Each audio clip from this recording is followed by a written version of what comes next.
This conference will now be recorded.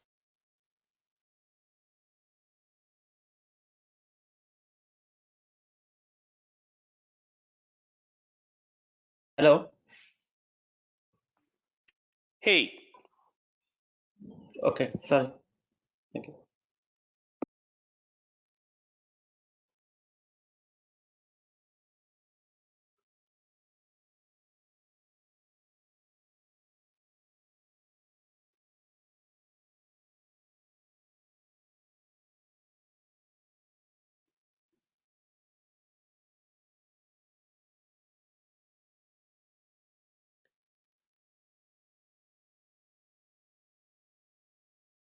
all right. I think we can get started. So yesterday we left off the class during the investigation process.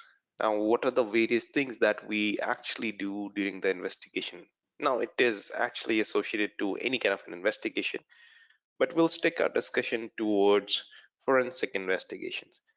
Now, the most important thing is to, first of all, clearly define the scope of the investigation. Now, the scope of the investigation is needed in order to make sure that whatever the entity, the system, or server, or whatever the object that we are going to investigate, we should not try to expand our investigation process beyond the scope. I'll tell you why. Because let's say, for example, there's a system which has been compromised and that is subject to investigation. Now, if we try to find out, even if in case if we feel as a part of the investigation, we feel that we might have to look at the logs for other systems, we should never do it. I'll Because what will happen if we end up looking at the logs for other systems, it will be a kind of an unauthorized access, which is again, the entire liability will be again with the investigating agency. So we should never do that. So it is always important to define the scope of the investigation, and that scope should be broad enough to consider all the aspects of the evidences that we might have to collect from multiple systems, and we should stick to that scope. We should also clearly define the roles and responsibilities of the people who will be engaged during the investigation process. And it is also important that we need to ask these individuals to stick to their roles of engagement. Okay, otherwise, what will happen? People who might not have a skill set in order to either process the investigation or probably collect the evidence, uh, they would end up tampering the evidence, and it will result in making it inadmissible to the court. All right. So it is very important to define the scope, define the roles and responsibilities, and rule of engagement. Okay. Now, the one of the first important things that we normally do or we will do is to call the law enforcement. Whenever any kind of a breach or a compromise happens, it is always important to first of all call the law enforcement, because law enforcement is going to help us in telling us the rest of the processes. I mean, think of a very common scenario. In general, a common public whose social media account has been compromised, and they want to get an investigation raised for that. The only way investigation will be raised when you have a copy of a complaint that has been lodged, right? Otherwise, doesn't matter if you hire someone, a private agent, to investigate your case or whatever it is, they will only work when you have a copy of a complaint that you have filed into the law enforcement. And the law enforcement normally, they typically have people who are the forensic investigators, cyber investigators, who can help you in drilling down the cases. So first thing is to call the law enforcement. Then interrogating suspects. Now there are two kind of a questioning that normally happens in case of any for in during the investigation process. The first is the interview. When you try to gather questions, gather information from the people whom you think can support for our investigation process. Like, let's say you normally go ahead and start asking that, hey, what do you know about the crime that has happened, or people who have witnessed the crimes, like from their eyes, or at who were present during when the crime was happening. Or uh, maybe, I mean, like someone's system has been compromised, and then you can ask that what exactly thing you noticed that made you realize that your system is being compromised. I mean, any kind of a question that can actually help you in through the investigation process. That is your interview process. Okay. uh, I'm not very sure. I mean, in case if you are fond of watching movies or web series, there will be a lot of FBI agent. FBI is a Federal Bureau of Investigation. They do conduct interviews for the CIA personals in case if they find uh, that the breach has been done by someone inside, right? So they try to interview people knowing what they know about it. And then you interrogate. Interrogate is when you see someone as a prime suspect. You try to drill down the suspect just in case if they accept their crime. Now, who all could be the suspects in case of our cyber crimes or the computer related crimes? So let's say uh, uh, if someone's account was last seen in the log files, and you would normally try to question the suspect, that because that person eventually will become a prime suspect for that crime. And you will try to question the suspect that, hey, can you tell me what you were doing in the system during that time, because that was the last account that we saw before the crime has happened. So those kind of things that you interrogate with the suspect. Then you disrupt the access. Now, it is very important that whenever you are performing an investigation, you normally make sure that you cut down the access for the entire network. Reason being, your attacker might be inside right now. Even while you are performing an investigation process, your attacker would be still there inside and trying to remove the footprints, like deleting the logs or everything. And you do not want him to be successful, right? Otherwise, what will happen? We will never get to know who was inside or because of whom this thing has happened. So it is very important to disrupt the access. Now, here's a small exam tip. Never hack back the attacker. Never. Because let's say you are a security analyst and you experienced that there is some kind of a attack that is happening from a specific IP address. All right.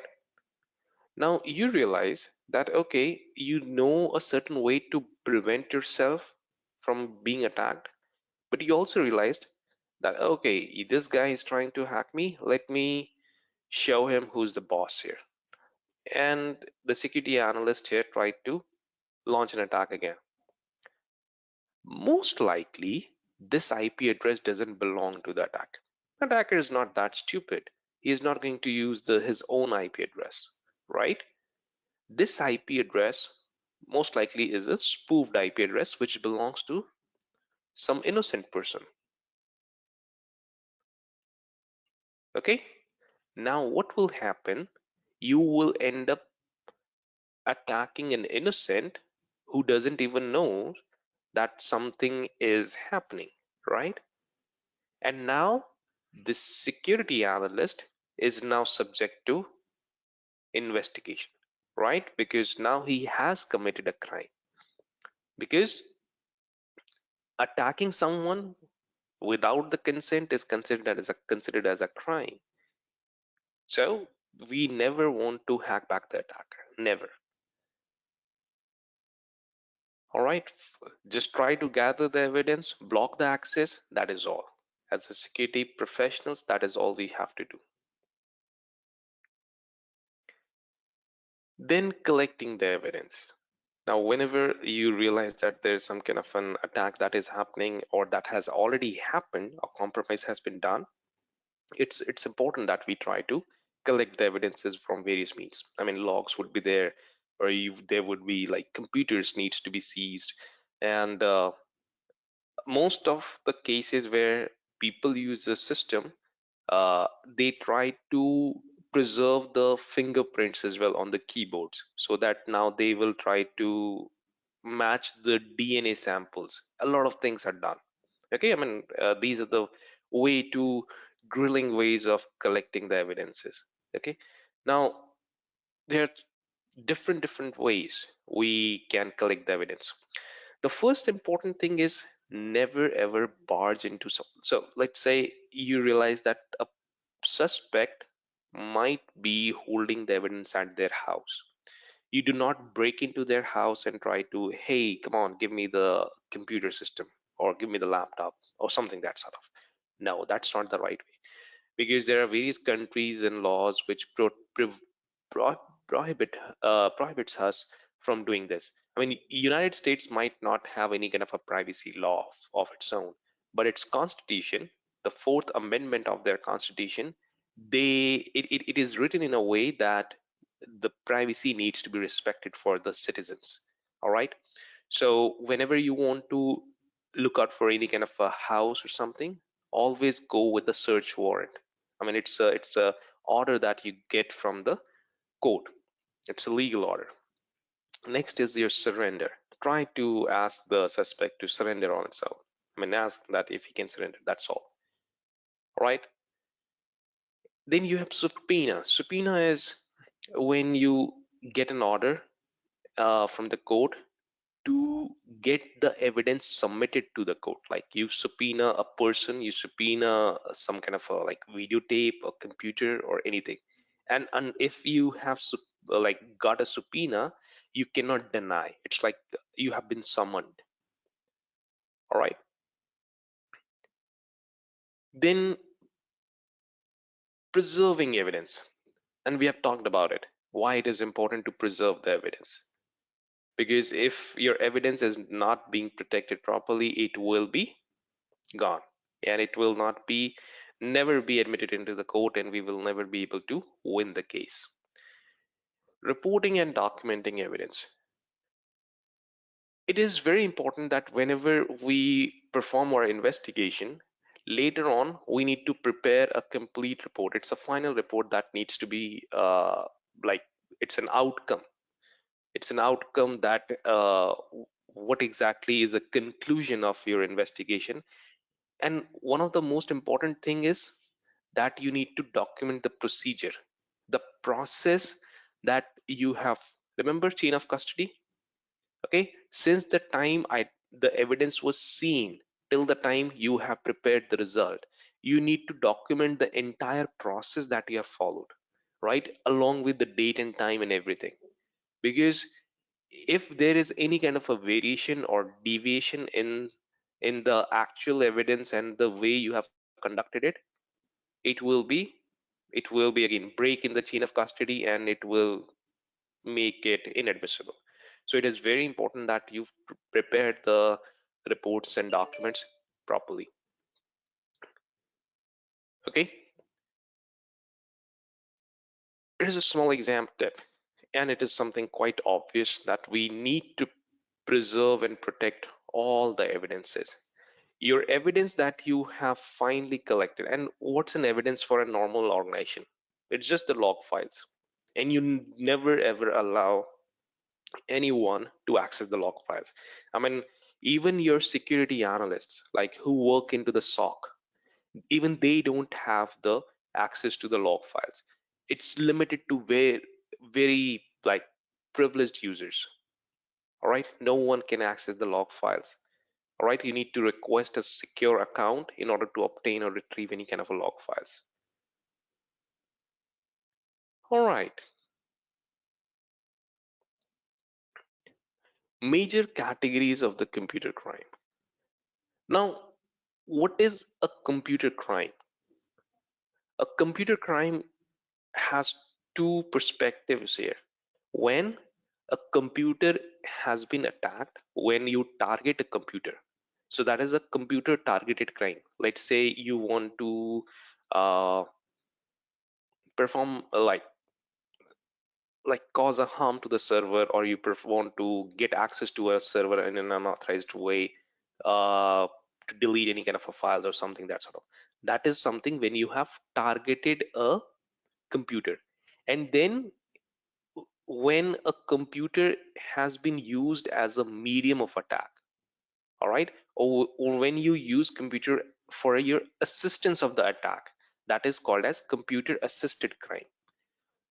So eventually, any kind of a crime where computer system has been associated, whether it's a computer targeted crime or computer assisted crime, it is called as a computer crime.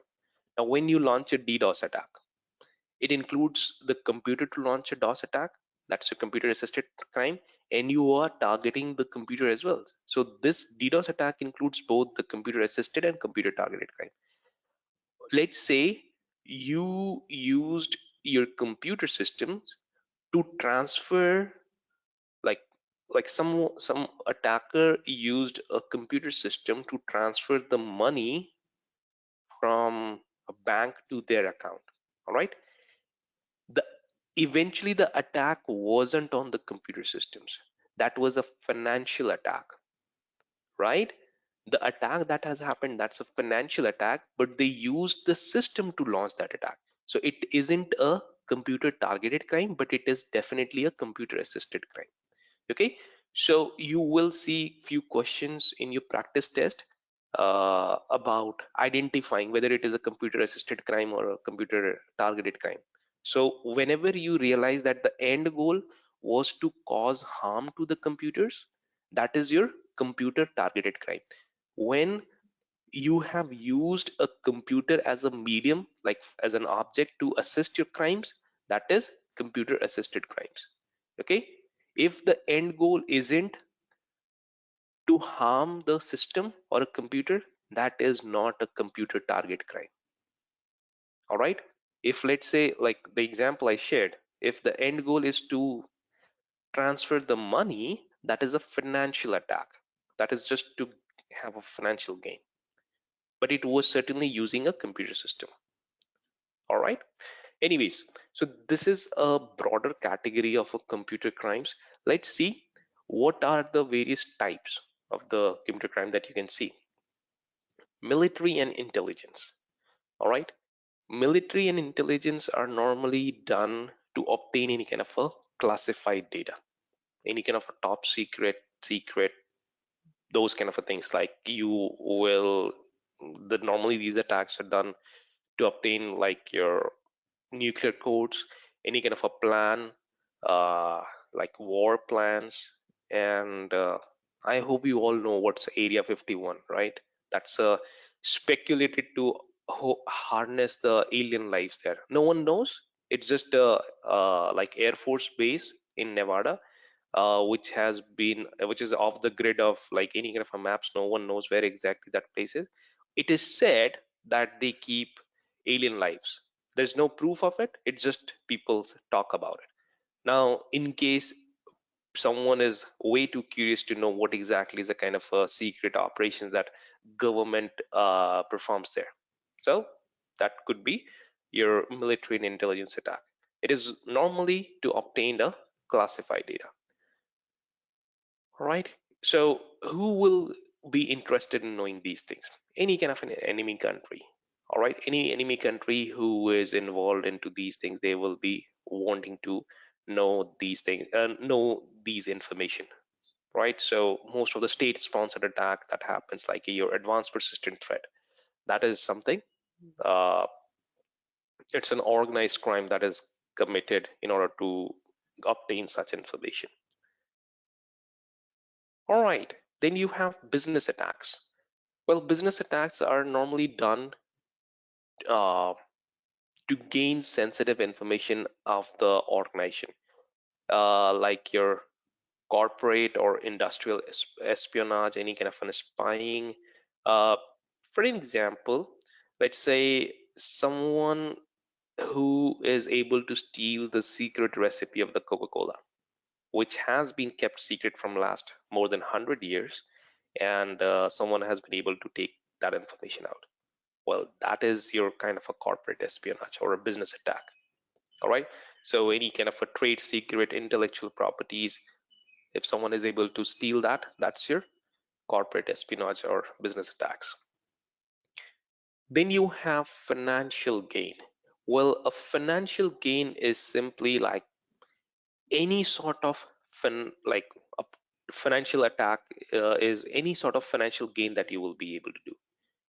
Like transferring money, it starts from like transferring money from bank account, like bank servers to your bank account, or someone who is shoplifting, right? Someone who's stealing the chocolates from the store, that's also a kind of a financial attack because someone is going to eat a chocolate without paying it. That's a financial gain.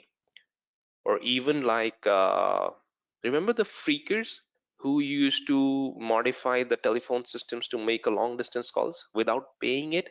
That's a financial attack, right? So anything by any ways, if you are going to have a financial gain, starting from like eating chocolates to transferring $1 million uh, to the account, that is all financial attack. Okay. Then you have terrorist attack. Well, terrorist attacks are done because of, I mean, the sole purpose of terrorist attack is to induce fear in the normal people and disrupt the normal life. That is the sole purpose of terrorist attack. No matter what kind of an agenda that they try to demonstrate, be it a religious uh, differences, be it political differences, be it whatever it is, end goal of a terrorist attack is always to induce fear into the normal people and disrupt their normal life. Now, that is those days are gone when the normally terrorists used to launch the bombs or start firing the guns. And I'm not saying that it doesn't happen now, but frequency of those attacks have been reduced significantly. But it doesn't mean that terrorists have gone. They have found a new mode of attack. It's like there are cyber terrorists now. I'm not very sure if you have been able to participate into such kind of an investigations where any entity was subject to like cyber terrorism. So the agenda is still the same because of their religious differences or political differences. Someone from a different part of the world who didn't like any kind of a movie and they started launching an attack. Okay, now it is done with the help of systems now. All right, the terrorists, cyber terrorists, will try to bring down the services servers and making sure that the business transaction doesn't happen. So these are the kind of a new terrorist attacks which happens. All right, so it's important that we try to keep our systems so robust that they can sustain these kind of attacks. Okay, then you have grudge attacks. A grudge attack is something when a person is trying to avenge or have any kind of a personal vendetta, right? Someone who is not happy with an individual or any kind of an organization because he was treated badly in the organization. A person is a disgruntled employee, or someone who had a bad relationship in the past. Anything. Someone who is carrying a grudge within himself, and that person is trying to launch an attack against that person. Okay, now it is very important, and we can only talk about things that can happen within the organization. Okay, so your employee is the biggest threat. So, and it is also applicable from your CISSP perspective. The biggest threat lies inside. It's not an attacker sitting outside. It's the people who are inside.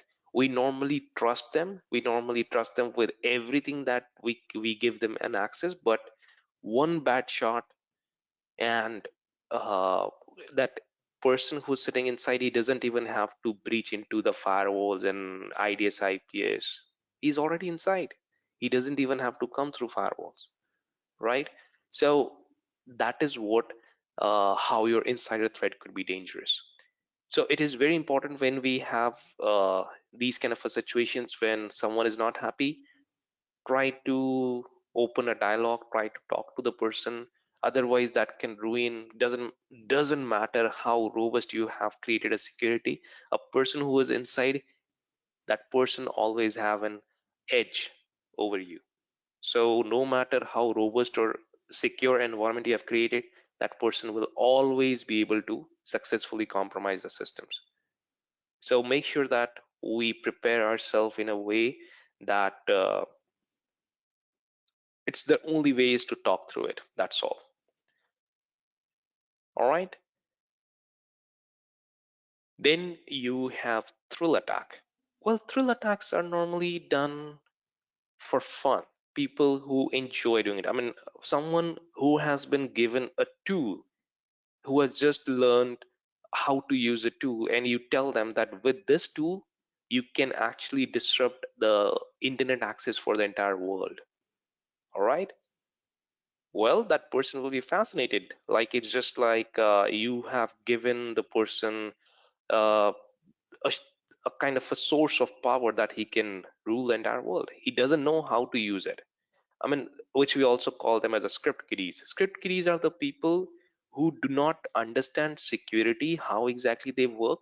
It's just they use the pre-created tools by someone else and they just write down their IP address where they have to attack and hit a button attack. And they call themselves attackers or hackers. They are nothing but a bunch of script kiddies. All right. So they do it for fun. Or they include hacktivists. Hacktivists are the uh, people like your hackers and activists. So there's a group, I'm pretty sure you must have heard about them, Anonymous. All right. So when in 2011 or 12, I guess, when government started issuing the censorship on the internet, when they started shutting down Wikipedia, when WikiLeaks was organized, right? That is when Anonymous came into the limelight. They started attacking the government sites, the banks, and everything. So it's when they do not agree with something as a like a political vendetta, that they do not agree with what government is saying and all those kind of beliefs that they have. So it's a kind of a thrill of attacking. All right. So these are the various categories of the computer crime. All right. Common incidents. Well, there are various kinds of incidents that we saw in our one of the modules in domain 7. But there are a few common incidents that keeps on happening, and it is very important that we should be able to work towards it. Let's quickly have a look at a few common incidents that normally occurs. The first one is scanning. Scanning is something that is very common. It's like attackers, they keep on scanning various networks over the time. I mean, they are not doing anything, they're just probing the IP addresses. They're trying to find out any kind of open ports and services running behind. It's just like they're performing the network discovery. All right. They aren't causing any harm as of now. Now, whenever someone scans your network, you will be able to find it out that some, because what they do, they try to ping it. What's the scanning means? Your tool is pinging those networks on certain port numbers, and when those kind of a port numbers are being accessed, you as a security analyst or a network admin, you will be able to find out, yes, that someone is trying to ping on those ports. So that's what scanning is happening, right? Now it gives you enough time to investigate in case someone has a mind made up for launching an attack. Let's say you have kept your port 1433 open because there is some kind of an outer web services which is accessing your SQL database. Now that is only being accessed by that system, no one else. Let's say if you find a ping from a different IP address on that port number, it means someone might be interested in knowing the SQL ports, all right, or kind of a services which is running behind. So it means you need to prepare yourself for any kind of an attack so that you can at least try to find out an IP address and start blocking those IP addresses. That's just scanning. Compromise. Compromise is hardest to detect. Compromise simply means, okay, let's say someone is traveling with a file or a suitcase or a briefcase or a bag, doesn't matter, any kind of a physical entity, and that bag has been stolen. Someone took the bag and started running away. You will get to know that your bag has been stolen, right? Because now it is not there. That's how you get to know that your bag has been stolen. But that is not the case in your computer related attacks. If an attacker is trying to steal the data will still remain there with you. You will never come to know that your data was stolen because the attacker is simply making a copy of that data and going away. All right. So you will never come to know that your data was compromised until unless the attacker willingly tried to publish that data online. So that is the reason your compromises are way too hard to detect. It's very difficult. All right. Then you have malicious codes. Well, malicious codes are something which is commonly identified by your normal users. Someone's system started acting abnormally, in an unusual way. They will find out the difference and they will report the case to the IT department that, hey, my system isn't working the way it was supposed to be. Can you find out what exactly is wrong here? So they'll try to notice it. And in case if they found any malware or rootkits, they will let you know. Distributed denial of services. Easiest to detect. How? If your system isn't responding, the most likely is your services are not available because it has a distributed denial of services or denial of service attack. Because if one of the systems within you try and type in the URL and try to hit enter, if it doesn't pops up or if it is taking time, it means someone has launched a DDoS attack. Try to find out the logs. If you receive number of pings from multiple IP addresses, well, there you go. So it's easiest thing to detect. All right. Here comes the topic that is the most important topic here. This particular topic is 100% testable. All right. Prashant, sorry to disturb you. Before we jump into that, the ethics, there is one question on that your evidence, right? So e-discovery and all, right? So can I go ahead with that? Yeah, please go ahead. The same question was there into that the group also, CISSP practice questions. Okay, and that the question is 69. Question states, Frank is seeking to introduce a hacker's laptop in court as evidence against the hacker. The laptop does contain logs that indicate the hacker committed the crime, but the court ruled that the search of that apartment that resulted in police finding the laptop was unconstitutional. What admissibly criteria prevents Frank from introducing the laptop as a evidence? So this is that the scenario. Question is, Frank is seeking to introduce a hacker's, right? So that the options are materiality, relevance, hearsay, and competence. So, okay. Yeah. So what is the option and what is the correct answer here, right? Because that the correct answer they are saying it's a competence, but not sure why it's a competence. Can you throw a little light on? Okay, I didn't see the question. Let me quickly read it. That it's a question number 69. Okay, I'm trying to find out. Yep, just give me some time. Or will it be okay if I Yeah, fine, no take problem. it down No problem. after the class? Okay, but Sure, no I'm glad problem. that you made it into my attention. I'll look into it.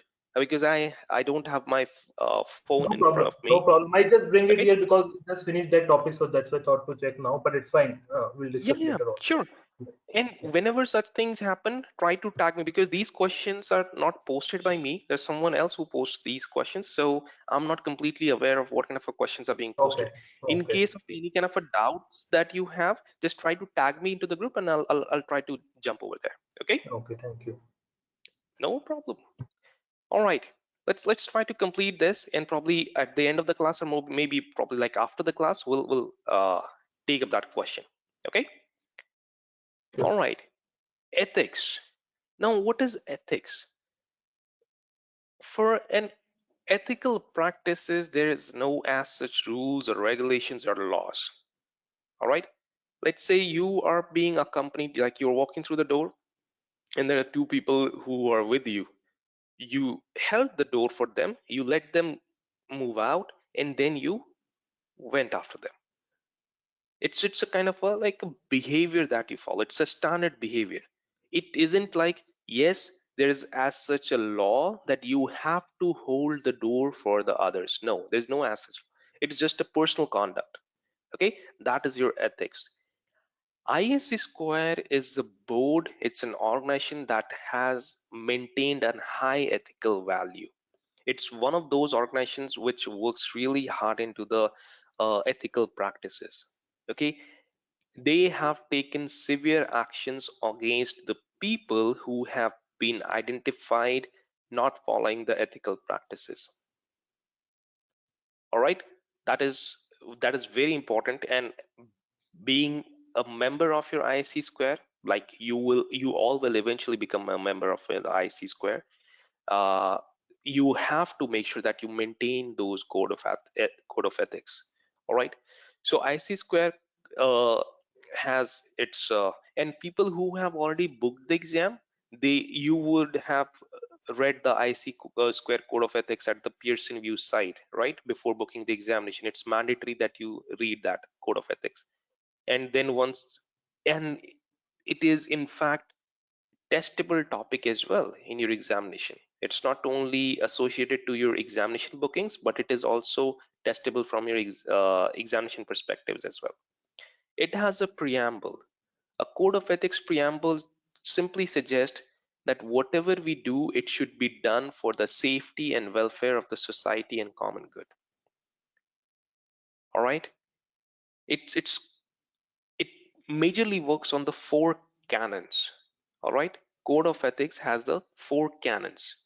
The first canon is your protect society, the common good, necessary public trust and confidence, and the infrastructure.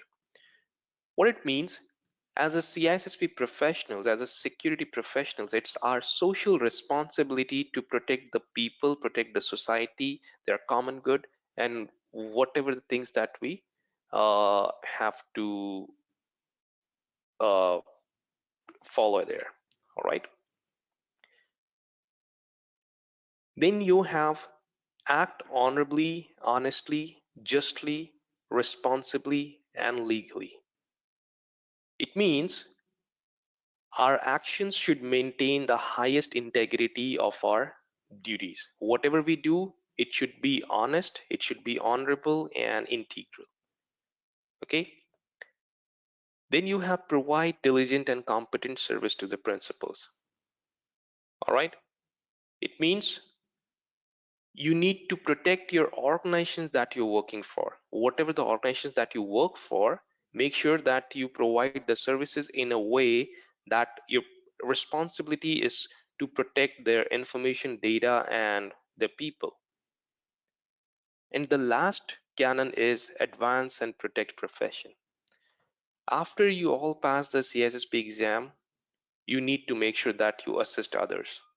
All right, help others to pass by making sure that you share your study experience, what all the materials that you followed. It doesn't mean that you start giving away the materials.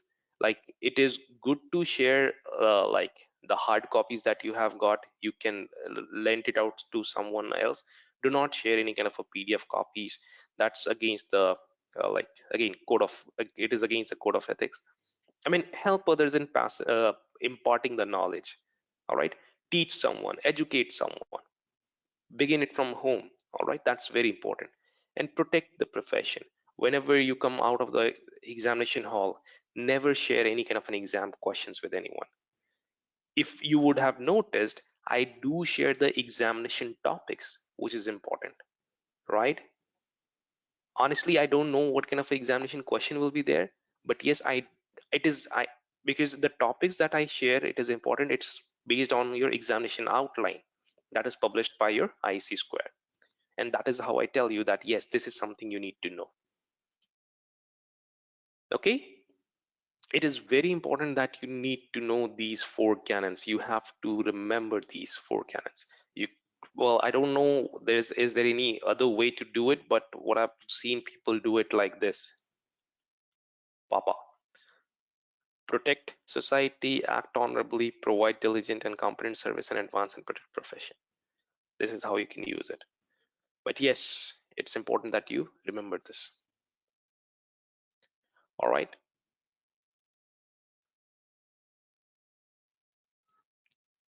Ethics and internet. Well, the similar kind of an ethical practices we also have to showcase when you connect to the network. All right. So Internet Advisory Board, or IAB, they suggested a long list of ethical practices that needs to be followed on the internet, and I think they did it in the late 80s or early 90s. They gave a long list and they suggested a few principles, all right, for the computer ethics. I don't want you to go and start reading those and memorizing those things. It's not. And any kind of a questions on ethics will be very simple. See, it is very easy to identify what is right or what is wrong, right?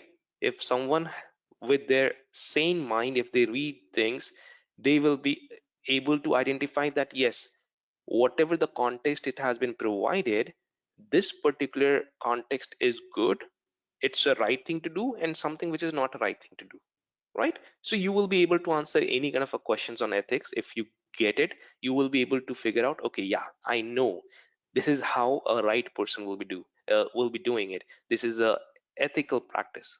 Okay, like it's very simple. Any kind of an unauthorized access to the internet resources should not be done. See, this is the right thing to do. Disrupting the internet and its resources, it's not it's we should never have to do it, right? It's not the right thing to do it. Wasting any kind of resources, like you waste the computer resources, you waste people resources, or do any other things, that is again not the right thing to do. That is not an ethical practices. Destroying integrity, right? Integrity of any kind of a data or any information, that is also not a right thing to do. Compromising privacy of the users who are part of the internet, again, that is also not a right thing to do. So any of these things which have been listed down right here, they are not the right thing to do. They are not ethical practices. So if not, we know that we should not do these things. All right. Okay, any questions, any doubts? I mean, apart from that question number 68 or 69, whatever it was, we'll take it at the end of the class. But apart from that, any questions?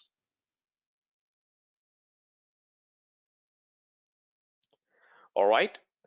Well, then let's do a few questions from this module, and then we're gonna start with next domain. Okay. Make sure that you read the question twice and then give the answer.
All right.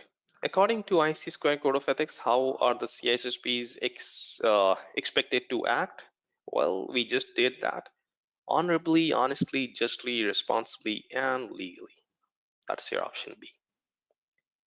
Okay, next question.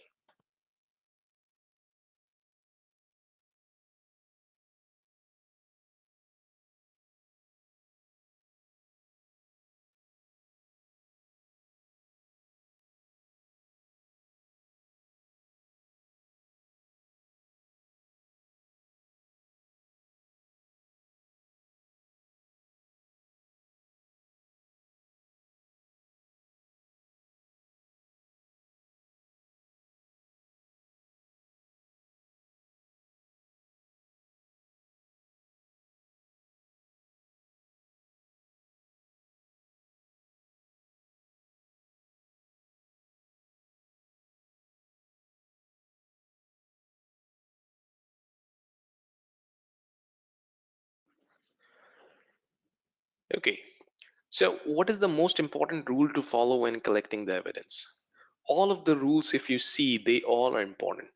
Do not turn off the computer until unless you photograph the screen. List all the people present while collecting the evidence. Never modify the evidence during the collection process.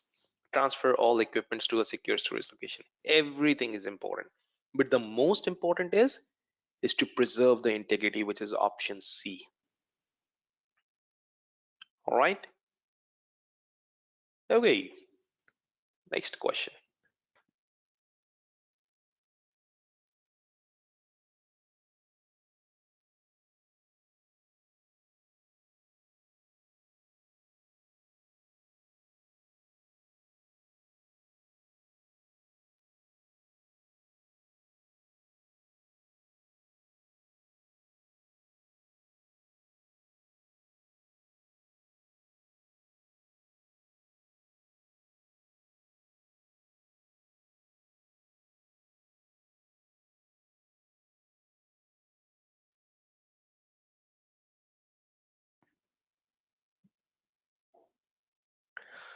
Okay, what step of e-discovery reference model ensures that information that may be subject to discovery is not altered when you preserve the evidence?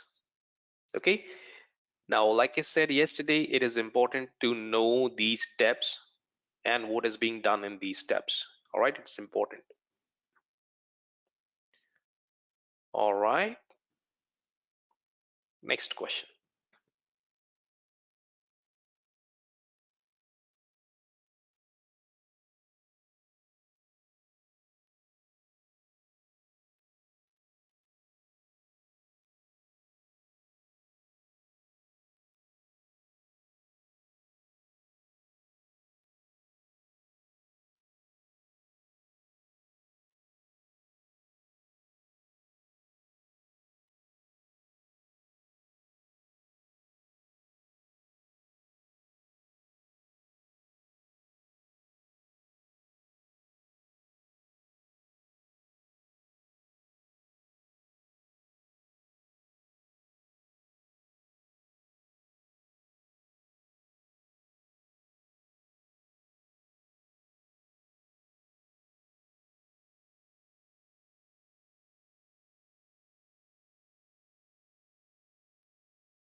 All right, why should you avoid deleting log files on a daily basis?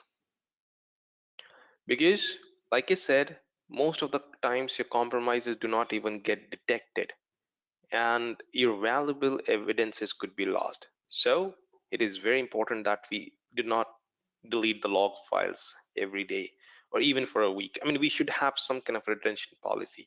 Normally it is suggested for 1 year. You can make it different according to your organization, but yes, some kind of a retention policy is very much important. Okay, now with this, I think we are completing domain 7. Any questions, any doubts?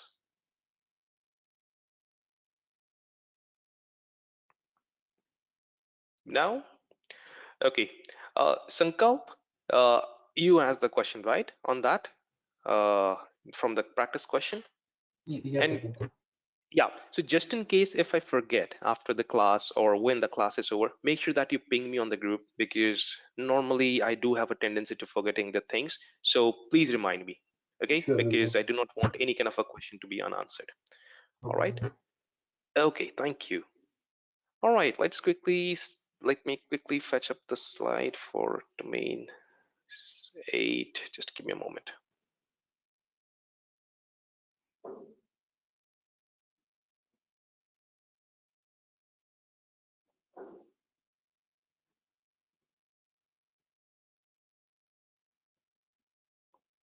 All right, I hope you all can see the screen, which says software development security, domain 8.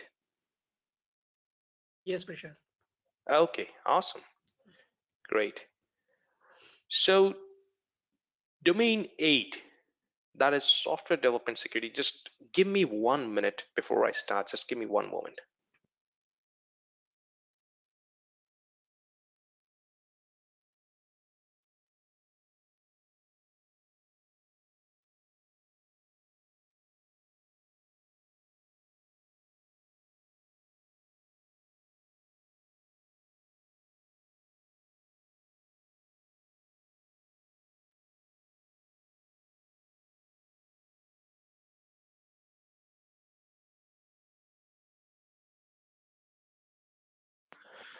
Okay, yeah.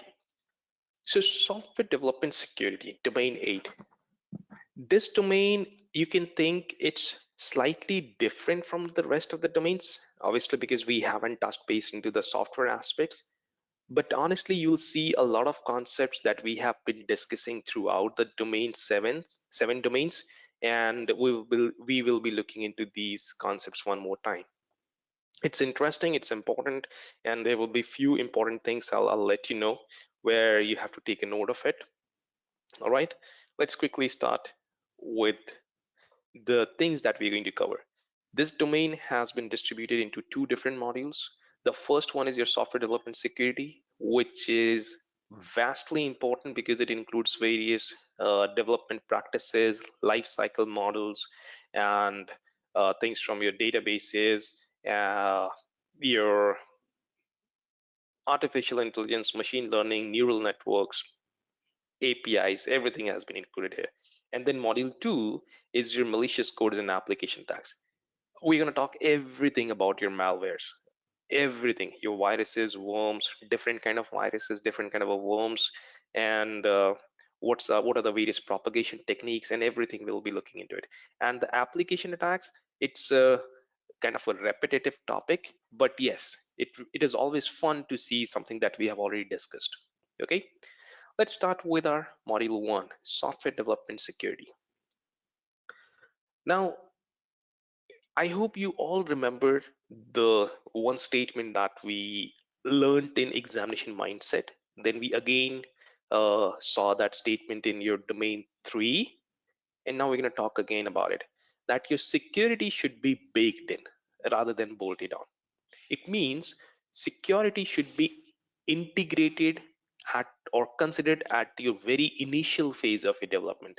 At a very initial phase, it means whenever the requirement is being gathered, and then eventually need to make sure that we integrate that security at each and every phases as well, not only at the beginning, not at the end, but it should be throughout the development process.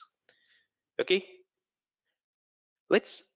and we're gonna take a complete deep dive into the software development processes and everything. But before we do that, let's try and understand the basics, some kind of an historic details of your software development. Your application or the systems, whenever we started writing down the codes, the very thing, and even your systems today as well, they understand binary. It's like 0 or 1. This kind of a language is called as machine language. It means which is understood by your machines, by your systems. All right, it is also considered as a low level language because if you are writing down something on your system, you as a person as at a higher level, all right, and your machine is at a lower level language, or sorry, at a low level. That's the reason this is your human, this is your machine. Okay, if you sit and start typing in something which is going to be understood by the machine, it will be at a low level. Okay, something at which will be understood by the humans, it is always going to be at a high level. This is how you can remember. Okay, and then you have programming languages which is at the certain high level. Okay, they are like C, C++, Java, Python, .NET. Consider any kind of a programming languages. All right, so the programming languages have their history. There were the first generation when we had only the machine languages. All right, only the machine languages that we came up with. Then as we moved to the next generation, we came up with assembly language. I'm not very sure if you have seen or worked on the assembly language. It was into late 70s or early 80s when we started writing down the mnemonics. Okay, that were like very concise form of like Fortran, COBOL. These are the languages that we were like writing down in the second generation. Then we have a third generation. It is like all the compiled languages that we started looking at. Your C, okay, that's your compiled language. Then you have fourth generation, which is like all the natural languages like your SQL, everything that is your like SQL was there, and then you have a .NET, C#. And the fifth generation, that actually allowed programmers to create their own visual interfaces.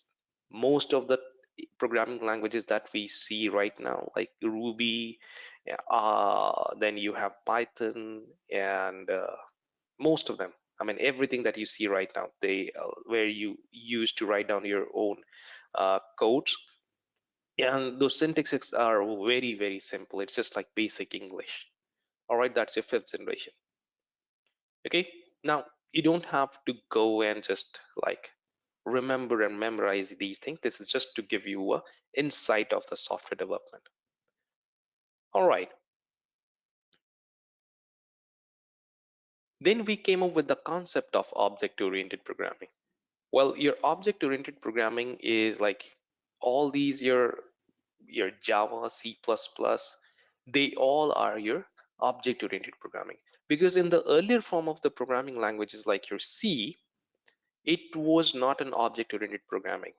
Because so the difference in the object-oriented programming was that we introduced the concepts of the classes and the objects. Okay, so earlier form of programming is what we used to do whenever we used to declare any kind of a function or declare any kind of an objects. If we have to reuse that, we have to write the entire line of code again, over and over and again, which started increasing the line of codes. If your line of code will be increased, your application size will eventually be increased. It will be more complex. So just to simplify that, we came up with an object-oriented programming. Okay, let's try to understand the basics of your object-oriented programming, what exactly it is. You have your class. What is a class? A class is a collection of common methods. All right, so let's say we have a class of a bank.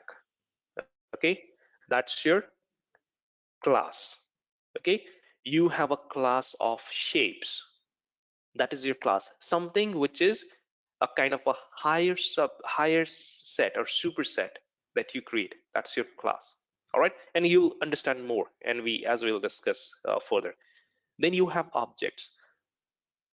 Remember the class which says the collection of the common methods from the set of on objects? Well, these are the data members that combines and make up the class. Okay, so your object would be like your accounts, account holders, employee, uh, and other attributes that you include in the bank.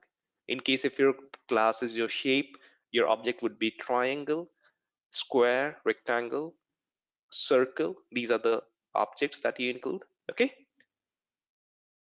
then you have method.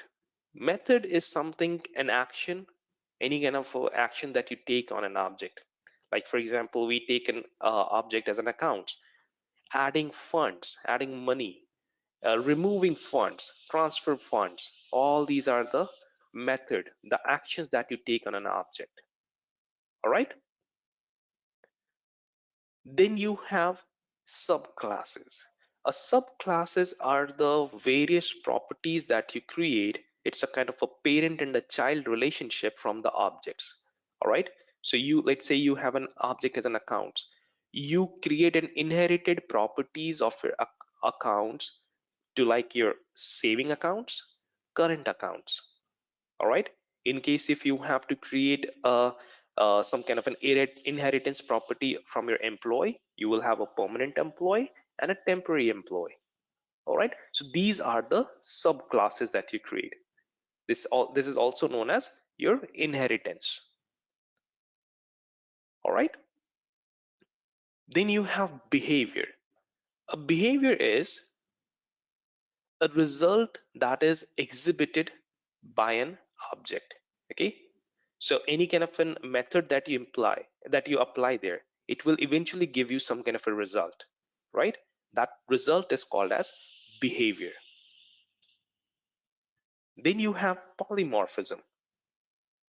Well, a polymorphism is an interesting concept in your object-oriented programming, and I'll try to explain it from a different example here. Let's say a family has a father,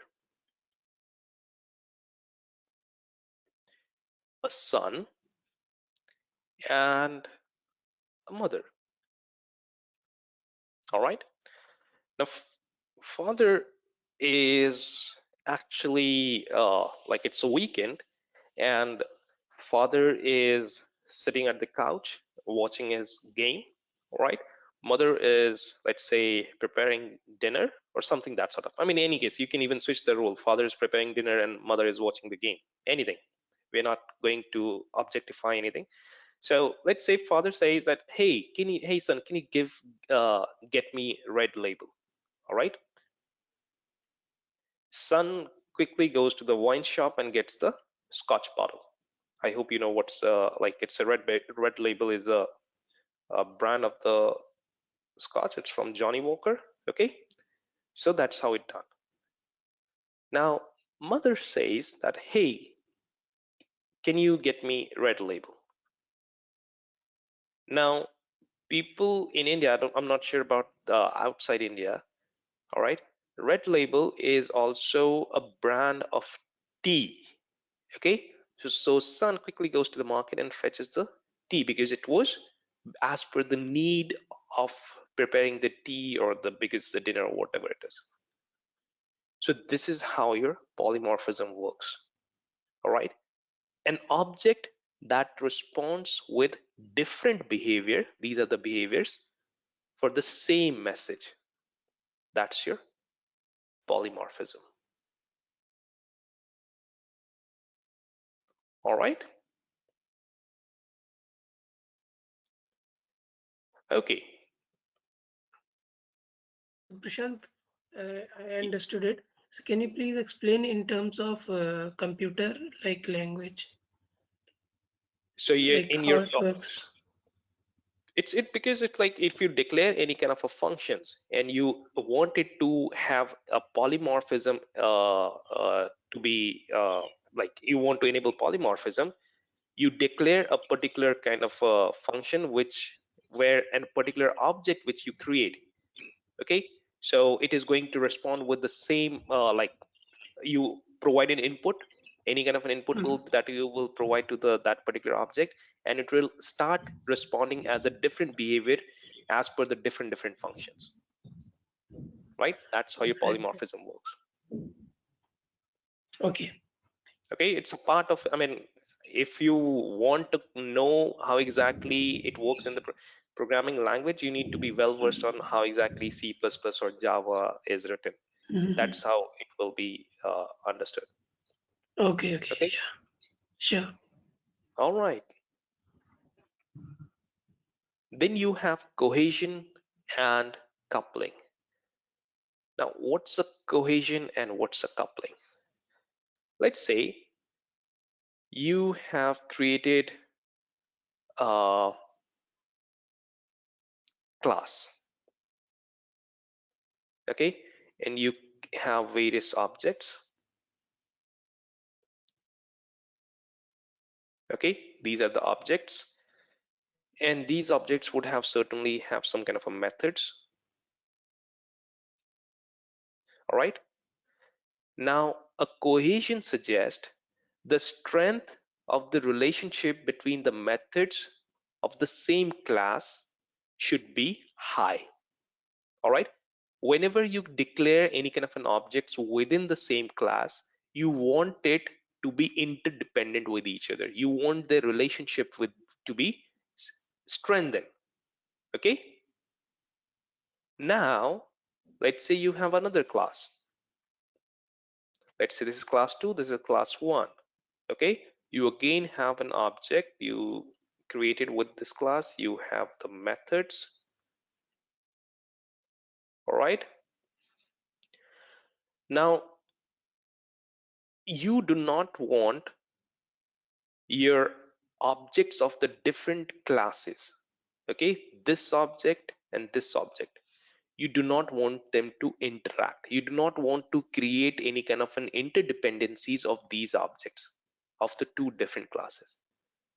This relationship is called as coupling. This relationship is called as cohesion. Okay, you want your coupling to be low and you want your cohesion to be high. All right. Now, how you can remember it, just in case if you get a question, what needs to be high, what needs to be low, you can just simply say your cohesion has a word has a letter H. It means a cohesion should be high. Your coupling has a letter L. It means it should be low. Okay. I mean, this is the concept. In case if you understood, very well, that is how you need to do. In case if you still find difficulty in remembering what should be high, what should be low, you can do it this way. All right. A cohesion is a strength of a relationship between the methods of the same class, and a coupling is an interaction between the objects. All right. That should be low. You want your coupling to be low, you want your cohesion to be high. All right. Then you have assurance. Well, assurance in general, it is said to be having a confidence. All right.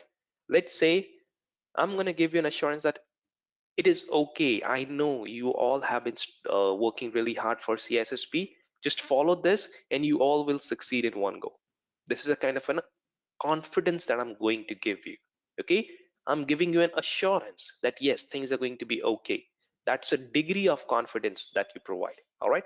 So assurance in general is called as a confidence. Okay. So assurance in the systems or the application, it is the confidence that all the security controls that was built in the system, all the controls will be work effectively throughout the cycle. That's your assurance. And with the what is one thing that you need that okay, what is one thing that is going to provide you an assurance? Anyone? If you are going to have an assurance from a system, what is one thing that is going to give you an assurance? Certification. Yes, Yeah. wonderful. Certification. Certification is going to give you an assurance like your common criteria, right? Evaluation criteria. These are the things that is going to give you assurance that yes, your system was created or built in a right way, and the controls which have been included, they all will be working fine. That is what you get in as an assurance. Okay. Then you have your fail secure and fail open, like we did that yesterday. What's a fail secure? What's a fail open? Fail secure, whenever disaster happen, any kind of a failure happen, system tries to secure itself. Whenever any kind of a failure happens, you want your system to be available, that is fail open. All right. Okay.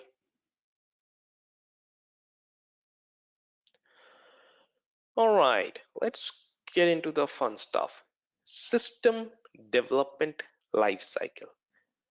Now, Across your resources that you see, you pick up your official study guide, Cybex, you pick up your CBK, you pick up your all-in-one. All of them have a different steps and definitions of your SDLC. Now there are two SDLC we will cover. One is system development lifecycle that you're looking at right now.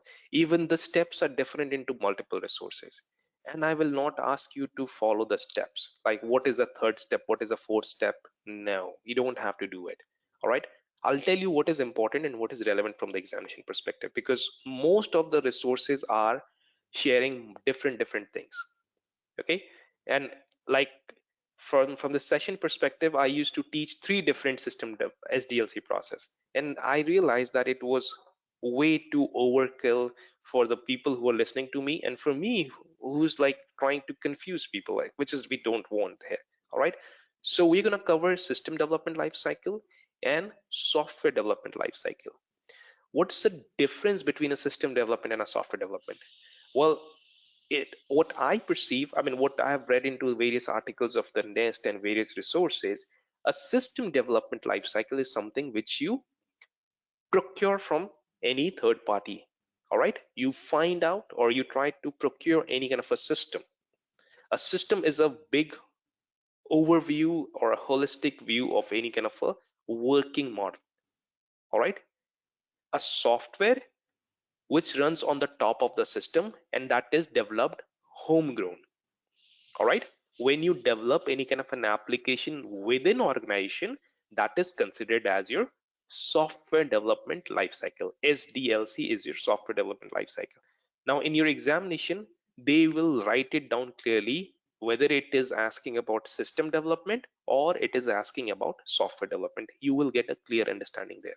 All right, now from an examination perspective, what is important is to just know the steps, what the steps are, and what happens in each and every steps. That is all.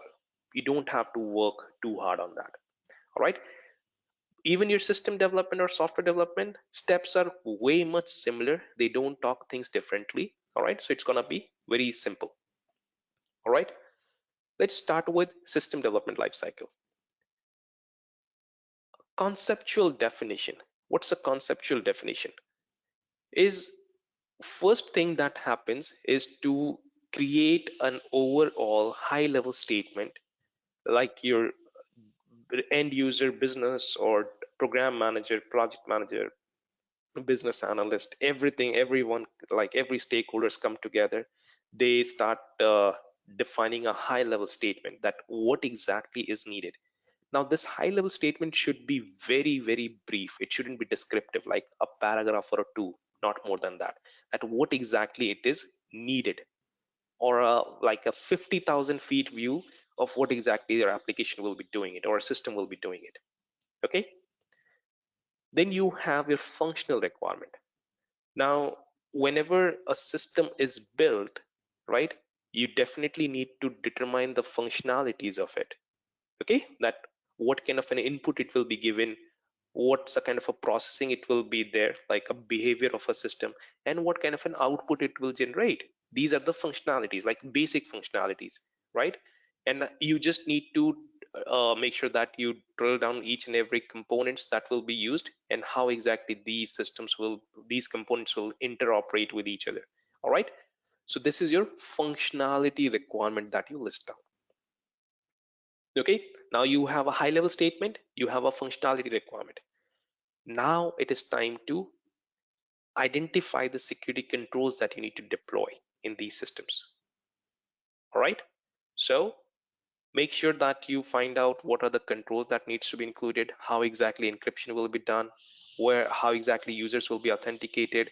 So considering every aspect of your confidentiality, integrity, and availability, you need to work towards creating the controls there. All right, now once everything has been understood, now so far we haven't even started development. Nothing has been done. We are just working on papers. The next thing is the design review. All right, a design review is going to lay down an architecture of a particular system. how exactly it will look like on the papers. You will have an application layer, you will have a presentation layer, you will have your database layer, and it will be segmented with multiple firewalls, how exactly authentication will be done, whether you will be using your F5 load balancer or any kind of other perimeter security, everything needs to be dropped down. And based on the architecture, you will start writing down the codes. So here in the design review, you will list down each and every components and the various parts and how exactly they will operate, and start developing the app system layer. I'm sorry, I'm referring it to as an application, but it is system. All right, start building the system. Now, once the system has been built, now it's time to perform a code review. Remember, there are various aspects of code review we did in domain 6, right? The individuals who have written their piece of codes, they will share the piece of code with the other individuals, and they will start reviewing the codes there. All right.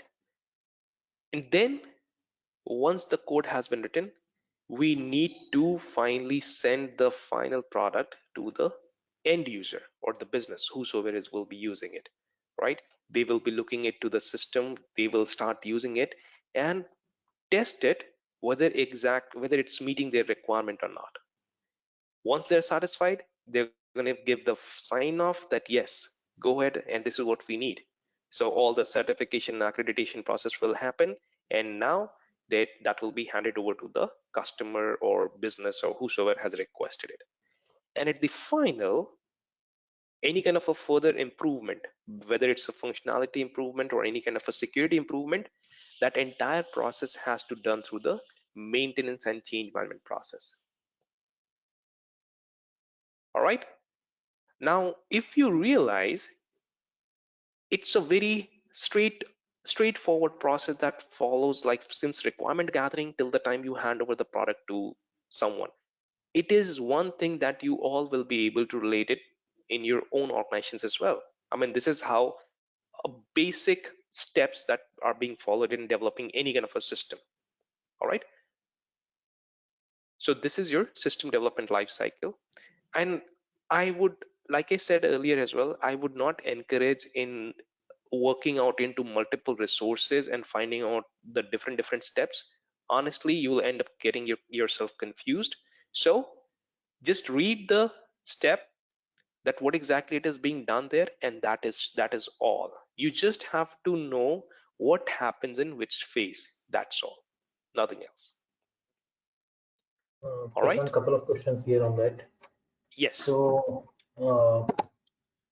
start with that the security, right? So when you said that it should be into that initial phase, but Yes. When we are saying initial phase, so in the first conceptual definition, right here, so from where onward we have to start thinking from the security perspective into this entire life cycle. Wonderful question. Now this is where we are actually looking at the system development. Okay, now your question, that is where exactly we should be integrating security or something. It should be, so ideally this is your first initial phases, because this is what still we are trying to gather the requirement and everything. All right, so this is where we try to find out, because until unless we do not understand the requirement, we won't be able to implement security. So your security, if you just have to like answer any kind of a question that during which phase you will need to implement security, this is where it starts. It is not like implemented but considered. There's a difference, and there was a kind of a big discussion that was going around in one of the forums, that what's the difference between implementation and considered. So security is normally considered at a very early phases, and ideally the system development life cycle is, this is what the early phases are being done, right? We are just gathering the requirement. It will be much more clear when we will talk about software development life cycle, because that is where that works more closely to us. All right, it will be much more clear there. I'll explain in the next slide. Okay, but yeah, next question. So coming to that, the code review, right? So here it's a static code review, or that a dynamic reviews that we have to do? Okay, What we have now to consider? Yeah, into that the the, code review. the code review is normally done. The code review here, it mentions about the peer review. It is just like once you have written down your own module, you share it with your peer developer. They will go through it. You need to walk through them, okay, and then they will understand. So it's a kind of a, it is not a dynamic one. Definitely it's a static, but even if it is at a pre-built phase, like the code has not been even completely built, it is like each and every modules are individually being made there. So it's even a pre-built phase, so it's a static code review. Okay. Then in that case, will not perform that the dynamic code review, or that needs to be done into that the UAT. It will be done at the UAT phase. Yes, correct. Okay, so you said certification and accreditation both be part of that the UAT, right? But After accreditation is at UAT, the final. Okay, so before yeah, moving into that the production, so that the yes, management will approve and will get. right, absolutely. Okay, clear. Thank you. No problem. Wonderful questions. And this is your system development, and like I said, a system development is when you actually go ahead and buy a system, right? Now let's talk about something which is much more relevant and indeed very important from your examination perspective. That is your software development lifecycle. Your official study guide doesn't talks about software development lifecycle. They just talk about, so the steps that you saw earlier in the previous slide, that was from your official study guide. They do not mention anything about your software development. And honestly, your examination will be much more focused on your software development rather than system development. All right. So let's focus on what exactly software development lifecycle is. Now, whenever you build any kind of a software or application, okay, first thing that you need to make sure that you gather the requirement. All right, you collect the requirement, what exactly we need to build. Now, those requirements, when it is gathered, during that phase, you need to make sure that you also bring in your security professional. Always. Because your security professional is going to conduct your security and privacy risk assessment. Why? Because see, risk assessment, anything that starts, any project, any process, or anything that you kick off, you always start with the risk assessment, always. Trying to foresee particular risk, the potential risk, and try to find out what could be the countermeasures for them. That is always your first objectives. Okay, make sure that you, and it is a general phenomena principle across industry of security that you have to follow. Whatever you start with risk assessment. It will be helpful in your examination as well. Anything that you start off with your risk assessment. Okay, definitely your product would include some kind of a personal data like your PII. You also need to conduct your privacy assessment as well, to see how exactly your, or what kind of a personal data will be captured there. Okay, so this is where security plays in the role, the first thing. And you will see across these phases you will have various kind of a security practices implemented. Then we have the design phase. Now once you've gathered the requirement, now you need to create the architecture. You need to lay down the blueprint, how exactly your system will or application will look like on papers. You will have, again, so it will be accessed from internet. You will have some kind of an authentication here, maybe SSO or something, that sort of. Then it will go to the application layer, and then it will go to the presentation layer, then it will go to the database layer, and what are the various components, like you have various APIs being communicated and multiple things that you include. All right, so this is how you design your application. Now during the design phase, you always conduct your threat model or attack surface analysis. Okay, remember the threat model topic. There are two approaches for threat model. One is a proactive, one is a reactive. A proactive is done at the design phase of your development. Remember the very first domain of threat model when we discussed tried, pasta, and red. So during the design phase, we conduct your attack surface analysis and threat model. Now this is where we try to find out what all will be the potential threats. An attack surface is going to determine, so what's an attack surface? That what all are the components could be attacked. So if you know what all components will be used, you will be able to find out what will be the potential vulnerabilities there. Okay, and that's how you'll be able to find out the attack surface analysis. All right, that's what you do in the design phase. Then you move to the development. You start developing the code. All right, codes are written, and then you perform the peer review. This is where we talked in the previous slide as well. All right, and once the code has been successfully written, it will be moved to the testing phase. Now, various tests and validation and verification are performed in the testing phase, and you need to know all the kind of tests that are being performed. Unit testing. Now, this is the only testing which is being done by the developers. See, a particular program which is being developed, it is not a single person will be developing it. It will be distributed into multiple modules, and each and every modules will be written by multiple developers or a single developer. So that particular module which has been developed, that module is considered as your unit. All right, so a developer will start writing their own module, and then they will test it through the peer review process. All right, and then these units are combined together, all right, to see, like, individual modules were working fine, how exactly they will work when we combine them. All right, so that is when you perform an integration testing. Then you have regression testing. Regression testing is, let's say, when there's some kind of a changes that have been performed in the code. Let's say, okay, your application was designed to work on Windows. Now you are making it compatible to your Linux or Mac. Okay, so you would certainly make certain changes and tweaks into your code, right?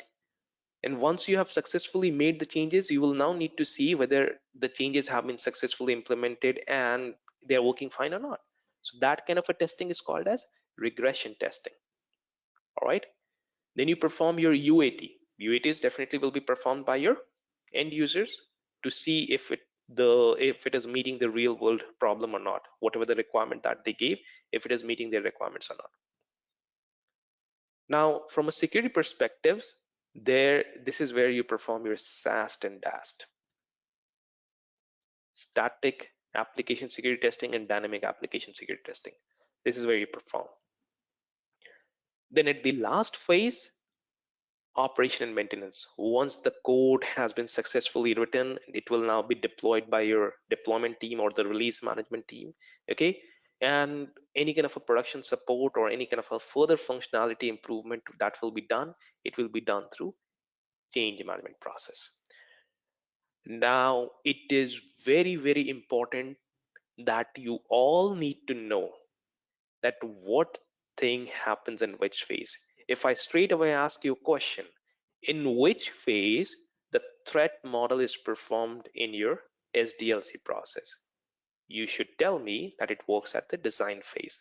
If I ask you that in what phase you perform a risk assessment, you need to tell me that it's done at the requirement gathering phase. All right, it is very, very important from an examination perspective that you need to know what happens in which phase. All right, and Sankalp, was your question answered about your, like, where exactly when we say that security needs to be included in your initial phase? Well, this is where you include and how you include. Yes, Okay. clear, thank you. Yeah. Okay. I have one Wonderful. more question, Prashant. Yes. Please go ahead. Into the test phase, right? So here you mentioned as a validation are performed. Why not verification? What is the difference between verification and validation here? I'll tell you. It will be discussed in your like when we say when we'll talk about your models, the various life cycle models. All right, we'll discuss there. Okay.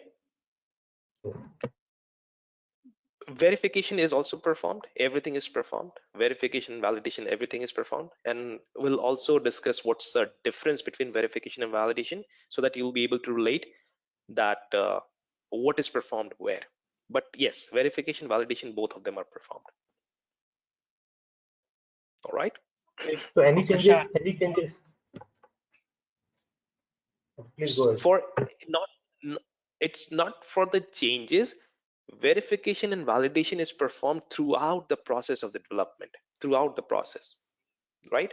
So and like the changes, for the changes we do, we test through the regression testing whether some kind of a change has been done. That is again through the testing process. Like once you have made the changes, you will see whether the changes have been successfully implemented or not. You will ask the end user to test this is what you're expecting or not, right? That's your validation thing. Validation is whether your software or product is meeting your end world requirement or not. Verification is when you are trying to build the product, you verify whether you're building the product right. That's the difference. But yeah, we'll talk more about it. Okay, I have one more question. Yes. Sorry. Yeah. So when you said regression testing, right? So let's say that our we delivered the product, right? And after that we are performing any changes into the code. So again, we have to go with the same thorough process, right? We have to do regression testing, then UAT, and again it will be into Yes. the production. Okay. Yes. So every changes, then the regression testing is to. Yes. Okay. Every change. Yeah. Yeah. Prashant, There was I one have more. quick Yes. question. Can you stress on the UAT and the link with the static and dynamic testing? There's no link. Sorry. The reason I mentioned that during the testing phase, from a security perspective, you perform your static application security testing and dynamic application security testing. So it has no link with your UAT. It's just from a security perspective, these two tests are conducted at the testing phase before you move to the production. Okay, so it's totally different from the UAT, Totally right? different. Totally different. Okay, Yes. good. Yeah, I got confused there when you said that. So Sorry, my bad. Right. All right. Okay. Now, like I said, I told you what's important from an examination perspective, what you need to know in your software development lifecycle. Okay. All right. Then you have life cycle models. What are the various life cycle models that are normally we follow? Now you will see multiple models there, but I will just want you to stick with these three, which are commonly discussed and commonly tested. So we have waterfall model, we have spiral model, we have agile. Okay, this is what we're going to discuss. Let's see what's your waterfall model. Waterfall model includes 7 stages. Okay, now most of the traditional application that you will see, the legacy applications in your organizations, they all would be developed using waterfall model. All right, now you don't have to remember the 7 stages. Okay, but let me show you how exactly the 7 stages look like. This is how your 7 stages look like, and it is quite similar to what we just saw in your software development. So these two are the requirement gathering, these two are the design, this is what you develop, this is what you test, and this is what you deploy. All right, it's just like they do it: system requirement, software requirement, preliminary design, and detailed design, nothing else. You don't have to remember the steps. Now, what is one thing that is important to know about your waterfall model is, let's say you are at the detailed design phase. This is what you are here right now. Someone suggested that there's a new software requirement that needs to be included here. All right, that software requirement cannot be included now. You can just go back one step, not more than that. If there is a new change in your preliminary design, well, that can be accommodated in your detailed design. That can be done, but you cannot go back 2 steps. You can only go back 1 step. It's important to know, and that's the reason it is also called as feedback loop. Okay, so that is the reason, because your waterfall model is a very rigorous and stringent development model, because it doesn't allows you to go back anything beyond one step. All right. So any kind of a software which is developed using waterfall, the chances of having a flaw will be very less, because you keep on verifying and verification process, or sorry, verification and validation process keeps on happening at each and every phases to make it more robust, and that is how it is improvised. All right. So it is okay. Let's say there's a situation, and I think I saw this question in one of the practice tests, that one of a project manager who is willing to sabotage the project. All right. And it's a kind of a like okay, just let's say one of a project manager is trying to sabotage a project uh, during the development phase. What do you think, which kind of a development or life cycle model would have been being used that will allow that project manager to sabotage that project? Well, it is the only life cycle model like waterfall, where a project manager, if let's say the project is at this phase, and if it brings a new requirement here, it can sabotage the project, because it cannot go back to this step, and it will eventually scrap down and everything needs to be rebuilt from the beginning. All right. So these kind of questions you will see in your practice test, so you need to know, because any kind of a software that is developed using a waterfall model, it includes a high standard. It doesn't include any kind of a flaws. All right. And it is majorly developed for where you can even say like human safety is your priority. That is where you can include your waterfall model, because it will not include any kind of a flaw. All right. Now let's go back and look at the few details of your waterfall model. Okay, 7 stages. Feedback loop allows one step. We did this. Now we also saw about that it includes the verification and validation process to improvise your waterfall. What is your verification? Now it is always good and important to know the difference, because normally we do not we use these words interchangeably. All right. What's your verification? A verification process that keeps on happening during the development phase. All right. You verify whether you are trying to build the product right or not. So you come up with certain technical specifications, right? That these are the specifications that you have to meet. Now you, after each and every phase of development, you try to make sure that these technical specifications are properly met. All right. So what are the things you normally do? Perform a walkthrough, you review the documents, whether these things are done or not, whether these specifications are met or not. So you doing the development phases, you try to verify whether you are building the product right or not, whether you're following the right track or not. All right. Then what is validation? Validation is simply whether whatever you have built, whether it is meeting the real world requirement or not. So let's say you build a calculator. A calculator should give 2 plus 2 is equal to 4. You will validate whether your product is meeting the real world problem or not, whether it is doing the thing for what it has been built. Okay, so you normally perform various testings, and that is the reason your validation is performed during the testing phase. I think there was a question earlier that why we do not include verification in the testing. Your validation is included during the testing because your verification isn't necessarily a testing. You just verify whether your product is being built according to your requirements, according to your specifications. That's what you verify. Validate is where you validate the results, whether it is giving you necessary results or not. So you simply ask, am I building the product right? Am I going into the right track? That is what you verify. Am I building the right product? Whether it is going to give me the results, what it is expected to give, that is where you validate. All right. Okay. The next model we have is your spiral model. This is very interesting.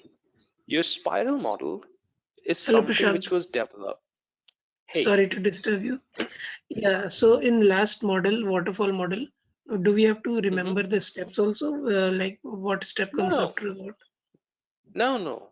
If you see, the steps are the same. The first two steps are the requirement. The next two steps are the design. It is develop, then test, and then deploy. It is the same as your SDLC. Now you don't have to remember the steps even for your SDLC. No one will ask you what is the third step of your SDLC now. But it is going to be very important that you need to know what happens in which step. That is what you need to know. Functionality, All right? okay. Yes. All right. Let's look at the spiral model. A spiral model is, let's say, the business or whosoever is going to give the requirements. Okay. They reached out to the development team or the business analyst or the project manager that this is what we need to build. Initial requirement has been given. Okay. So as per the initial requirement, the development team is going to start developing it and then come up with a small prototype. A small prototype, like what is a prototype? It's a small miniature. You can call it as a miniature software. All right. And then they will show the prototype to the business that, hey, this is what we have built. Is it what you want? Something that sort of, and the business is going to say, yeah, this is what we want. Can you just enhance it, make it large? All right. So they're going to go back and start developing, working on in making it large, like making it a higher scale. Then you're going to come up with the another prototype, and this is what they're going to show their business again, that, hey, that is what we have improvised. This is what you want. Now the business is going to say, well, I think you need to make certain changes here, and then you can rebuild again. So this is how. So at each and every phase, now these are called as iterations. Okay, these are called as iterations. Like every single time when a new prototype was built, that is like each and every iterations. Now the product, the end software gets matured as and when it receives the feedback from an end user, right? So this is what your spiral model is. All right, this is what your spiral model is. All right.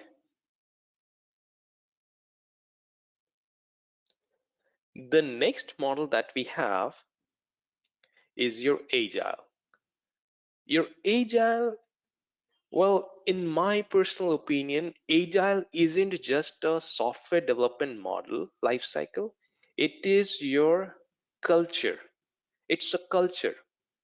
It's a culture of every organization. But let's try to find out what's exactly agile is. Agile, it's the literal meaning of the agile is something who is very quick, very fast, very flexible, right? You see those people who are the gymnasts or who do the calisthenics or the parkers, right? You say that, hey, that dude is really agile, like he has a good agility, right? Because they try to move very quickly, they have a good reflexes. That's what agile is. Well, we try to incorporate the same properties in your development. Your agile is very popular. It's something which is highly scalable, flexible. Remember in the waterfall, we had that requirement gathering, design, develop, test, and then deploy, right? And we thought that if something which is being worked upon here and you are coming with the new requirement, you cannot do it because you can only go back one step, right? That was waterfall. Well, in your agile, if you are at here, you are testing the application and someone came up with the new requirement. Well, come on, bring it on. We're going to incorporate it. This is what agile is. No matter at what phase you are, it doesn't care. It doesn't matter. Even if today is your deployment and you come up with a new requirement, it will be incorporated. That's the beauty of agile. So instead of following a process, we work on making sure that we come up with the working model, working software.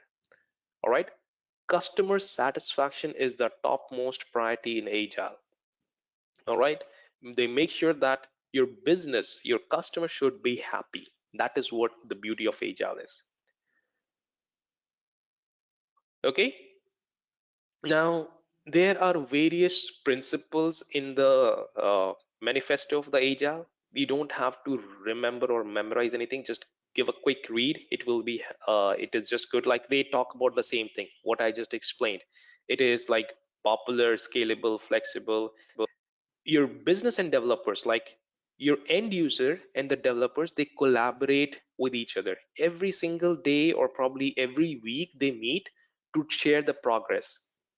So you don't have anyone passing on the requirements to the development teams. No, although there are the project managers in the Agile ones as well, they normally call them as a scrum master.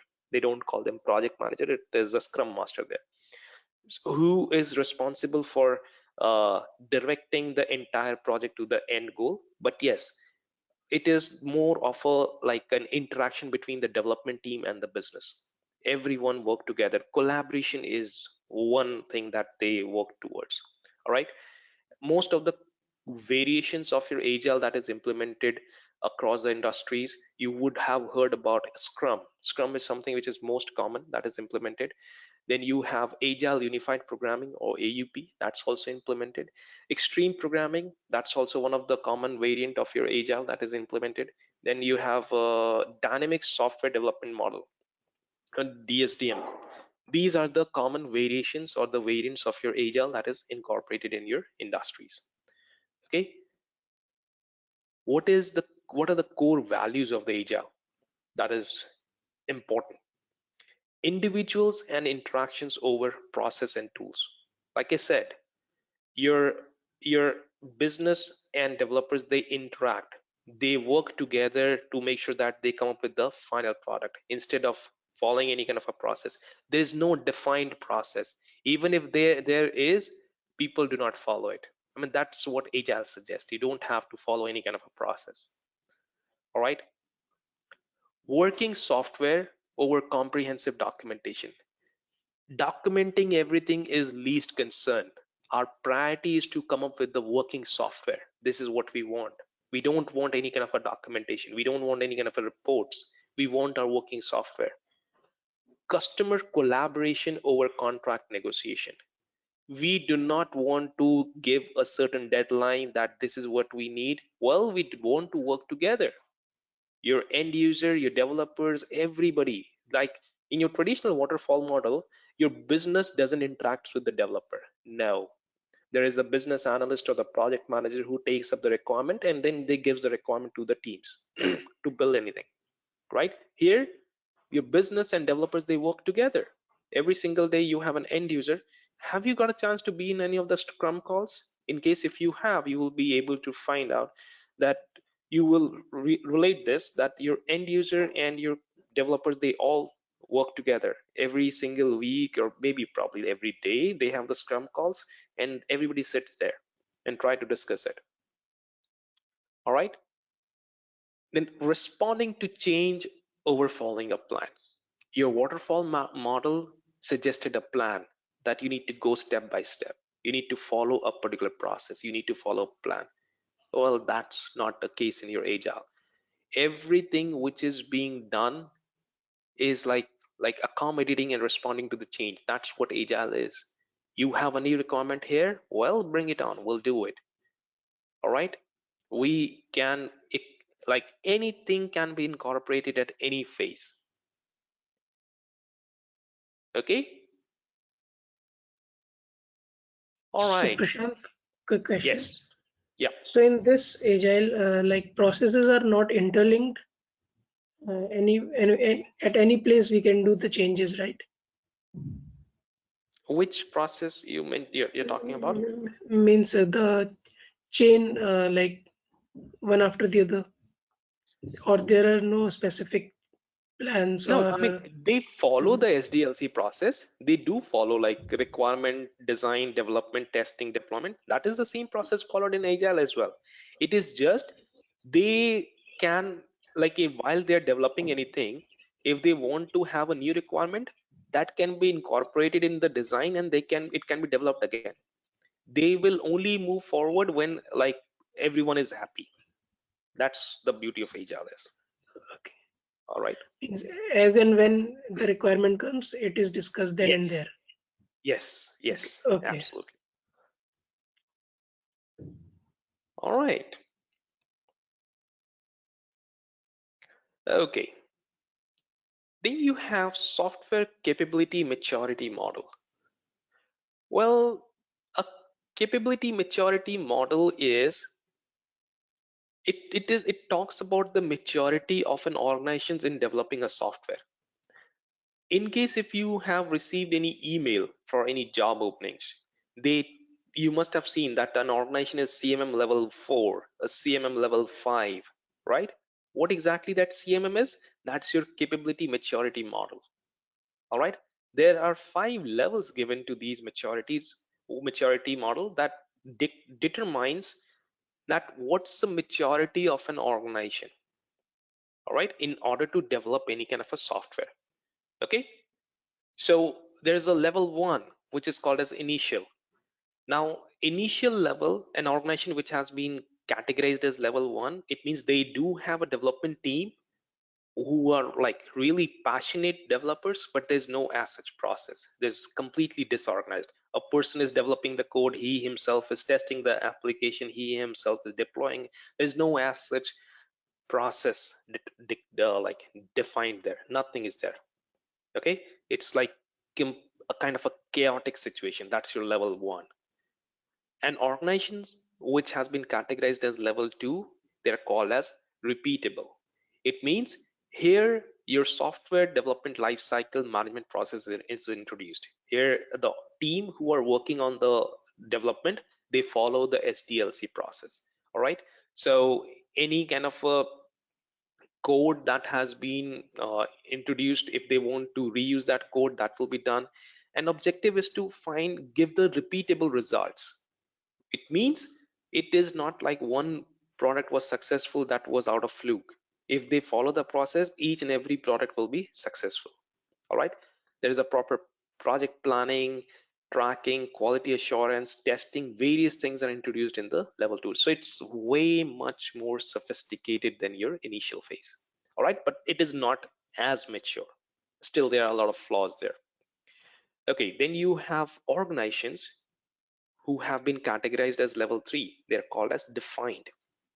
Okay, in this phase your software developers operates with formal procedure. There's an operating procedure that has been done, that has been documented, and which has been approved by the management. These developers follow that procedures. All right, it is way much organized, completely focused, and the objective is to give the final result. All right, that's your defined phase. All right, which is again pretty much better than your first two. Okay, then you have the 4th phase, or the level 4. These organizations are called as who are managed. It means the people who are working into these organizations who have been categorized as level 4, they have a detailed understanding of the development. Like they are the highly skilled developers, and they have your quantitative process. It means something that can be measured. All right, their outcomes, their results, their efficiency, everything can be measured. And there's a various quality management processes which are included there. All right, so it's here level 4. There is a wide range of organizations that falls in your level 4, various organizations. It's like if any organization has a level 4, it means yes, they do have a quality developers, and they include the quality, like they do develop quality products there. All right, then you have level 5. Level 5 is your optimized. All right, optimized is the highest level given to any kind of an organization, which is level 5. It means there is a way more sophisticated development process which is being followed there, and it's like feedback oriented. It means anything that is being developed in one phase, and if there's a feedback, like during the design phase, if they realize that the requirement wasn't gathered properly, they can go back and improvise. All right, and they work towards making their future results better. They also include the change management process, like any kind of a change that is being done in the application, it will be implemented with the proper process. So like any organization, I mean, although the most of the organizations nowadays, they have successfully qualified as level 5, okay, their product development is way much efficient and respected and industry-wide accepted. All right, these are the capability maturity model. All right, on a similar way, we have an ideal model, because we understood what are the various maturity models that has been granted, but how exactly we will implement. Like, let's say for example, an organization is at level 2, they want to move from level 2 to level 3, or an organization doesn't have any kind of a level, they want to get themselves a CMM certification, that what exactly level they have. All right, so how exactly that CMM will be implemented? With the help of your ideal model. An ideal model suggests that first of all, we will initiate, like initiating phase. In this phase, first of all, we try to find out the reason that why exactly you need to go from level 2 to level 3. What's the reason for this change?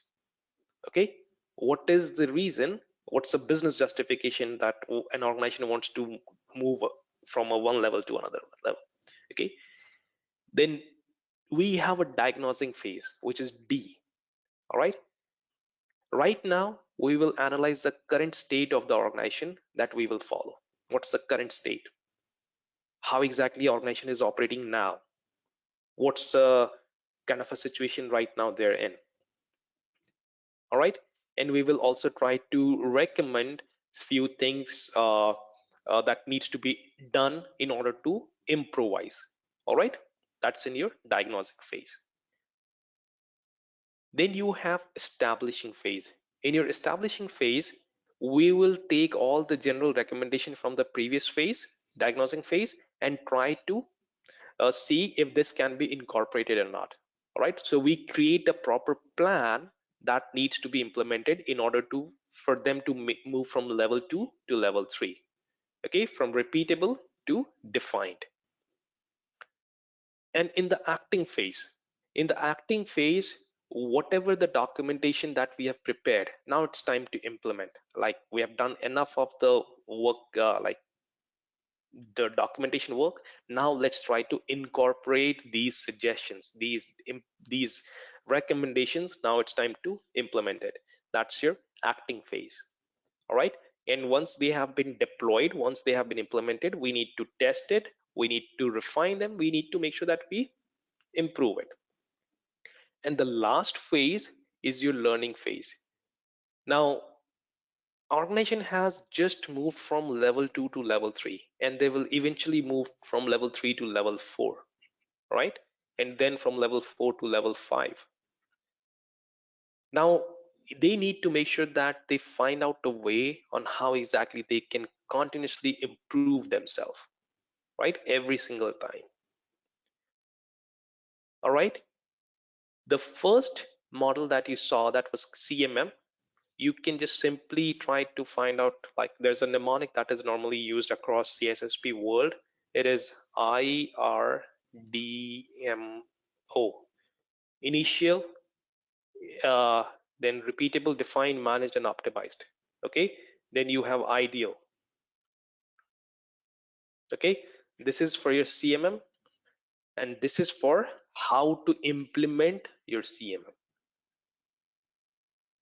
All right, these two are the maturity models. Okay,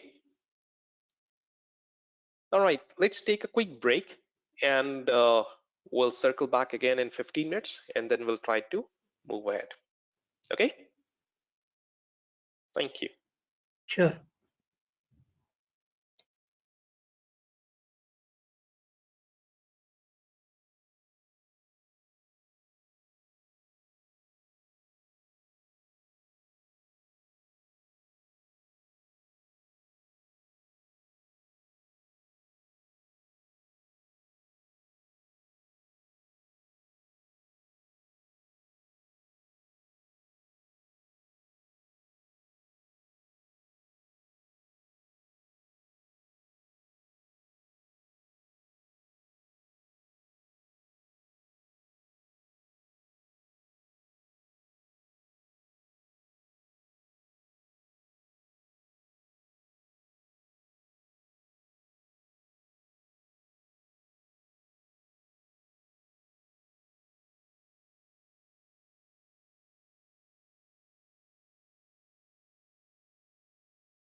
Is everyone back? And can we resume the session?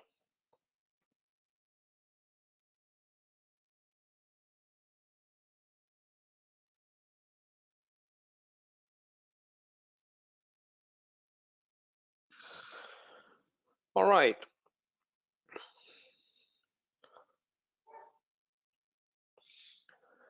Okay.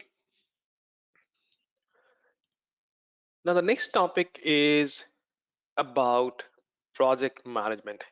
Now we are not going to go too detailed into the various aspects of project management.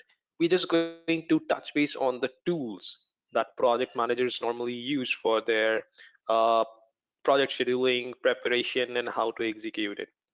Now, there are a couple of tools which we're going to discuss, and at a very high level.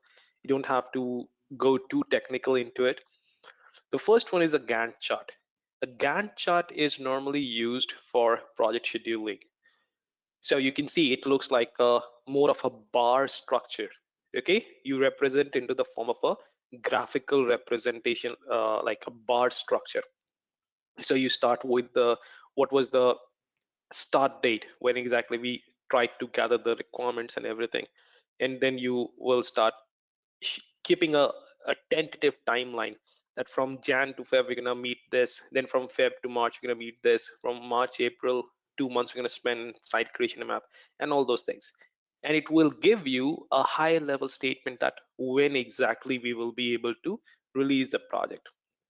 Okay, so it gives you an estimate of the time duration that it will take in order to launch a product or any kind of run a project. Okay, another kind of a tool that people use that is also called as PERT chart. It is program evaluation review technique.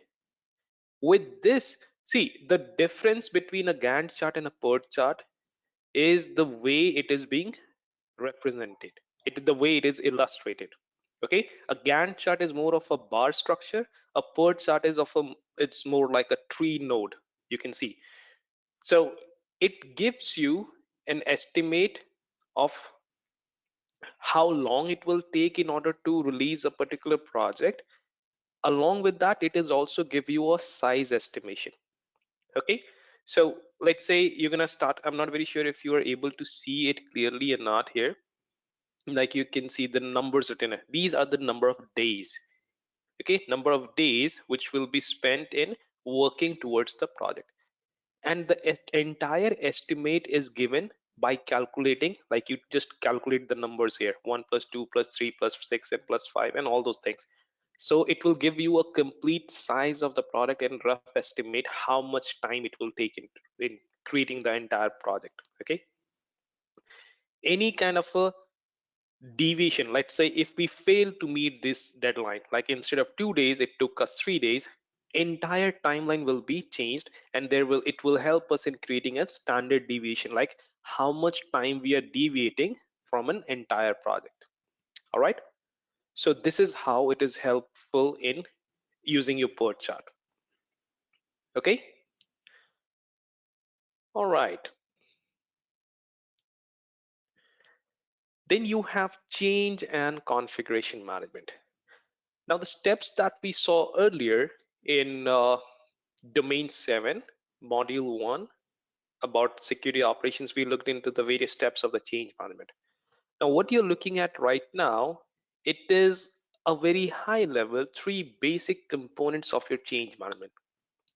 Okay, first of all, you request the change. It means whenever a new change is requested, you go ahead and give some kind of a priority, and you present the requirement that what is needed, and you just simply submit your request. Then a change control. A change control is when entire the request has been received, developers start developing, working on that change. They write down the code, they test it and send it for the approval. And the release control is when after the change has been tested and approved, you will go ahead and deploy the code. So this is a very high level component.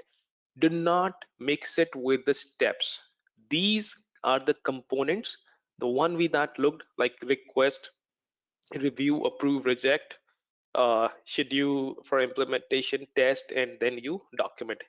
Those are the steps, 6 steps. These are the 3 components of your change management. All right, let's not confuse with it.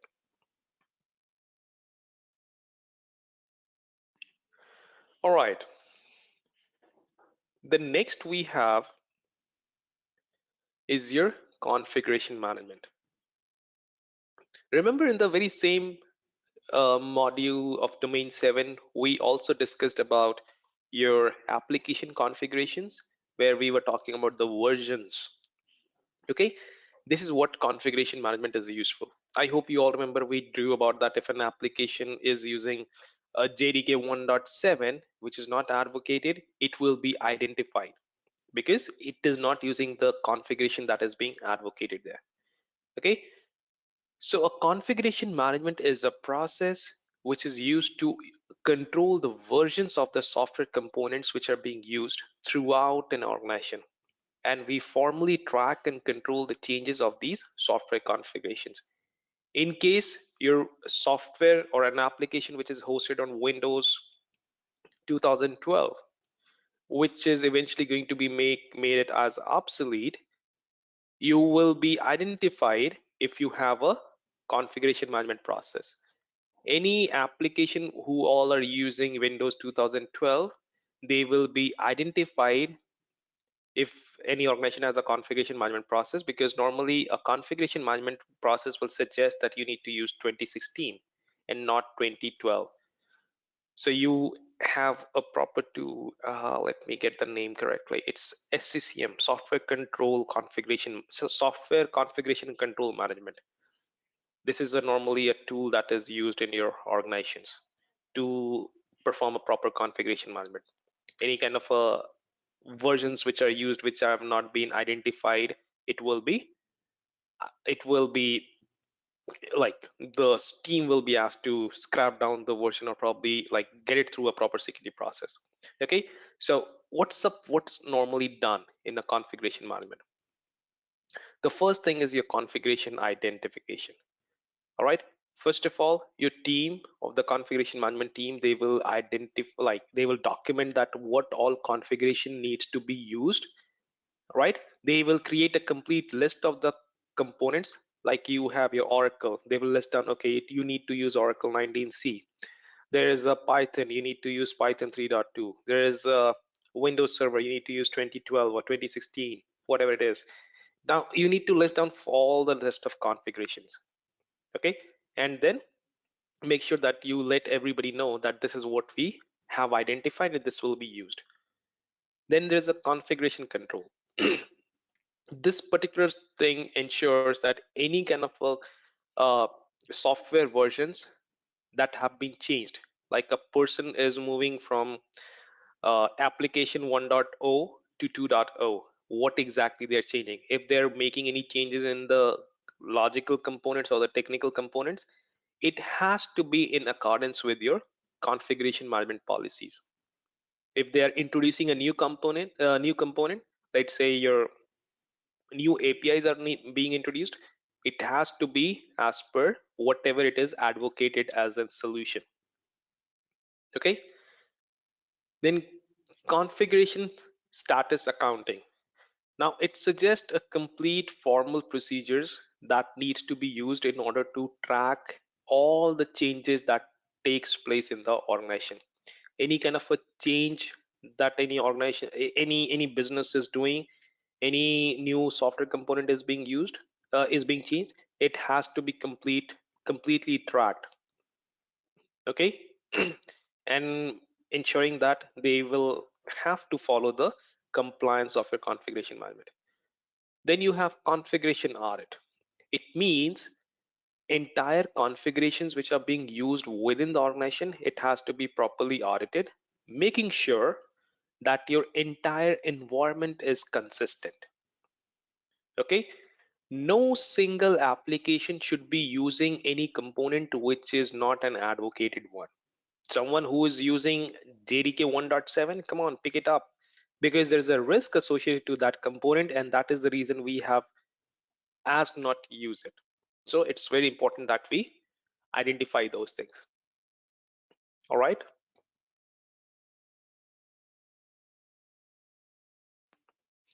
Okay. Hi, Prashant Kushagra here. Yes. So I have a basic doubt is still like how this configuration management is varies from change management.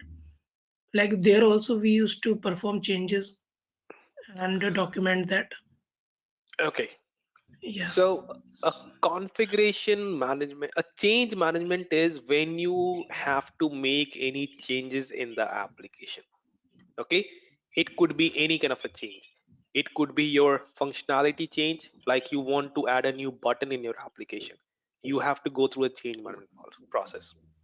Okay, that's your change management. A Mhm. configuration management is when you want to upgrade your application server from Windows 2012 to 2016. That is your configuration management, because you're changing the configuration. So even your configuration management process has to go through the change management process. Yeah, like version upgrade, patching, and all those things. Not the patching, not the Mhm. patching, it's only patching. It is whenever anything is associated to the configuration of your system. What is the configuration? Whatever the Mhm. technology or the logical component which you are using in your system, that is called as configuration. Your system is your application that you have developed, it is built using C#, it is built using Tomcat server, it is using Oracle database. Anything that you're using, all these are the configurations in your system. Okay, Yes. if you make any changes with these components, these configurations, that has to go through the configuration management process. Okay, a Yeah. change is any change in the system. It could be a configuration change or it could be a functionality change, any change. Yeah. It All has right, to go to a change management. yes, Okay. Thank you. sure. All right, then we have a new buzzword, although it's not a new thing, it's been there in the industry for several years now, which we call it as a DevOps. Now, traditionally, what we used to do, we used to have a development team who used to work in, like, who used to start writing down the codes. They used to send the code to the quality assurance or the testing team, all right, who used to test the code. And then there used to be a team who used to deploy these codes into the production, which we also call as an operations team, who is going to, like, a release management team, you can say. These three used to be a different vertical altogether. A concept of DevOps suggests when you combine these three processes, it is called as DevOps. Okay, when you combine all these three processes, it forms DevOps. Now, can you tell me what was the reason behind? Okay, let me ask this way. What is one security principle that is actually compromised with the DevOps? Can you tell? Can you identify what security principle is compromised in your DevOps?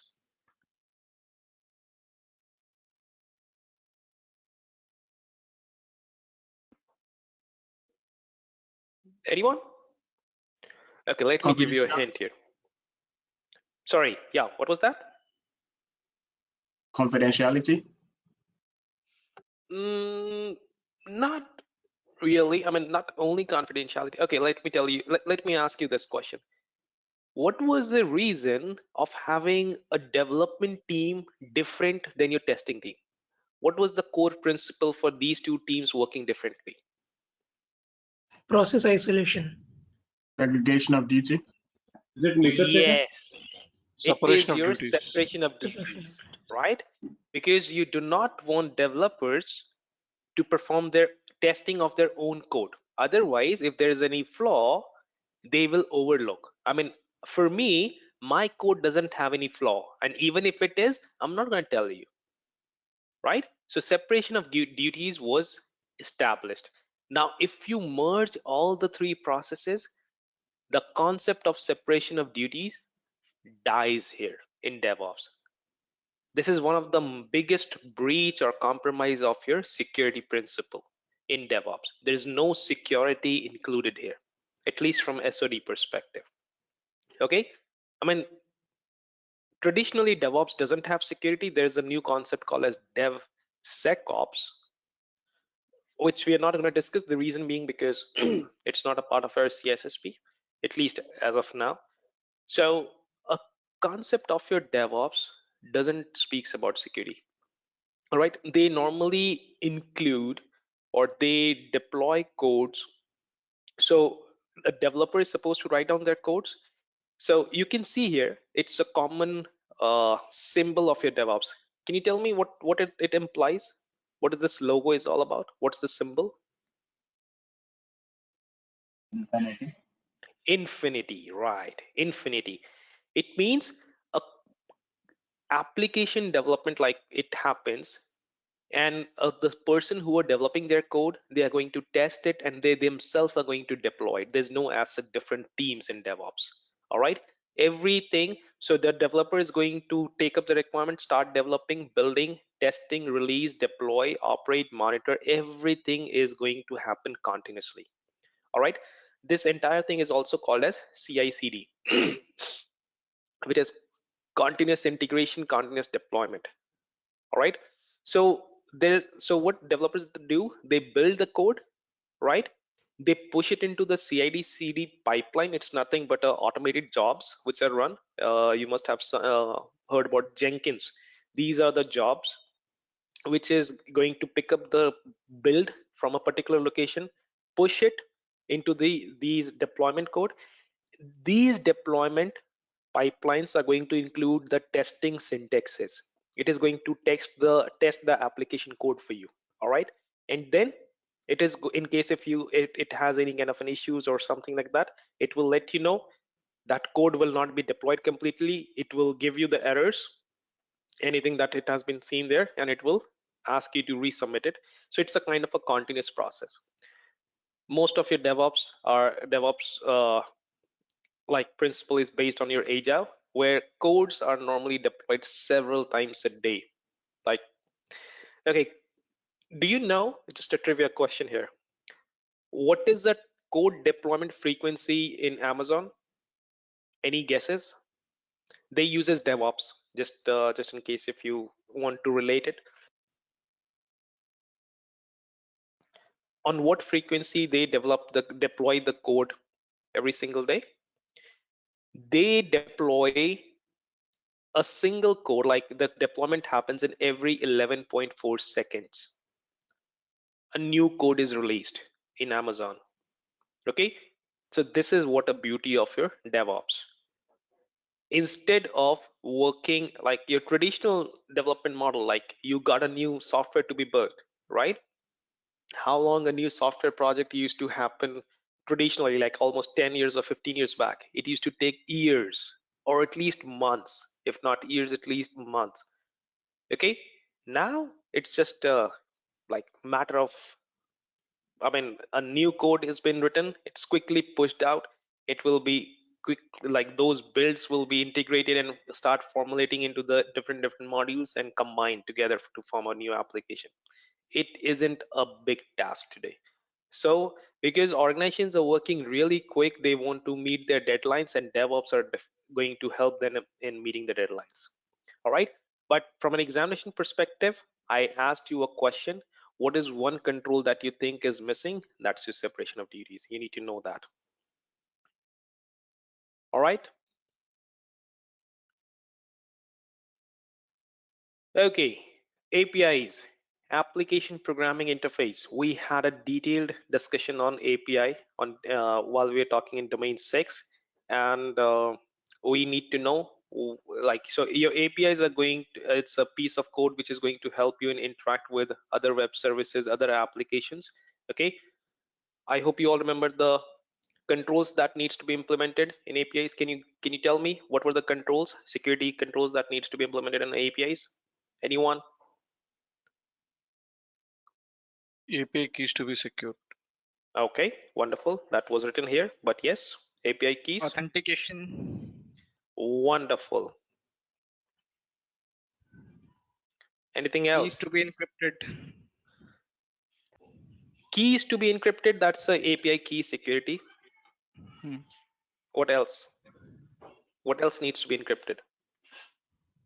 Session. The APIs needs to be encrypted. Your API is nothing but a web service. It's like a data in transit, okay, from one app to another app. Okay, you need to make sure that you protect this thing, TLS 1.2, something that sort of, right? You also need to make sure that you authorize your APIs. Okay, authentication, what is suggested? It's your go for mutual authentication. It is not only your client will be authenticating to the servers, or one which system is requesting for APIs, not only this will be authenticating, but whatever is pushing the APIs, whosoever entity is pushing the APIs, that also need to authenticate. All right. Okay. All right.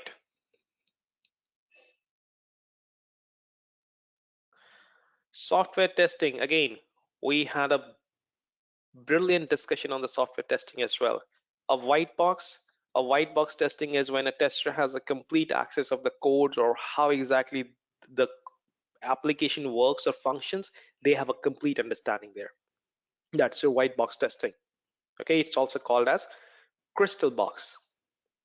Okay, then you have a black box testing. A black box testing is when a tester doesn't have any understanding of an application, and it just like test an application from a user's or an attacker's perspective. That's your black box testing. Then you have a gray box testing. A gray box testing is when a tester has been given a partial knowledge of the system. That's your gray box testing. It saves the cost, it saves the time for the tester. Then you have a static testing and dynamic testing. A static testing evaluates the code, something which has been built, all right, something which has just been built, and it is not running. The code is lying in the repository. The tester has picked up the code and it is reviewing the source code. All right, that's your static testing. Okay, then you have a dynamic testing. A dynamic testing is when a particular application or a system is running like it's on a runtime, which you do it before production in the test environment. Okay, so various vulnerabilities or coding flaws are identified. Normally static testing will reveal things like your buffer overflow, any kind of a malware, any kind of a variables haven't been declared properly. And your dynamic testing are going to find out vulnerabilities like your cross-site scripting, SQL injection, cross-site request forgery, and many more. All right. Okay. Code repositories.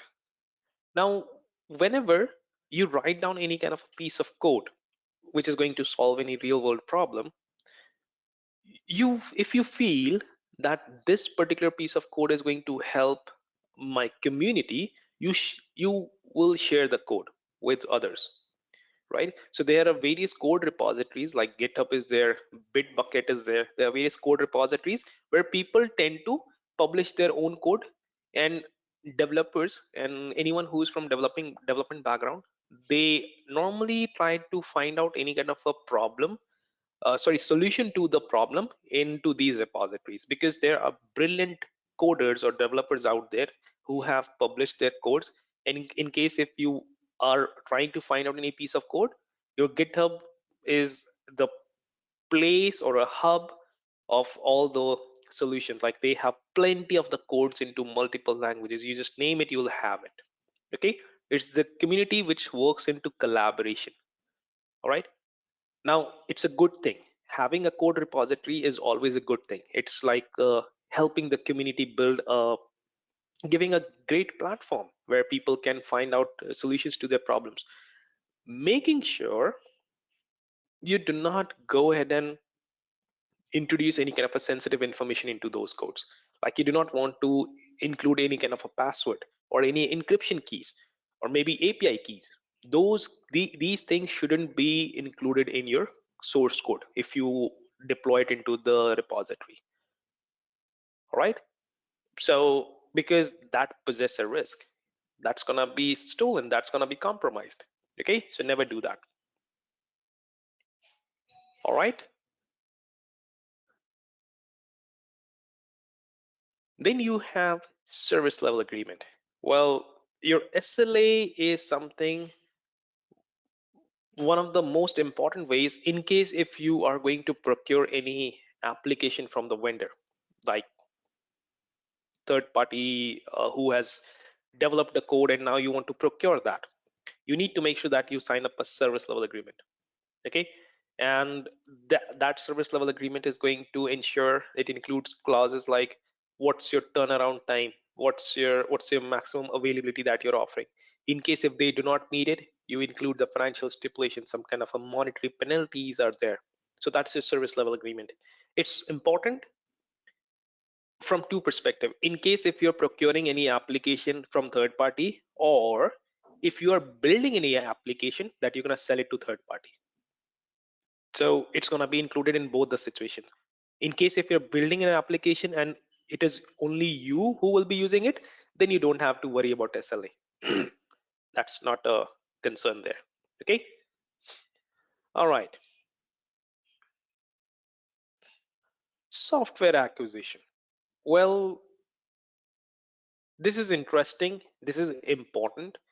And couple of topics we are going to discuss from here onwards are going to be very, very important and highly testable. I'll tell you which are they. Okay. Software acquisition. Most of the organizations, they do not develop their own applications internally. I mean, we cannot expect McDonald's or Domino's to build their own applications for their retail, for their food chains, no, right? They rely on various organizations who build such kind of an applications for retail industries, for hospitality or anything. I mean, right? So not every organization has their own development centers. Under those circumstances, we rely on these organizations, or maybe like we can subscribe for any software as a service like the cloud vendor. But when we do it, or before we do it, what is important? We always have to perform our due diligence.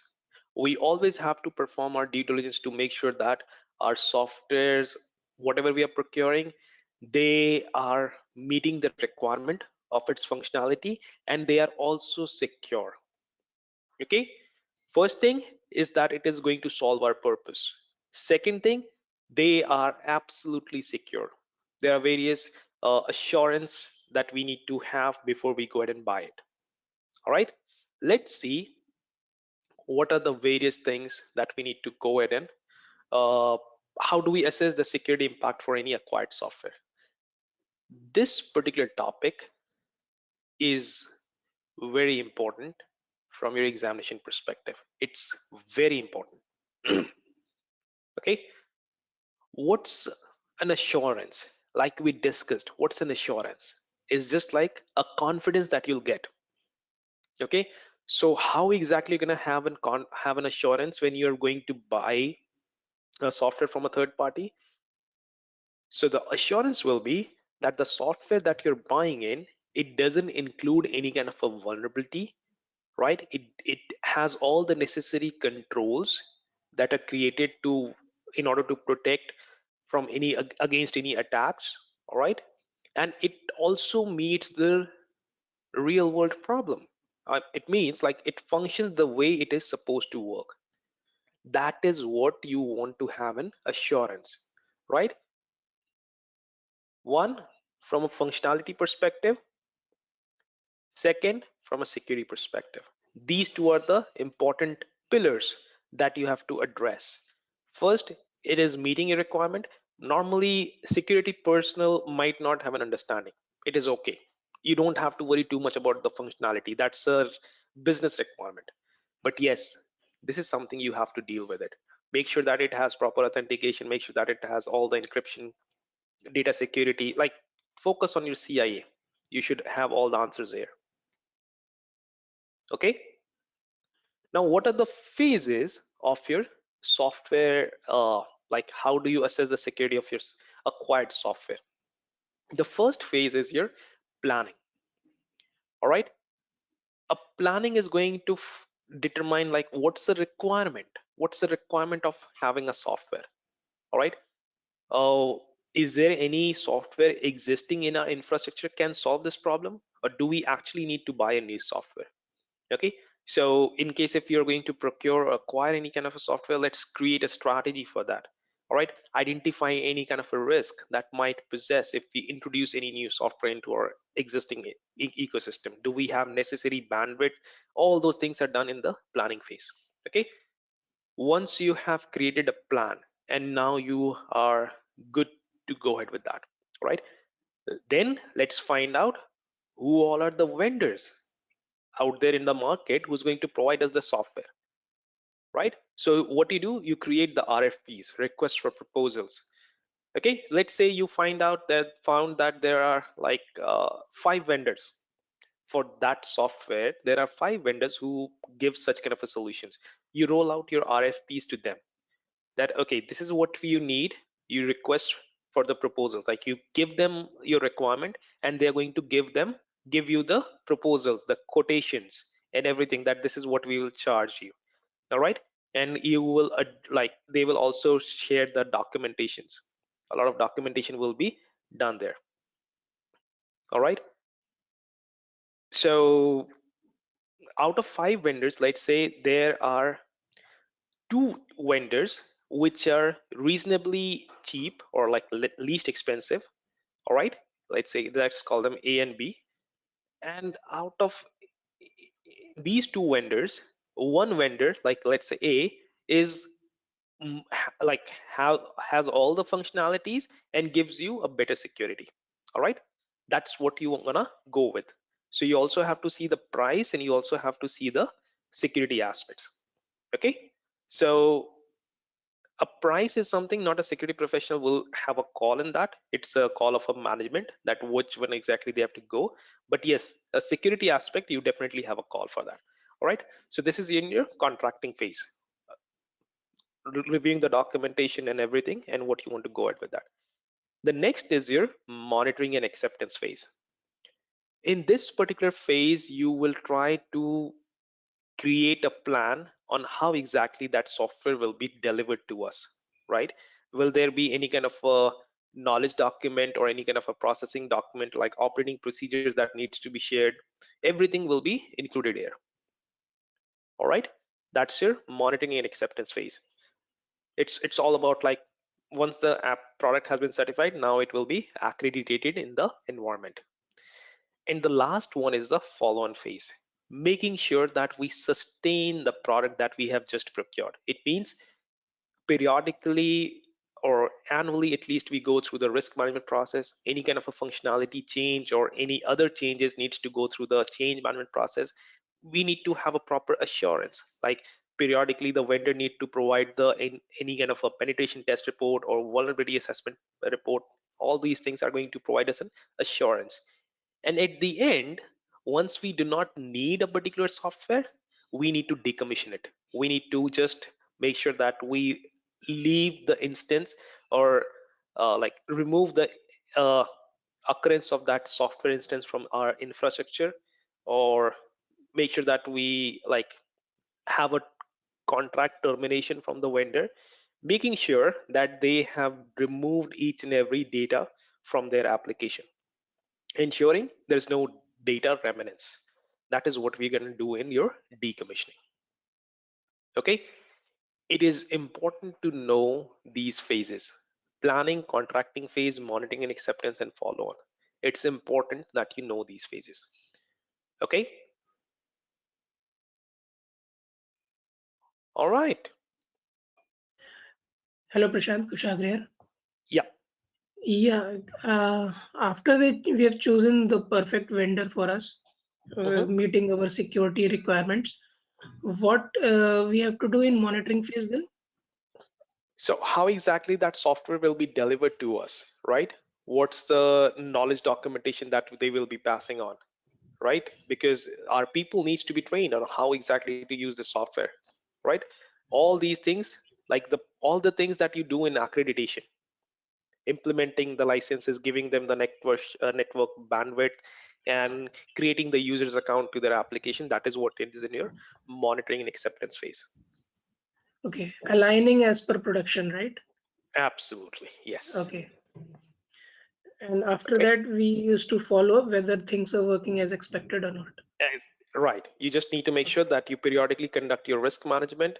Any kind of a change that needs to be done, it has to go through change management, and make sure that you periodically conduct any vulnerability assessment, penetration testing, to make sure that you have an assurance towards the software, a continuous assurance.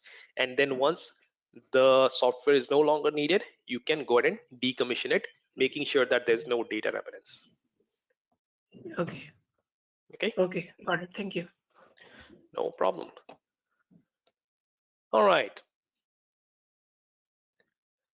The next topic has recently been very popular in your CISSP. That is commercial off the shelf. Now, I cannot emphasize enough how important this topic is.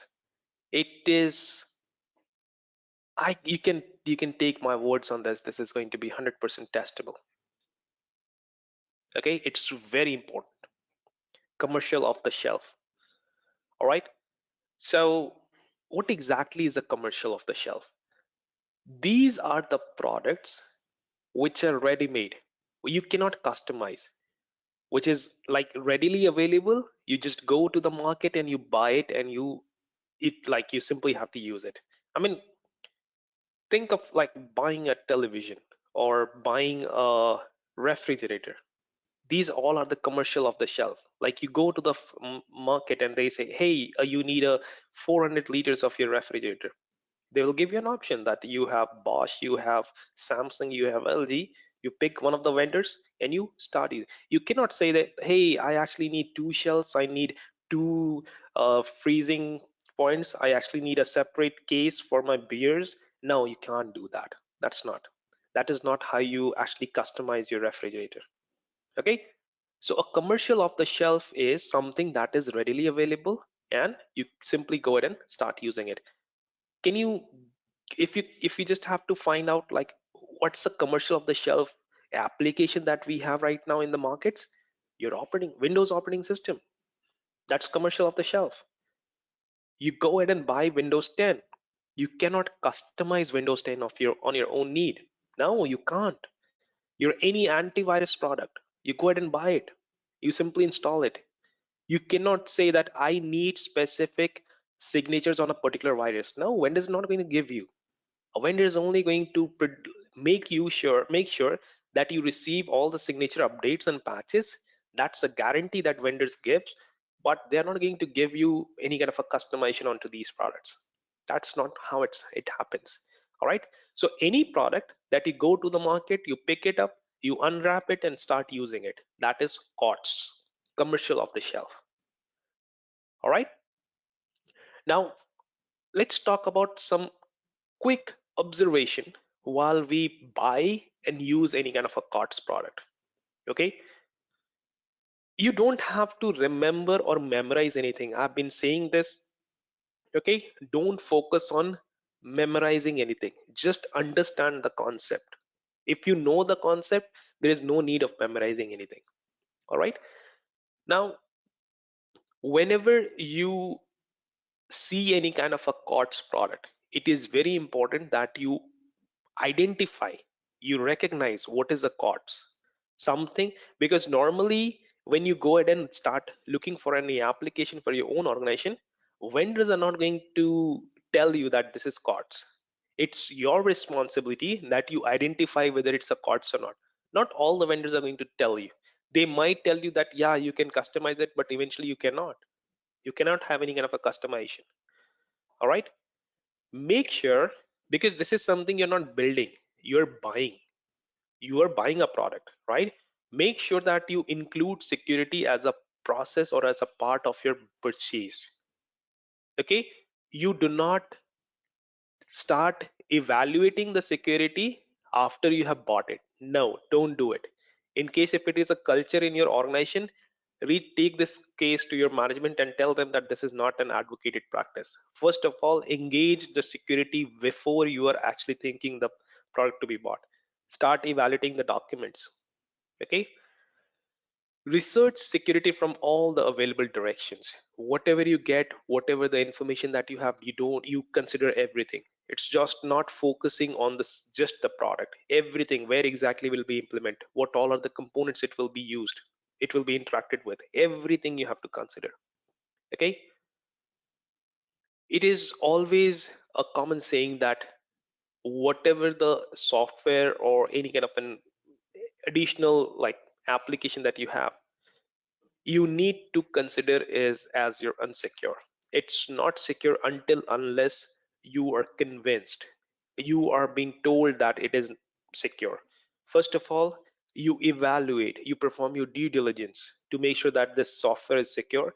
Then only you will say that yes, it is secure. Otherwise, no matter what's the claim that vendor is making, that we have a top-notch product and it is the damn secure product, no, it's good. Well, you say, you keep it with you.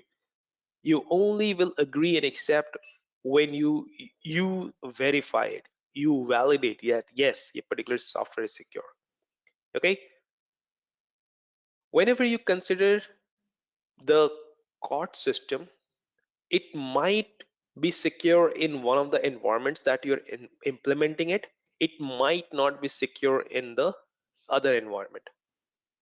Okay, if you have implemented a particular, let's say a Windows operating system, right? It could be secure in one of the network segment. It might introduce a vulnerability to other network segment. So it has to be considered like everywhere. It it should not be like a product focused approach. It should be at an enterprise focused approach. If you are using a particular product in your manufacturing area, it might impact your sales and marketing as well. It might be secure in your manufacturing, but you have to consider it as at an enterprise level. Okay, whatever you do, protect yourself. As a customer, we all would be eventually a customer of a COTS product. All right, so whenever you are procuring or buying anything, make sure that you protect yourself legally, physically, at any instance. Because what happens, and I'll explain in next slide, whenever a new product that you purchase and which is a COTS product, the vendors are going to give you an agreement which you have to accept and start using it, right? So which is going to be very difficult.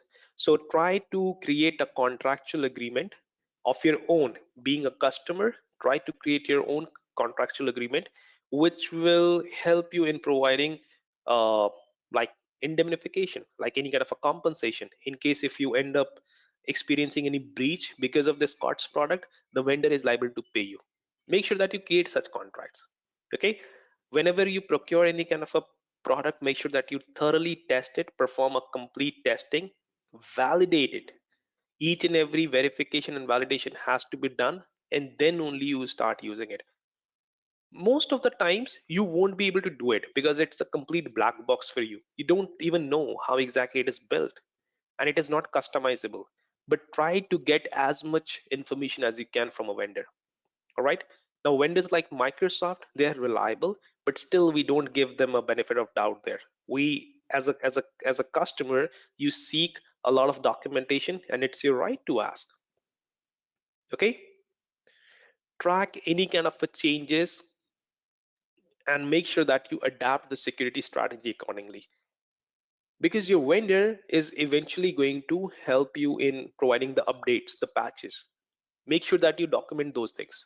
Okay, in case, because if you receive any patches and if you have not worked properly, it will end up compromising your system the way it happened in last year on SolarWinds, right? It happened because the vendor provided an update. So make sure that you only do it once you are properly verified it. Build in a monitoring system to detect failure. Normally it might not be there given by the vendor directly, but try to implement some kind of a integrity verification or any kind of a failure detection method like your host-based intrusion detection system. That can be helpful. All right, these are the few observations that you need to include or consider while evaluating any kind of a COTS product.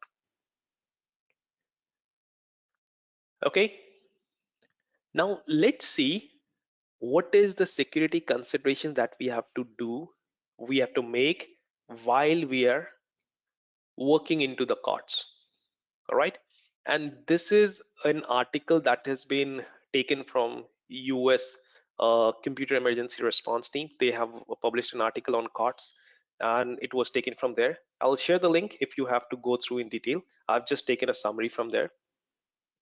So a COTS software is an attractive attack target because it's kind of like a popular in the industry. Everybody uses it, right? You can just simply imagine that like the usage of your Microsoft operating system, Windows operating system, is way much higher in across the world. A lot of organizations depends on that, right? That's the reason it is an attractive attack target for the attackers. So we have to consider that. All right, it is very difficult to verify the security of the COTS products because they are black boxes, like I said earlier as well. As a customer, you might not even be able to find out any kind of a things, any functionalities, any piece of codes that have been written in these COTS products. You have no idea as a customer. You just have to start using the way vendor is giving it to you. All right, a COTS software vendors have limited liability. Remember when in the previous slide we mentioned about we have to protect ourselves from any kind of like and other issues, because before you start using it, a vendor makes you sign the end user license agreement, right? Which says any kind of an issue that you experience with this software, it's your responsibility. It's not the vendor's responsibility. So make sure that you read all these agreements before accepting or start using the software. And my recommendation would be to first of all build a kind of a customized contract on these COTS product before you start using it. All right,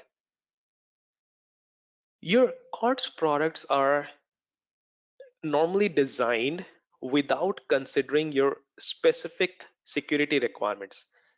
Like it is not tailor made, it is just made. I mean, Microsoft doesn't builds the Windows operating system different for your banks or healthcare or retail industry or hospitality. No, Windows 10, which is being used in my organization, it will be exactly the same in your organization, right? There is no difference. There is no difference at all, right? There would be certainly different versions of it, but anyone who is using that version will be universally the same across the organizations, across the world. And that is the reason we like they do not consider anything. Okay, Prashant's organization is into industry of this, so let's tailor it for from that perspective. All right, no, Microsoft doesn't care that where exactly I work. All right, if I have to use it, I'll have to use it whatever they are going to give to me.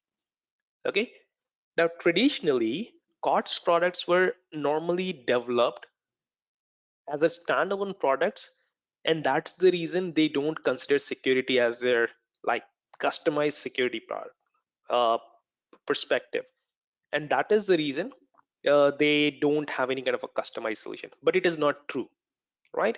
It's not as a standalone products, not anymore at least.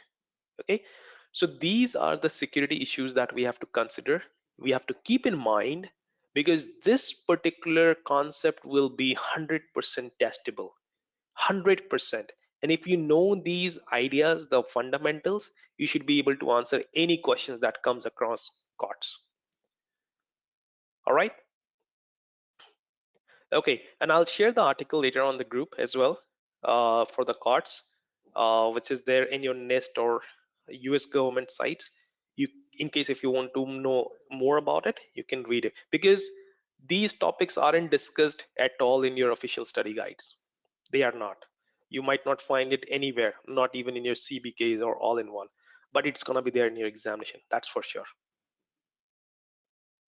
Okay. All right. Moving ahead. Databases. Well, we have learned various things from on databases in your domain 3. Your organizations rely heavily on the databases, and your organizations, they have various kind of a database management systems as well. They will use either hierarchical, distributed, or relational databases, right? So let's see what are the various databases, database architectures. Okay, the first one is your hierarchical or hierarchy. Okay, a hierarchical database is which has a one-to-many relation. It's like a parent and a child, a tree and a node. Okay, so I mean, think of a hierarchical database like your org charts. You have a CEO, then you have your CIO and your CTOs. Your CIO will have your like infra. Okay, then you have development, and then you have a CISO. Okay, and then your CISOs would have your like architecture, SOC, and then you have your further whatever like identity access management and so on. Okay, so it's just like a one-to-many relation that you have. That's your hierarchical. Another one is your distributed architecture. A distributed architecture is when a particular data is stored in more than one databases.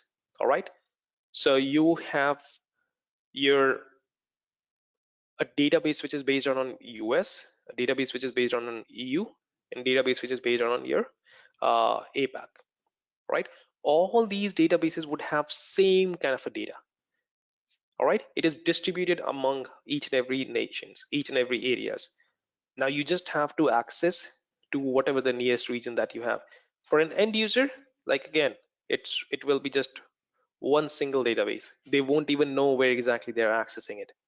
It helps in having proper availability, like your data is replicated across everywhere, so it will be available, right?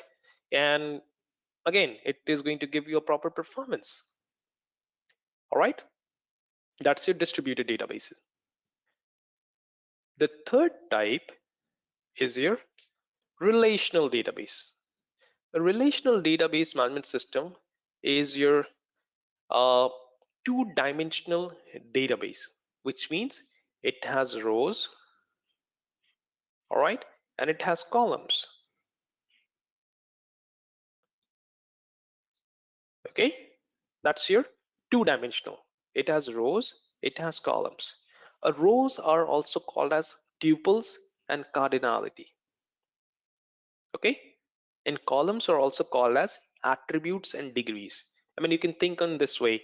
You have the stack of cards, playing cards. How do you stack it on the top of each other, which creates the rows? That's how you can remember the cardinality as rows, right? A column is attributes. Let's say you have an employee database, right? What are the various attributes for an employee? Employee name, right? Phone number, address, employee ID, right? These are the attributes which are determined in your columns. A degree, you can think of it like a room thermometer that you have. You place it on a wall. If your temperature inside the room is kind of warm, the temperature will rise. If the temperature inside your room is like cold, your temperature will decrease. That's your degree, right? So this is how you can remember the different words. It's important to know these things. All right, so this is your relational databases. Now relational database also has keys, like various keys are created. Okay, so keys are nothing but your subset of any database table. All right, so there are various kind of keys that we have in your relational databases. Let me show you the diagram, and then we'll discuss about the keys. Okay, I'm not very sure if you're able to read this. I'll do it for you. Okay, let's say you have two different databases, tables, table 1, table 2. All right, the first table is going to give you an information about the organizations, all right, various organizations that they have. Now all these attributes that you can think of it, right, these are the columns. All right, any column which can become, or okay, so any column that is able to uniquely identify any record in the table, that is called as candidate key. Okay, that is called as candidate key. Now a candidate key is something which has a potential, or which is a candidate of becoming a primary key. Okay, let's talk about what's a primary key here. A primary key is a particular key which can be helpful in identifying any unique record in the table, any record like any row. Now if, for example, we have an employee database, let's take this example. If we have an employee database, what are the things we have an employee database? You will have the name. Now it is most likely that there could be more than one Prashants, right? There will be more than one Prashant. So we cannot use this name as a primary key, because we cannot, I mean, if in case there are two Prashants and someone say, hey, who's Prashant? And both of us will stand up. Now that is not how you will uniquely identify the Prashant. Date of birth. Well, again, there is a possibility, if we follow the birthday paradox, there is a possibility that both the Prashants can also have a same birthday. Well, there is no wonder. I mean, I'm pretty much sure there will be some different Prashant outside in the world, although the probability will be very less, but we both share the same birthdays. All right, it is highly possible there. Okay, now what is one thing that we can use to uniquely identify Prashant? That is your employee ID, right? Because no matter how, like, even if we like have all the attributes same, your employee ID will always be different for both the Prashant. Okay, it will be something different. Both Prashants cannot have same employee ID, right? No matter what. So that anything that can uniquely identify any record in the table, that is called as your primary key. Okay, any key that has a potential of becoming a primary key is called as a candidate key. All right, so even in case like your any kind of a table, like name could have been used as your primary key, a your date of birth could have been used as your primary key. Something that has a potential or a candidate of becoming a primary key, that is your candidate key. Something, so your primary key is chosen through a candidate key. All right, a primary key will always be chosen from a candidate key. All right, So candidate key, that means it uniquely determines the primary key record. no, no. A candidate key is something that is going to uniquely determine a particular attribute here. All right. So like you will only have like employee ID as only one employee ID column. You will only have a one date of birth column. Yes. Okay, that is your candidate key. A primary key is something that can be useful in uniquely identifying any record in the table. Like I have to identify Prashant uniquely, so I'll use an employee ID to uniquely identify Prashant. That's your primary key. Got it. Okay, Yeah, thank you. okay, cool. Then you have a foreign key. Let's say we have two tables. right? The table 1 was along with for your companies, you have your company names which can be same, right? So we have given a primary key as a company ID, all right, which will be definitely be different for all the companies. And the table 2 is on the employees who work into these companies, all right. Now one of the employee IDs that you have, like the sales representatives that you have in here, it also has a presence in table 1, right? So a foreign key is a kind of a column or a subset in the table that can be used to establish a relationship between two tables. Something that you can use to merge or to combine or to join or to find out any relationship between these two tables. That is called as foreign key. So you can see here sales representative is a common attribute into these two tables. So that can be used as your foreign key. It is also called as referential integrity. Okay, something that is used to establish a relationship between any two tables are called as foreign key. All right. Okay.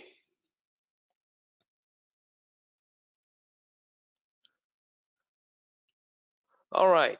In this case, like there are two tables, so any one common attribute which determines the relationship is a foreign key, right? Yes, that particular attribute will be present in both the tables. One Both the common table. tables. Sorry. Yeah, that is how you will establish a relationship there.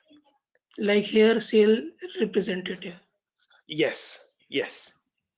Okay. All right. Okay. Then you have normalization. A database normalization simply means you remove any unwanted data items from your database. You remove any duplicate data, like performing any housekeeping activities. Okay, making it consistent and efficient, like well organized. You perform proper indexing into your database, you remove any unwanted data, all those things, like making it simple, organized and efficient. That's what you make it, you call it as normalization. Now the details of the normalizations aren't a part of your CISSP curriculum. I'll just let you know that there are three normal forms: first normal form, second normal form and third normal form. Okay, that is that we do in your databases.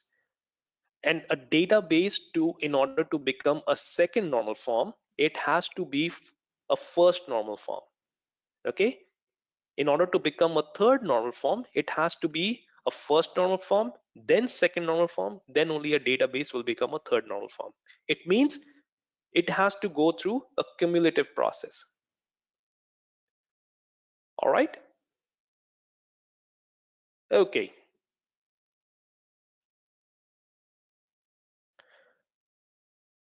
Then you have database transactions. Okay, let's say you have two accounts, account A and account B. Okay, account A is going to transfer, so let's say it has 500 rupees or dollars in this account, and it's going to transfer 100 rupees or $100 to account B. All right, initial value is 0 and it is going to have $100 added to account B. So it will have plus 100 and it will have minus 100. Final result will be 400 and this will have 100, right? This is how a transaction happens. If this particular process completes, like a minus 100 was deducted from here and 100 was added here, it means the transaction was successfully completed. We also call it as that transaction was committed. All right, let's say an account, like amount was deducted from an account A, and while it was being transferred here, the transaction failed. Okay, now the amount has been deducted, it has become 400 here, but it never reached here. It still has value as 0. Where exactly that 100 went? Right, it went up in the air, which we do not want. We do not want this person to lose 100 and which never reached here. Okay, so under those circumstances, we want to make sure that if the transaction wasn't successful, it has to be rolled back. It means 100 will again be added, which will make it 500, and it will reinitiate the transaction. That's your rollback process. Okay, now in order to make sure that we have these database transactions to be perfect, to be to be adequate, we have certain rules. Okay, there are certain characteristics of the database transactions that we normally follow. These characteristics are also called as ACID. Okay, ACID stands for your atomicity, consistency, isolation, and durability. All right, now your atomicity simply says that your database transaction should be atomic. It means either everything should be completed or nothing, all or nothing. Okay, even if a part or a portion of transaction fails, everything has to be rolled back. It cannot do like a partial transaction will be completed. No, we cannot do that. Okay, so either everything will be completed or nothing. Second is consistency. Consistency means any kind of a transaction that is being operated or that is happening, it should be consistent to the database rules.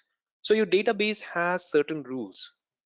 So these rules are like all the database should have primary keys, at least one primary key. All these databases should have, let's say, in case they're if you're establishing any relationship between two database tables, it should have a foreign key. So these are the rules of the database. So we need to make sure that any kind of a transaction that is happening, if a database doesn't have any kind of a primary key, that database transaction will never happen. So it should be consistent to the database rules. Okay. Then you have isolation. Isolation is no two transactions should be interfering with each other. All right. A transaction A that has happened, it should not be seen or affect the transaction B. Whatever the transaction that has happened, it should be completely isolated. All right, it should not be seen by transaction B, or a transaction A should not affect any kind of other transactions. All right, then durability. Durability means your database transactions, once it has been committed, it should be preserved. It means you need to have some kind of a backup mechanisms so that you preserve those transactions, just in case if they are lost, you are able to retrieve it from these backups.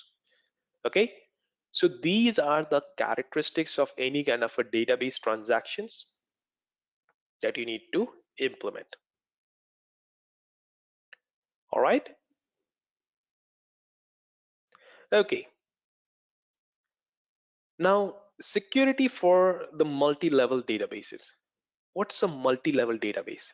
A multi-level database is something that addresses the transactions to at two different security levels. Like you have a top secret, you have a secret, you have a top secret and a secret, right? A secret person is trying to read anything at a top secret or read anything at a secret or do these things. So all these kind of transactions are happening at a multi-level simultaneously.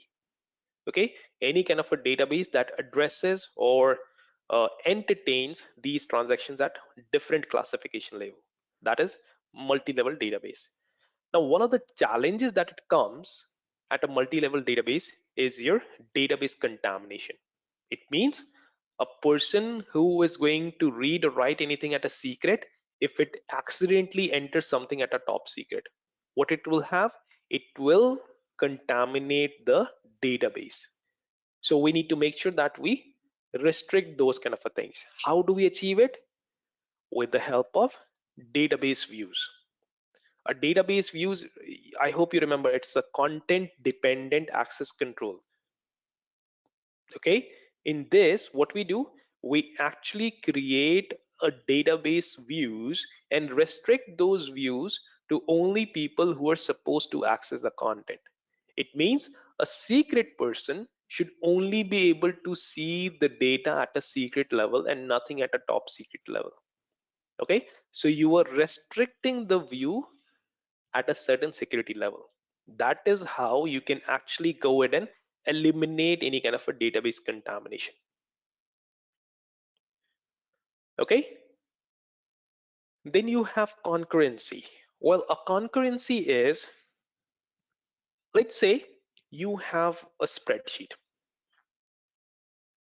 Okay, in the spreadsheet, two people are accessing the spreadsheet. There's a shared spreadsheet and two people are accessing the spreadsheet simultaneously. Okay, now what will happen? Let's say this is a column which is going to ask you to fill what is your favorite animal. All right, and this space is blank. Now two people are going to open the spreadsheet, and let's say both people access the spreadsheet at the same time. First person entered as dog, right? But for the other person it is still blank. He entered cat. So now dog will be overwritten by cat, and the final outcome, it will only have cat. The data which was entered by person A got lost, right? Because there was no as such concurrent control. Now, if you have ever accessed a shared spreadsheet, you would see that there is a lock and unlock feature. It means while it is being accessed by person A, it will not be available by person B. All right. So person A, who has accessed the database, all right, they both, the Excel spreadsheet, he will see the space blank and he will write down dog, save the file and come outside, close the spreadsheet. Now person B will enter, he will see that, okay, this space has already been filled with dog. I have the space next to it. I'll write down cat here. So it is going to prevent any kind of an unwanted data modification or data deletion. So it protects your integrity and availability of the data. That's your concurrency. All right. Then you have polyinstantiation. Well, we have cell separation, my bad. A cell separation is simply a way of hiding a cell in the database. You have a particular cell. In case if you have anything sensitive, you hide it. You don't let anyone see it.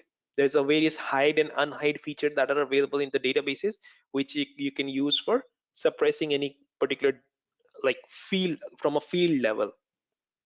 Okay. Then you have polyinstantiation. I hope you all remember polyinstantiation from domain 3, because it is a kind of a countermeasure that you implement against any inference or aggregation attack. So remember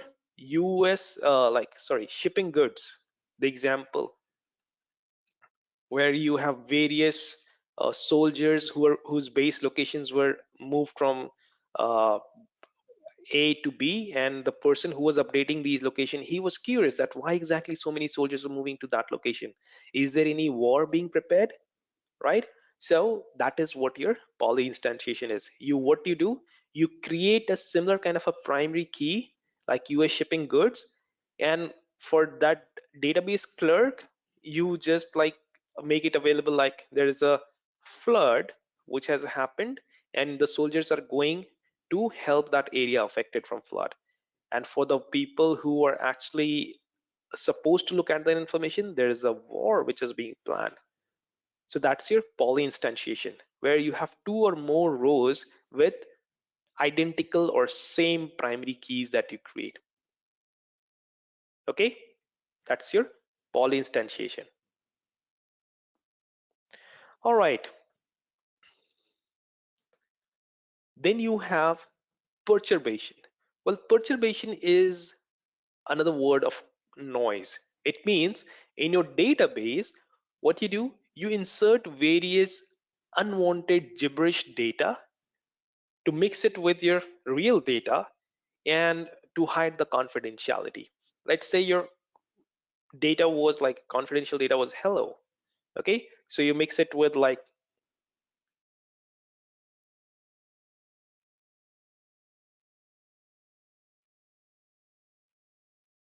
something like that sort. You have mixed with any random numbers or variables. Okay, so someone who is not authorized, they will see like this. Someone who is authorized, they will be able to find what's the real data. Okay, that's your perturbation. All right, this is how you try to implement security on the multi-level databases. Okay, what is open database connectivity, or it is also called as ODBC?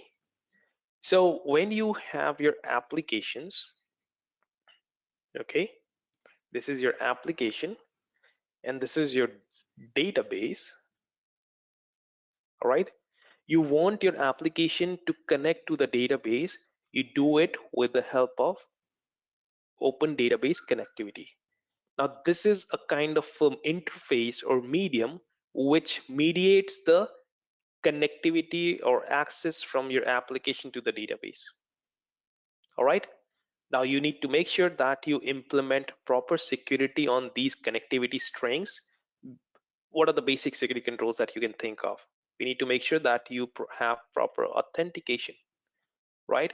You want to make sure that your application should always authenticate to your database before retrieving any information.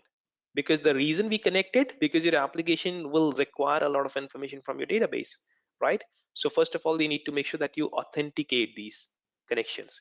Secondly, encrypt it. Make sure that you always encrypt these connectivities. Okay, that's how you can secure your all the database connectivity strings. Okay, all right, then you have export systems.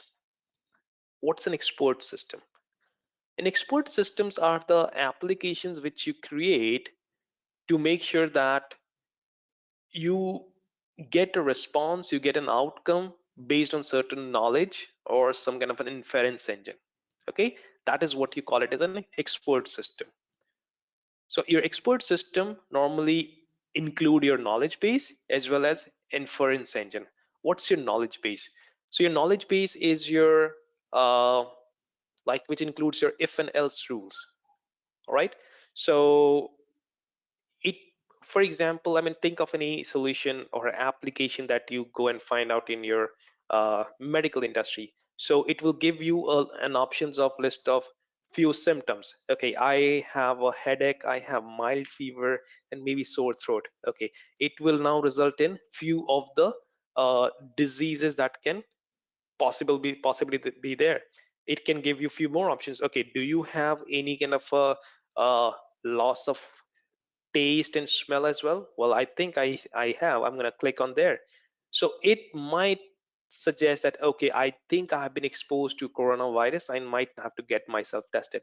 So your knowledge base include various conditions, various rules, right? If and else statements, all these logical conditions are there, right? Which is going to help you in finding a decisive conclusion there. That's your knowledge base. Inference engine is something which takes the decision based on previous experience, a judgment based on previous experience. Now think of a situation when a person goes to the bank to apply for any kind of a loan. All right, now the person is very well dressed, very well groomed, and he's very well spoken. He's very soft spoken person. And the person who is the bank manager who is going to approve the loan, he sees his credit report, right? And he realizes that the person has never paid or returned any kind of a money in past, but he still feels like a person is a nice guy, right? A person is a nice guy, and I think I should give him the loan because I don't think he'll cheat on me and he'll return the money on me. Okay, so this is how a human emotion is now affected, right? A human gets influenced because the human mind or brain is like emotional, right? They can't take decision when it comes to emotions. So for those purpose, we have an inference engine. In order to successfully grant a loan, we have to upload the credit history to the system. And if the credit history is analyzed by the system and the system believes that a person is not going to return the money because his credit history is not good, doesn't matter how good or well dressed he is or how well spoken the person is, the person will never be able to get the loan. That's where you use inference engine, where you do not want it to get affected because of any kind of an emotion. Okay, so your expert systems actually rely on the kind of data that you feed into your knowledge base. See, it is all dependent on the knowledge base, and knowledge base will be as good as the data that you're feeding in. Now you have to be very cautious in case if you are feeding in a lot of data, we need to make sure that we provide, because that knowledge base needs to be secured, because that knowledge base might include several data which is like sensitive. So we have to be very careful what kind of a data that we are feeding in. And it is applicable to all your artificial intelligence and your machine learning systems as well, because your machine learning systems or your AI systems are only good enough when you have given them the data to learn, right? And more data you will feed them, the more better they are going to be, like more mature they're going to be. Okay, so we have to make sure that what kind of a data we are trying to share there. All right. Prashant, hi, Ranjit. Yeah. Here I have a query. So you're saying Yes. that data in the expert systems, so data what we are going to feed, so it will analyze based on the data with the current scenario, and it will provide us the proper solution, whether we Right. can proceed with that or not. Otherwise, is that good or bad, right? Yes. So here comes in the knowledge base also it was doing the same thing, and in the inference also it was doing the same thing, right? In the knowledge That's based also yes. it was taking from the previous knowledge whether uh, what based on the scenario whether it is yes or no. In the Mhm. inference also it was doing the same thing, right? So what is the exactly difference here? So your knowledge base is only limited to the kind of a data set or the knowledge that is present here. An inference engine is when it is going to analyze based on the knowledge that is being presented at a current situation. Okay, these two are the main conditions or the characteristics to build a expert system. Okay, they both combine and make a expert system. So your So knowledge can I base is like a kind of a rules, a kind of a signatures that you have created. In an okay, so can inference I take engine, the same example as aggregation and inference, where in the inference we need to use some human brain to make the yes, difference. Here yes, here right. also the same difference can I take? Knowledge base will completely depend on the old data what we have presented. In the inference it will uh, take the scenario of the current situation, it will analyze and it will provide us with the Well, right. I honestly would not suggest you mix those things because they are kind of an attack, right? Okay, Aggregation and inference is an attack. Your right, export system is a kind of a functionality of a particular kind of a different type of an application, right? But yes, right, your inference engine takes up any kind of a decision based on the current situation that is being presented. Like it will look and analyze a particular data set, right? And a right. knowledge base is like kind of a conditions that you have created in the knowledge base, the set of a questions that you have created. If those conditions are met, it will give you a decision along with your judgment on the inference engine. So combining these two, you form a expert system. So all your AI based machines that you form, they are nothing but expert systems, right? Clear. Okay, Thank you. wonderful. Sure, no problem. All right, so next is your machine learning. Well, a machine learning is a kind of a technology or a technique that uses various analytical capabilities, and you just provide them a various data sets, and it will try to learn on its own, all right, without any kind of a human intervention. You have a set of job. Every single day, a person comes in, open an Excel file, they pick up the data from a particular Excel file, merge into a different data sets, try to combine it and form an output data. It is a recurrent job over and over again that a person does. Now you can utilize that person for something doing real work or a productive work, and that job, that redundant task can be done with the help of a machine, right? It is nothing but a piece of code that you automate, that you write it down so that that redundant task can be achieved. Okay, so that is what your machine learning is. You create a set of code, instead give them a set of instructions, and now it will start learning directly from the data itself, and it will try to improvise itself. Because the the difference between your automation and machine learning is, automation is only going to follow the set of instructions. A machine learning is also going to adapt itself to the new environment, to the new data sets, all right, so that it can also look at the new different patterns. That's your machine learning. All right. Prashant, can you please go to last slide? Yes. Okay. In this, the exam tip says expert systems are as good as the data in the knowledge base. What does this mean? Yes. Can you please? Yeah. Your expert system will only be dependent, like because it requires the kind of an input.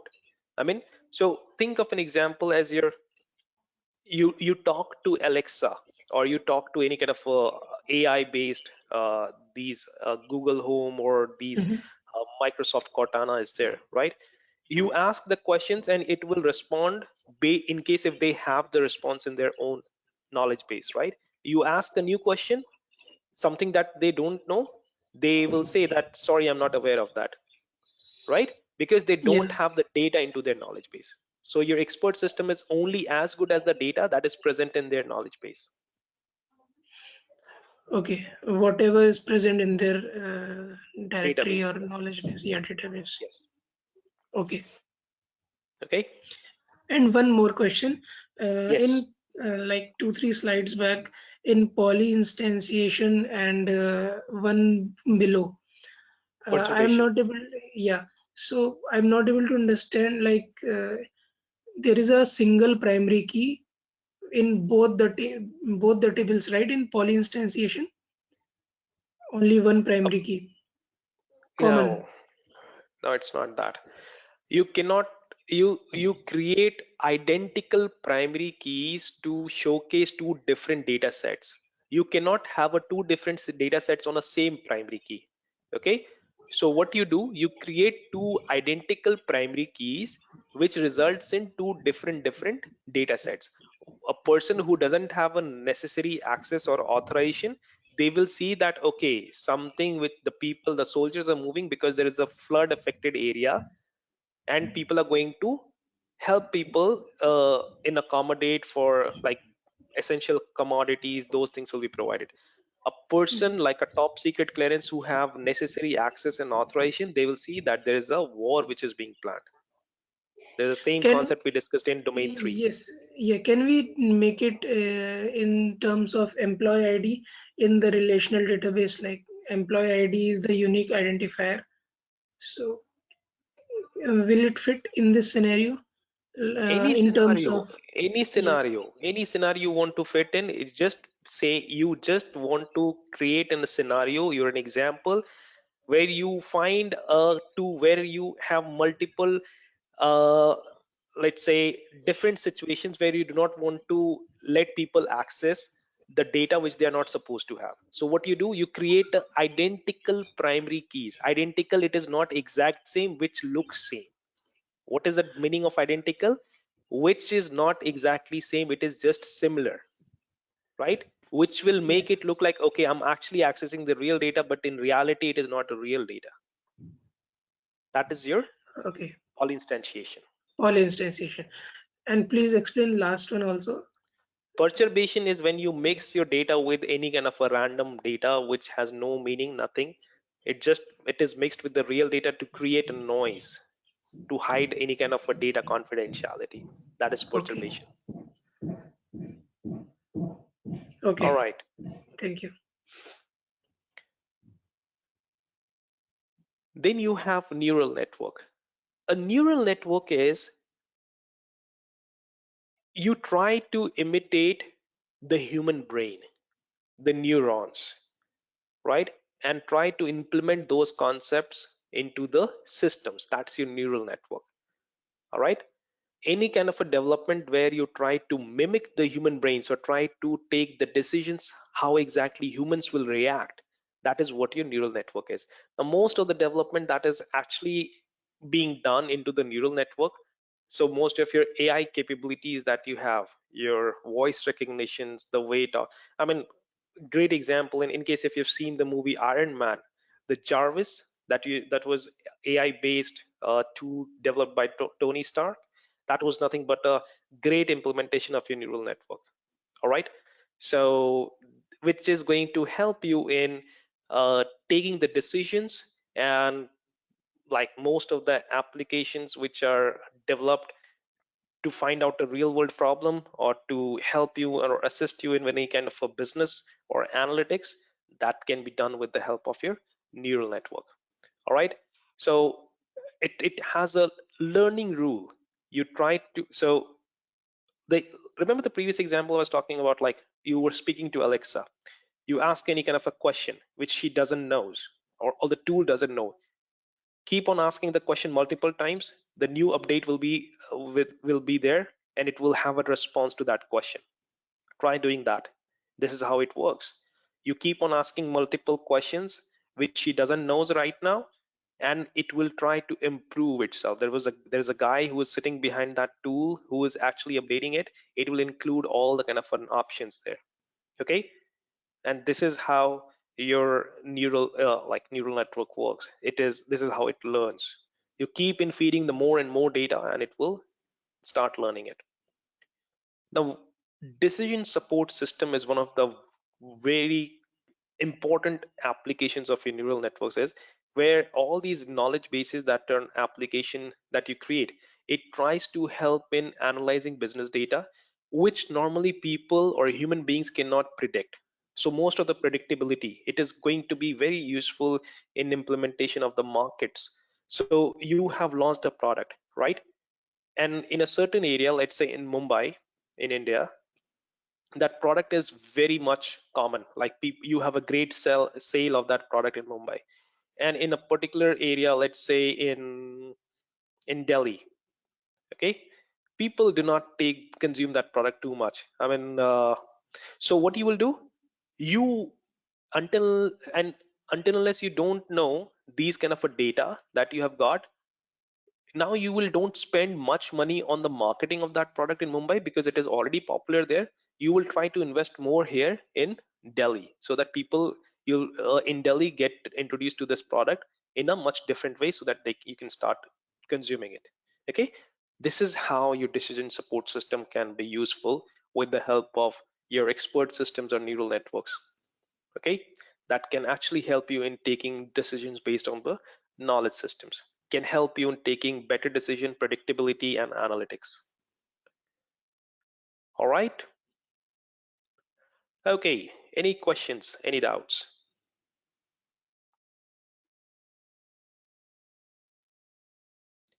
All right, so let's do a few questions from this module and then we'll quickly move to the next module.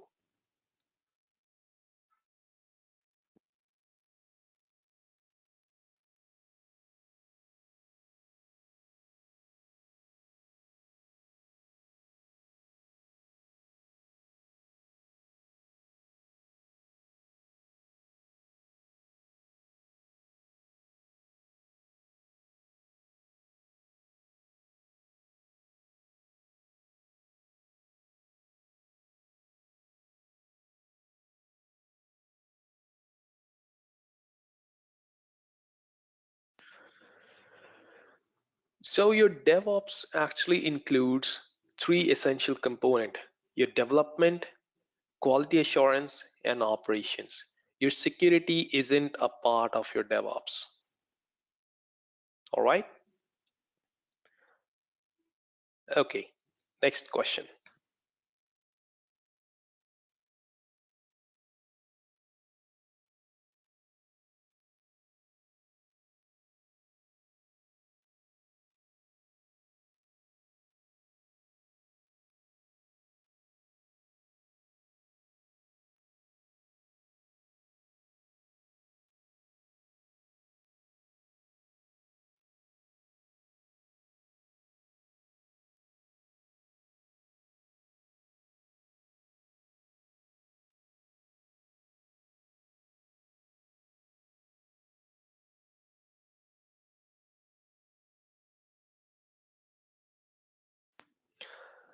Okay, what portion of the change management process allows developers to prioritize a task? When exactly you decide the priority of a task? When? Whenever you raise a request, raise a ticket, raise an incident stating of a change, when do you decide the priority of a change? In what portion? It's a real world question. Come on. You must have raised a request for yourself, even for like a system is not working or you need a new headphones or any kind of a ticket that you have raised. Where do you decide a priority? Request control. Absolutely. When you request for a change, then only you decide whether it's a SEV 1, SEV 2, SEV 3 or SEV 4 or priority 1 or priority 2, whatever it is. When you raise a request, you determine what's the priority of this request, right? That is in your request control.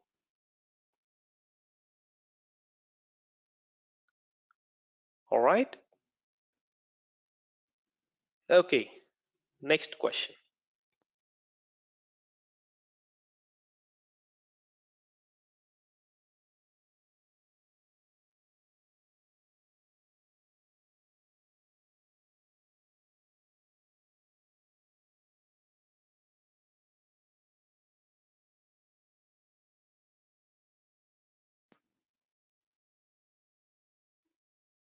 All right. Which one of the following key types is used to enforce referential integrity between the database systems? Well, this is very straightforward and simple one. That is your foreign key. Okay. Next question.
Okay.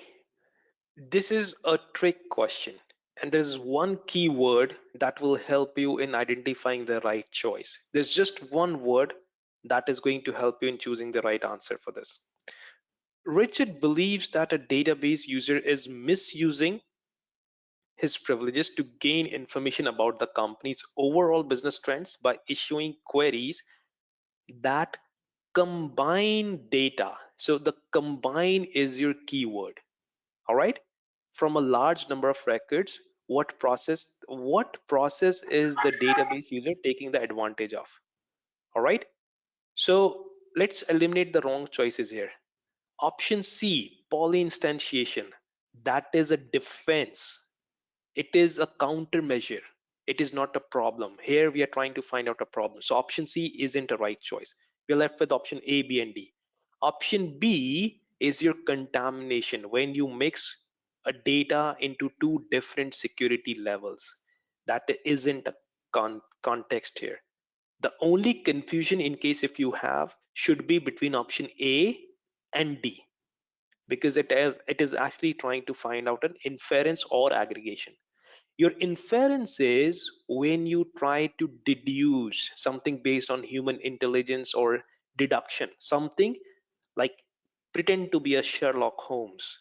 And aggregation is when you combine, when you aggregate multiple data to form a sensitive data. So right choice here is your option D, aggregation. Something that you combine the data to form a large number of records. All right. Okay. Next question.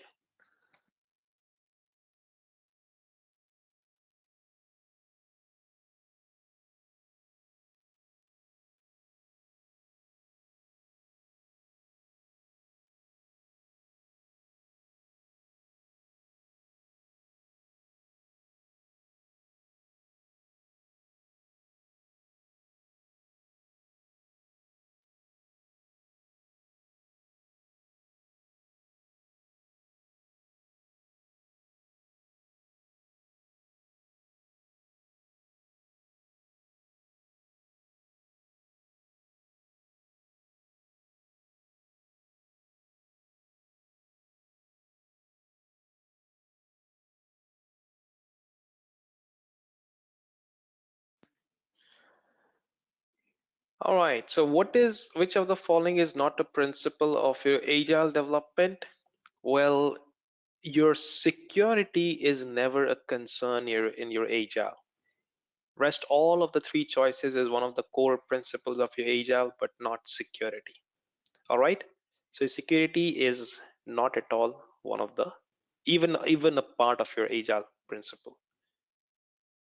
Okay, now with this we completed module 1. Let me quickly have a quick time check. Okay, we have plenty of time, don't worry, we'll get through this. Okay, module 2, malicious codes and application attack. This one is a short module. It is not going to take much time, and it includes most of the concepts that we have already covered. All right, so it's going to be very easy. Malicious codes.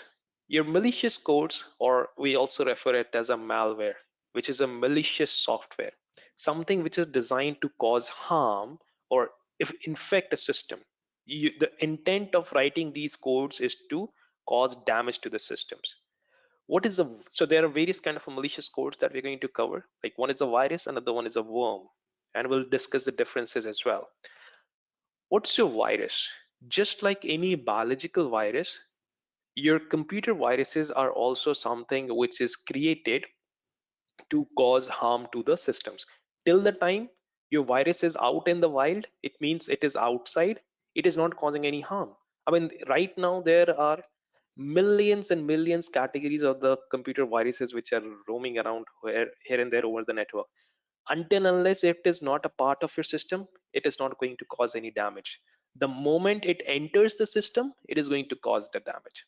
All right, your virus normally operates into two ways. First of all, it will try to propagate. It means it will try to spread. There are various propagation techniques that it does, and then it will try to cause the damage. Whatever the instructions that has been given to the viruses, it will perform that instruction and cause the damage. Okay, now let's see what are the various propagation techniques that happens in your viruses. The first kind of a propagation technique that happens is your master boot record, your MBR. So what happens, there are various bootable media. A bootable media is going to help you in loading up an operating system in your computers, right? So what it does, it tries to affect the boot sector. It tries to be a part of that bootable media. All right, it could be like USB stick, any CDs, any DVDs, or whatever it is. All right, now the moment it is going to the moment it is going to be a part of that boot sector, the operating system, when it is going to load, it is also going to load the virus along with that, and that is how it causes damage to the system. That's your master boot record. All right, then you have a file infection virus. A file infection virus that actually comes along with any kind of a files that you download. Most of the times you download any kind of executable files like your games or any kind of a software that you wish to download, it attaches themselves with those legitimate files. So your Trojan horses, they are a type of your file infections. Okay, it is also called as companion virus because they try to accompany the original file, they try to attach themselves, right? The moment you download these files and try to execute it, it replaces the original file with the infected file. That's your file infection virus. Then you have macrovirus. A macrovirus is something which is very easy to write because it is written on your Visual Basic for an application, VBA scripts. Okay, it is very easy to write. It's just normally done with the help of your automation. Any kind of a Excel spreadsheet, they uses a macros for your automation job, right? So those macros are written, and it is like anybody who has a basic understanding of these macros, they can write down a complete lethal code. As simple as it is to write a macro virus, it is way dangerous. All right, like I love you virus that actually, I think it was introduced in your early 2000, I guess, and it actually brought down the entire internet during that time in 2000. So that's your macro virus. Then you have service injections. Now there are various services, the processes which are being run by your systems, like explorer.exe. Then you have your Windows login.exe. Then you have service host.exe. These are the runtime processes which are being trusted by your operating system. What exactly viruses they do? They try to inject into these trusted runtime processes, and anytime you will run these services, because your systems rely on these services to run anything, and these viruses will be initiated. That's your service injection. Okay, this is how your viruses normally propagate, they spread. Okay, then how do we, so that was a problem. What's the solution? Your solution is nothing but your antivirus softwares. Make sure that whenever you always have your antivirus systems or softwares included in your systems. Now there are various and plenty of the vendors out there. You have McAfee, you have Norton, you have Kaspersky. There are various, various antivirus systems are out there.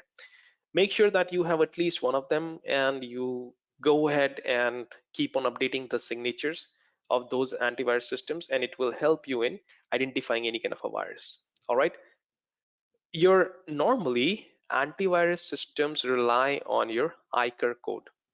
All right, ICAR code is a test code which is designed, so it is also called as an ICAR test. Okay, it is normally designed to test for any kind of a virus. So whenever a new antivirus software is created or launched, the very first virus code that they use to test is an ICAR code. Okay, if your antivirus system is capable to detect these ICAR code, it means it is working fine. All right, so what's your basic steps that are followed in your antivirus systems? First of all, your antivirus system will try to identify that malicious code, and it will try to disinfect that file. Okay, in case if any virus has infected any files or any kind of a folder, it will try to remove it, eliminate it. Let's say if it fails to remove, fails to eliminate, it will quarantine it. A quarantining process is like it will isolate that infected file into an area so that it doesn't spread any further.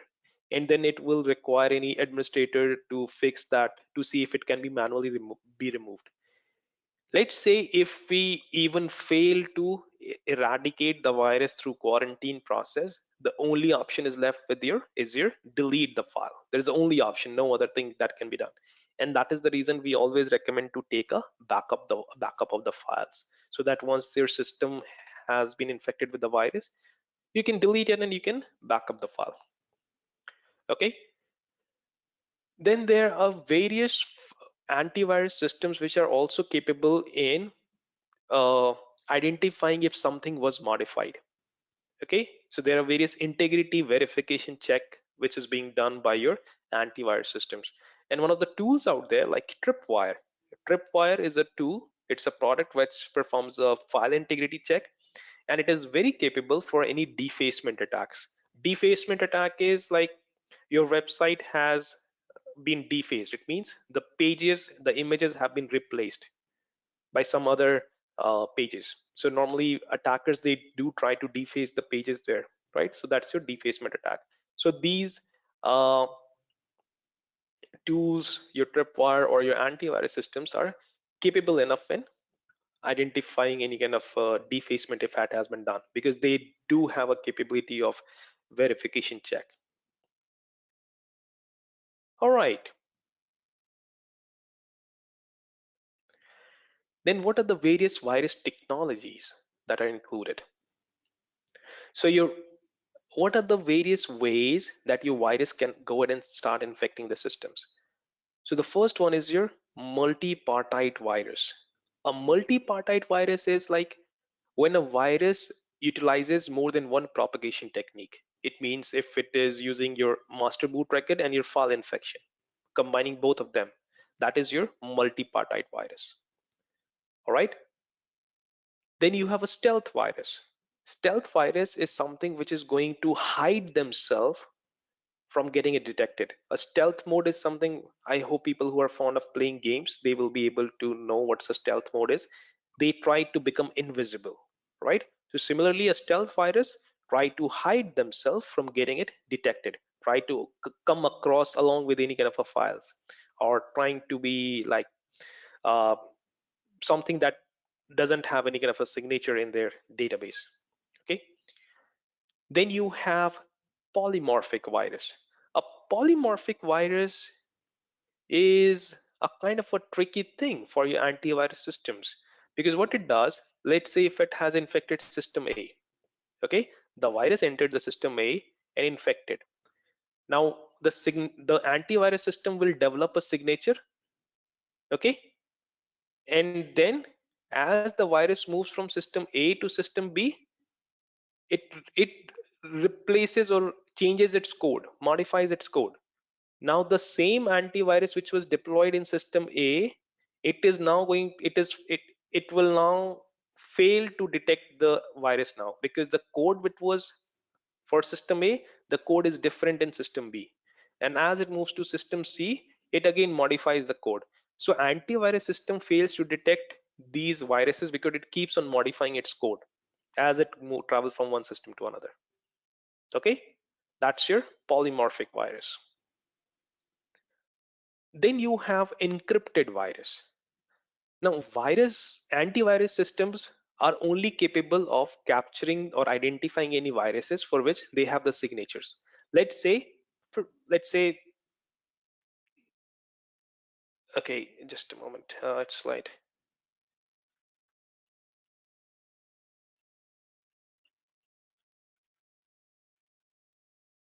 Okay, let's say this is a very sample, I mean it's not even a true virus. Okay, this is a kind of a virus signature that has been created.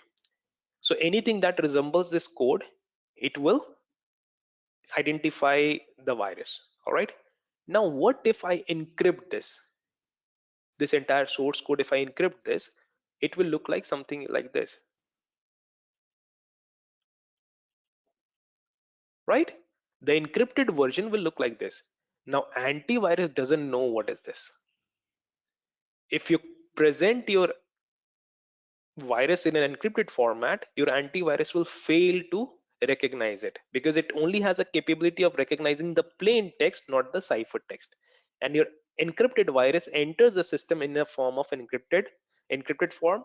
The moment it enters it, it uses short segment code, which is nothing but a decryption keys. All right, it performs a decryption routines, convert it back to a plain text, and then start attacking the system. That is your encrypted virus. And that is how your antivirus fails to detect any kind of an encrypted virus. All right. Then you have hoax. Well, hoaxes are not a virus, so it's not a concern from a security perspective, but it is slightly dangerous than your viruses. Reason being, a lot of empires, and well, empires is a kind of a medieval term, but like a lot of countries have caused into a war because of these hoaxes. There have been governments which have been formed, governments which have been removed with the hoaxes. So hoax is nothing but circulating any misleading information. Okay, I hope you all are aware. I mean, in an era of your social networking or social networking uh, ages, like platforms, there are various landscapes which you can use in order to launch these hoaxes. You have various information, like misleading information being circulated in WhatsApp, Facebook, Twitter, Instagram, and people are just forwarding without even verifying it. And that can even lead to various difficulties in the organization, in the country, even the world. A single message can actually instigate a war, right? So it's very important that whenever we receive any kind of a message, like, let's not blindly keep on forwarding it. Okay. Then you have logic bomb. A logic bomb is something that we have known, right? Something that triggers based on any kind of a logic, like any time or event based. Any disgruntled employee, if he is fired, he will make sure that he creates a logic bomb that is going to remove any like delete any kind of database tables. That's your logic bomb. Okay. Then you have Trojan horses. A Trojan horse is any kind of a software that appears to be legitimate, right? But it actually carries the malicious code within it. That's your Trojan horses. You execute the file thinking that it's a true file, but it is actually containing a virus in it. Then you have ransomware. Well, a ransomware is something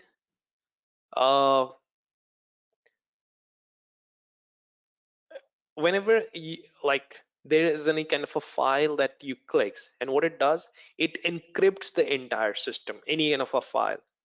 And in order to decrypt it, you have to pay the ransom, mostly in the form of a Bitcoin or any cryptocurrency. Okay. Now, it is not a virus. Ransomware isn't a virus. All right. It is just a utility which is going to perform an encryption to the entire file systems. Now, what is one thing that you need to do? How do you prevent or avoid from any ransomware? Come on, come up with your suggestions. What do you think you should do whenever there's a ransomware, or how to prevent from any ransomwares? Proper patching. A patching might not help a ransomware, because ransomware isn't a part of a code that you receive. It might be just like a kind of an email that you receive. You click it, and that is gone. Your system starts encrypting itself. Plug So out the cables. Cables Awareness. again. Awareness. Wonderful. Backup data. Backing up the data. Wonderful. Amazing. See, this is how you need to answer the questions in your CISSP as well. Okay. Awareness. Great answer. Until unless you are not aware, you will click on the email, right? A ransomware is nothing but a part of your phishing campaign. You receive any kind of a malicious file, you click it, and bam, that's done. Your system is encrypted, right? Backup of the data, it's the best countermeasure. See, if you already have a backup of the data, you don't care if it is encrypted. never pay the ransom. Simply delete, like format everything, and make sure that you restore the backup. You're done. You don't have to lose. You have nothing to lose, right? Okay. Worms. Worms are another form of your malware or malicious codes. It is slightly different than your virus, but way more dangerous than your virus. Okay, computer worms are significantly dangerous and lethal than your computer viruses. The only reason is because it doesn't need any kind of a human intervention to propagate. It doesn't, it propagates itself without any kind of an intervention. That's the difference between your worms and your viruses. Virus need certain propagation technique, worms do not. They, once the system has been infected with a worm, it will replicate across the network. And there was a time when a worm was launched and it brought down like more than half of the internet population down on the knees. Okay, we'll see which one of them. So there are few types of worms we are going to discuss at a very high level, like CodeRed, RTM, and Stuxnet. Okay, CodeRed. CodeRed was a kind of a worm that actually created a buzz in your early 2000 when we entered into the millennium. Okay, so step one, what exactly it does, how exactly it works. So it will like target any kind of a selected IP range, okay, and it will start infecting the that particular IP range. Like it will start defacing the website and launching any kind of different images onto the website, and it will not stop there. What it will do, it will place a kind of a logic bomb. Like once the website has been defaced, you now start performing a denial of service attack on a certain other IP address. All right, so let's say a particular system has been infected with a worm. All right, and now this particular system will start launching a denial of service attack on this system. This is how your CodeRed used to function. Specifically, it used to target on your Microsoft IIS servers. All right, that's your CodeRed. Now you don't have to remember these steps, these details of these worms. You just need to know what exactly worm is. I'm only letting you know so that you're familiar with different kind of worms that are there. Another one is your Robert Tappan Morris, or RTM. Well, it's a name. This kind of this worm was named after the guy who created, and he was a school kid or a college kid. He was very young. It was created in late 80s, 88 or 89. So he was working in one of the projects of his college, and RTM was actually created as a part of an experiment. He was working on a project and he accidentally created a, a worm that actually brought down the internet. So this was the worm that I was talking about. It was so lethal that more than 60 or 70% of the internet connection was halted in that at that time. Okay, so what exactly happened in RTM? It started sending out an email. Okay, and then once any kind of a system, let's say a particular system received an email, okay, person will open the email, it will start launching a password attack on these services, on the various accounts. All right, and it will compromise the various accounts and the details of that particular system, and then it will start looking at any vulnerabilities at the operating system level, at your system level. Okay, try to find out any kind of it will try to find out any, like perform any probing on those systems. And it is not going to stop there. What it will happen, it will try to find out what all systems it has established any kind of a like trust relation. It means what all are the systems that it used to communicate. Okay, let's say the system communicates with these two other systems on a daily basis. These are the two systems which it communicates. It will start performing the same things here as well. Okay, and let's say these two systems communicate with other two systems. There are other trust relationships which have been established. It will perform a task there, and so on. This is how it starts spreading. All right, so this was your Robert Tappan and Morris. The next worm, which is the most recent that we all have experienced, was Stuxnet. Stuxnet, I think someone in this group shared the movie on the Stuxnet, the documentary, right?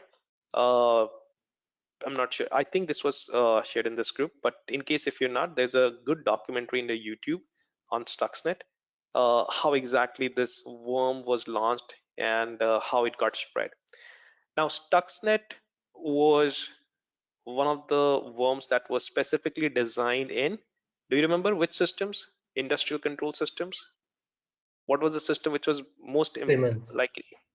Now, Siemens is the SCADA? manufacturer. SCADA systems, yes. SCADA systems were targeted by Stuxnet, which was used in the nuclear plants. Siemens was the primary manufacturer that got impacted on the Stuxnet worms. All right, so it is speculated, it was beautifully demonstrated in that documentary. It is speculated that it was created by your US and Israel, although their government have denied any kind of an allegation such. But it was created to cause disturbances in the Middle East. So Iran was the country that was impacted with Stuxnet, and it actually launched into all of the other nuclear plants as well. So what it used to do, it used to find out any kind of a zero-day vulnerabilities and tries to infect any Windows, like zero-day on the Windows services. And then it will, any kind of a person who is going to connect to these USB drives, it will attach itself to the USB, and whenever that USB goes and gets like inserted into some other systems, it will replicate there. Okay, and apart from any kind of technical damage, it was also causing the physical damage on the systems. Okay, that was even fatal, like it could be difficult to the systems to be completely fixed. It is going to make sure that it performs the damages on the system that it cannot be fixed at all. Like there was a physical damage which was done on these products. So it was very dangerous, and it is something which was done most recently. I think it was done in 2010 or 9 or 10. So it's something that is, I would recommend you can go ahead and watch that movie in case if you want to know more about the Stuxnet worm. All right. Okay. Spyware and adware. Well, spywares, it's a kind of a malicious file that is going to be a part of the system when you access any kind of a website, and there are various spywares. It's just nothing but a malicious file that downloads itself on your machine, and any kind of a thing that or any activity that you do on your machine, it will be transmitted onto a remote system. That's your spyware. And adware is when they use various techniques to display advertisements which you don't even want them, right? And the most likely they will show you the advertisements based on the things that you access. Like someone who is fond of gaming, it will keep on populate the gaming advertisements, and it will make you click on that, and that's how you get your systems infected there. All right. Zero-day attacks. Well, zero-day attacks actually take advantage of the zero-day vulnerability and any kind of a flaw that has been identified by the attacker or security researcher, which haven't been noticed by the manufacturer or addressed by any kind of a security community. That's your zero-day attack. An organization should have a strong and effective patch management program to make sure that whenever a 0-day vulnerability has been identified, we will quickly implement those patches to avoid any kind of an unwanted attack. All right, making sure that we have a most current antivirus systems and a proper configuration management process, change management process, and any kind of a like multiple controls needs to be implemented. Most of the advanced persistent threat, the APTs, okay, they actually rely on identifying 0-day attacks, because that is the only best successful way to launch an attack, because a 0-day is something that hasn't been noticed or identified yet by anyone. And if an APT attackers are able to find out that vulnerability, they will be able to exploit it, and that will be a more easiest way to attack. But yeah, finding out a 0-day itself is a challenge, but once it has been identified, it will be easy for them to compromise the systems. So most of your APTs are associated to your 0 days. All right. Okay. Password attack.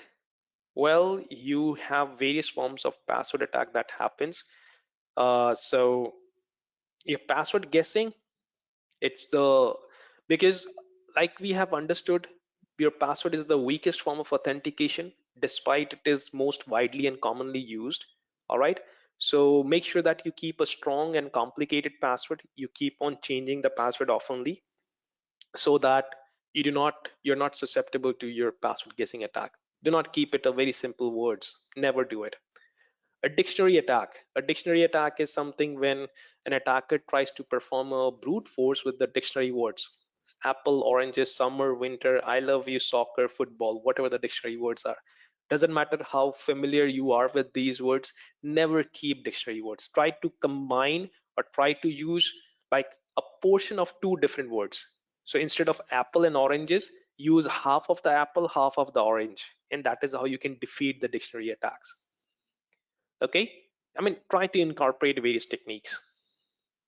A social engineering, well, this is one of the most effective method of compromising anyone's password.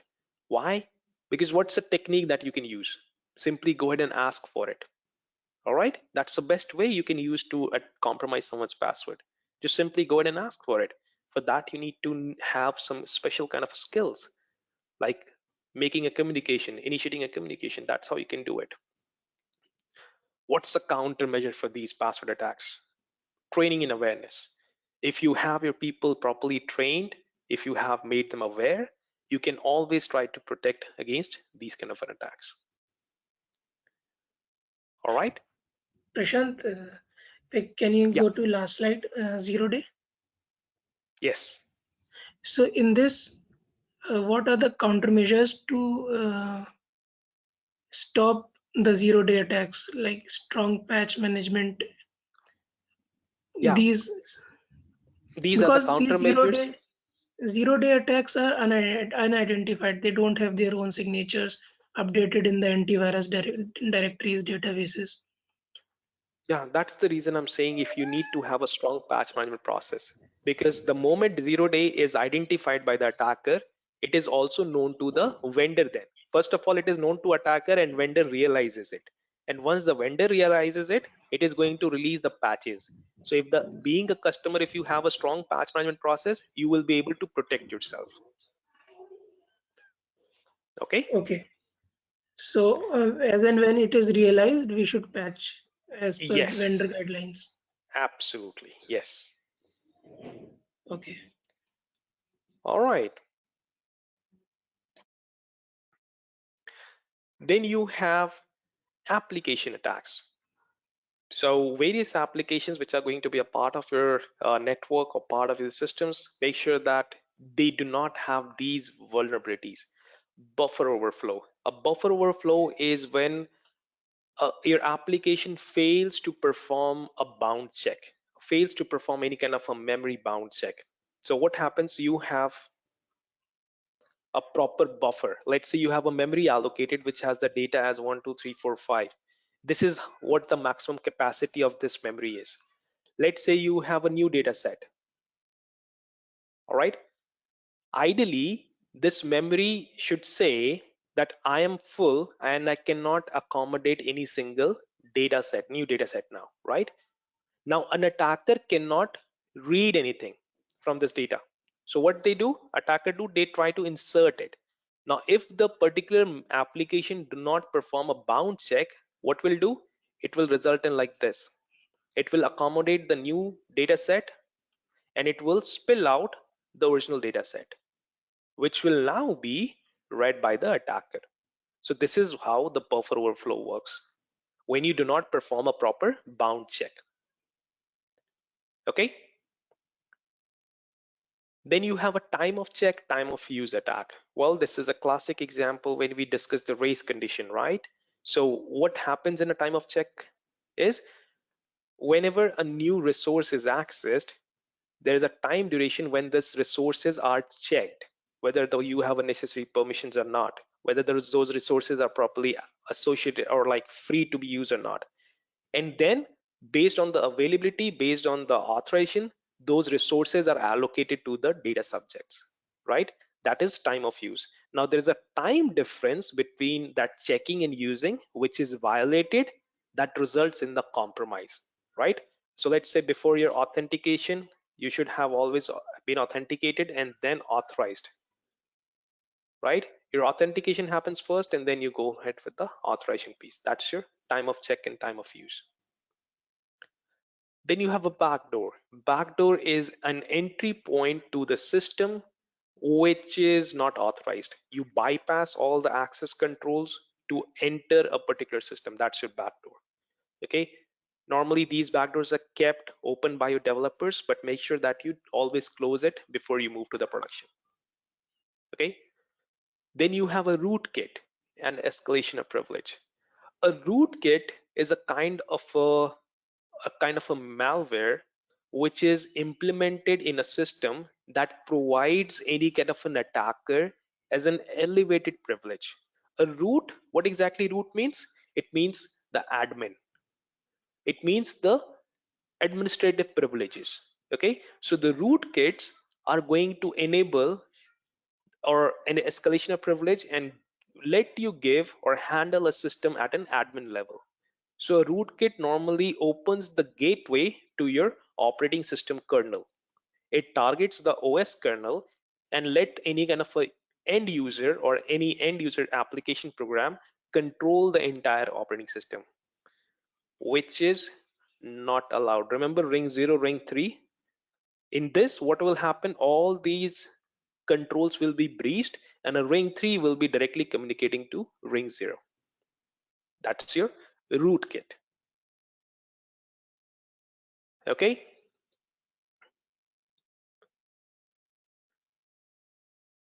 Then you have web application security.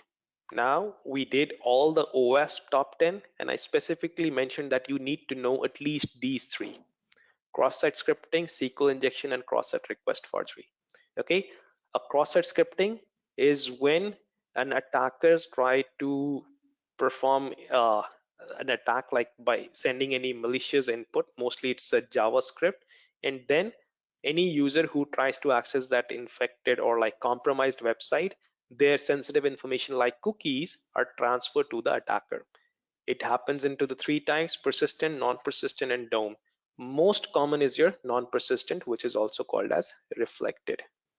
Okay, I hope you all remember these topics. What's the best countermeasure is? It's your input validation. Similarly, you have your SQL injection. SQL injection is when an attacker tries to inject or provide any arbitrary or malicious input which provides the attacker an access to the databases. All right, so how we can prevent it? Through input validation, limiting access privileges, making sure that an entire like privileges are not allocated to a single admin, and whatever the database you use, make sure that you construct the database using stored procedures. Okay, the next form of attack is your cross-site request forgery. You try to send any kind of a forged request to the server and server process it without validating it.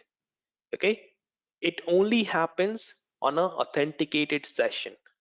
Okay, so make sure that you always verify and validate the sessions which are validate the request that is being sent to the server without processing it directly. Always verify it. Okay, and you terminate any kind of an inactive session that has been open for a very long time. All right, then you have reconnaissance attack. What's a reconnaissance attack? Reconnaissance is doing your homework, enumeration, gathering more information. That is your reconnaissance. All right, now there are various things that you do in order to perform a reconnaissance, is like performing an IP probing, which means like pinging an IP address, trying to perform an whois, or trying to see if any kind of an open ports are there, like port scans, performing an nmap. Okay, so these are the various important things that you need to do before you start targeting any kind of an application there, right? Look at for the IP addresses, try to look at the site maps, try to go to the whois.com to gather more information, try to look at the various open ports and services, perform a vulnerability scanning through the Nessus, Rapid7, Qualys, Foundstone. All these are the various vulnerability scanning tools available there. Find out any vulnerability on the system or the network to see if it can be exploited. One of the important thing is your dumpster diving. Okay, it's a kind of a social engineering attack. What happens, an attacker tries to gather more information by looking at the things which are laid down in the garbage, literally in the dustbin. Okay, the attacker tries to find any kind of a sensitive information which have been dumped in the dustbin. I'm sure you must have heard about, in case like you have been into the security industry for a while, I'm pretty sure you must have heard about this guy, Kevin Mitnick. Okay, who runs a corporation now as a Mitnick Security. He is world's most famous attacker or a hacker and he is mostly known for his social engineering attack. Okay, he has authored several books. He has spent several years inside the prison. Now he is a consultant for the Department of Defense in the US. Okay, so he started his attack techniques with the help of dumpster diving. You might want to read a story about him, how he found an unused travel card which he manipulated and traveled on the buses free of cost. Okay, then you have masquerading attack. A masquerading is when an attacker tries to gain access to any kind of a system by pretending someone else. So if my access to this system has been compromised because someone stolen my user ID and password, that is when an attacker tries to masquerade. All right, what are the various things that can happen, like how we can actually perform a masquerading attack? Well, IP spoofing.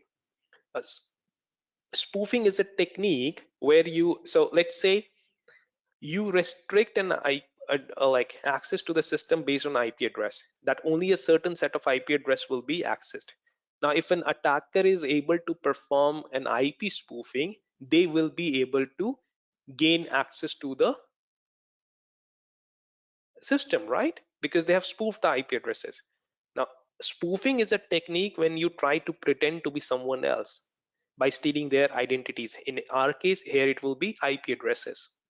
And spoofing an IP is a very easy job. I hope you know this tool, Tor. Okay, it's nothing but an onion proxy. Okay, if you have access to this tool, you can use anyone's IP in this world. By sitting in Delhi, you can pretend that you're accessing a system from South Africa. Okay, then you have a session hijacking. A session hijacking is when two people are talking, like it's a client and a server, all right, and an attacker tries to hijack a session, tries to steal the credential, okay, or try to steal the session and then open a session to the server again. That's your session hijacking. The whole intent is to pretend to be a legitimate user. That's your session hijacking. All right. Okay. Any questions, any doubts?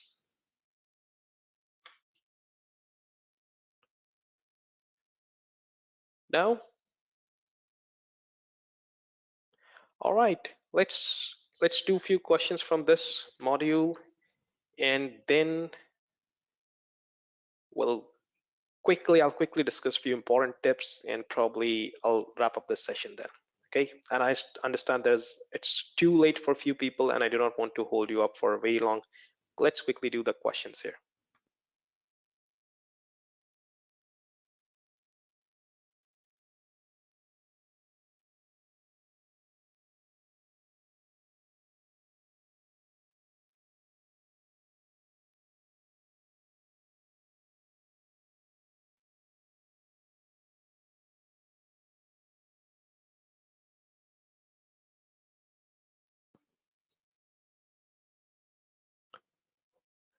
Okay.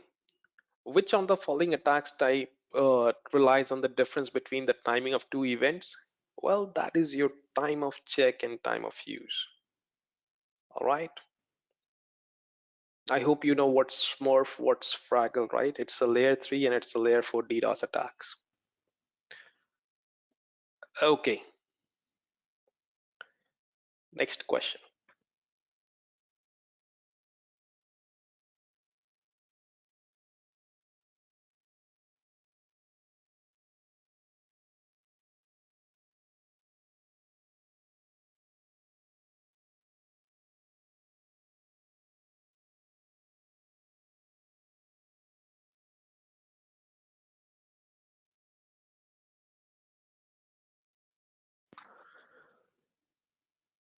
So, which of the following techniques is most closely associated to your APT attacks?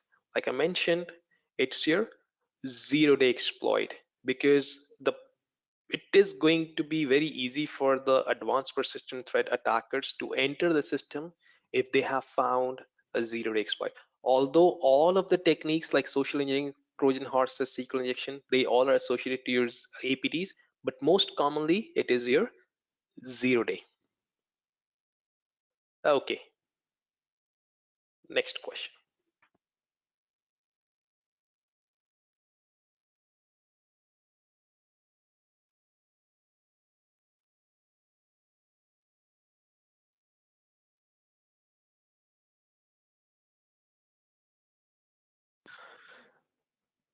So what technique may be used to limit the effectiveness of rainbow table? That is your salting. All right, salting, peppering, it is going to help you in limit the effectiveness of your rainbow table, because rainbow table is a kind of an attack on the hashes. All right.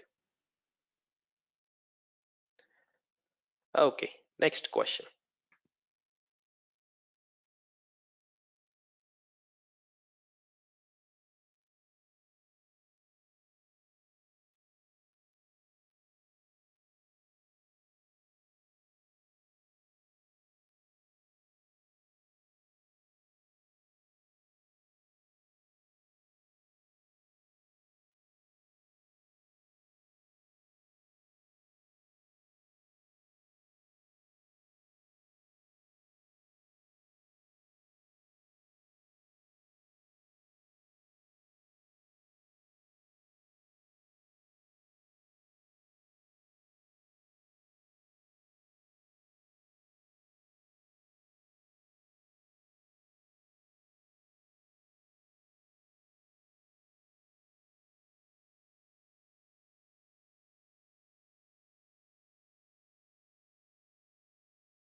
Okay, when designing a firewall rule to prevent IP spoofing, which of the following principles you should follow?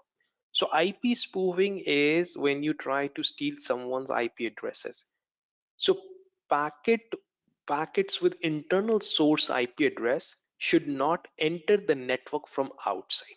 Well, this is certainly going to helpful in preventing any kind of an IP spoofing, because something that is from an internal source IP address, it should originate from inside, not from outside, right? If some kind of a packet is there which is originating from outside, which has a source IP address of internal network, internal IP, that is definitely a spoofed IP address. So your option A will be your right choice. Rest all of the options, if you will read, if we implement this, if we block this, the normal communications will be halted. Okay, so your right choice is your option A. Okay, now this is where we conclude our 8 domains of your CISSP. Now, before I start giving you all the tips and tricks, any kind of a questions that you have, anything that you like to ask from the domain perspective, from a content perspective.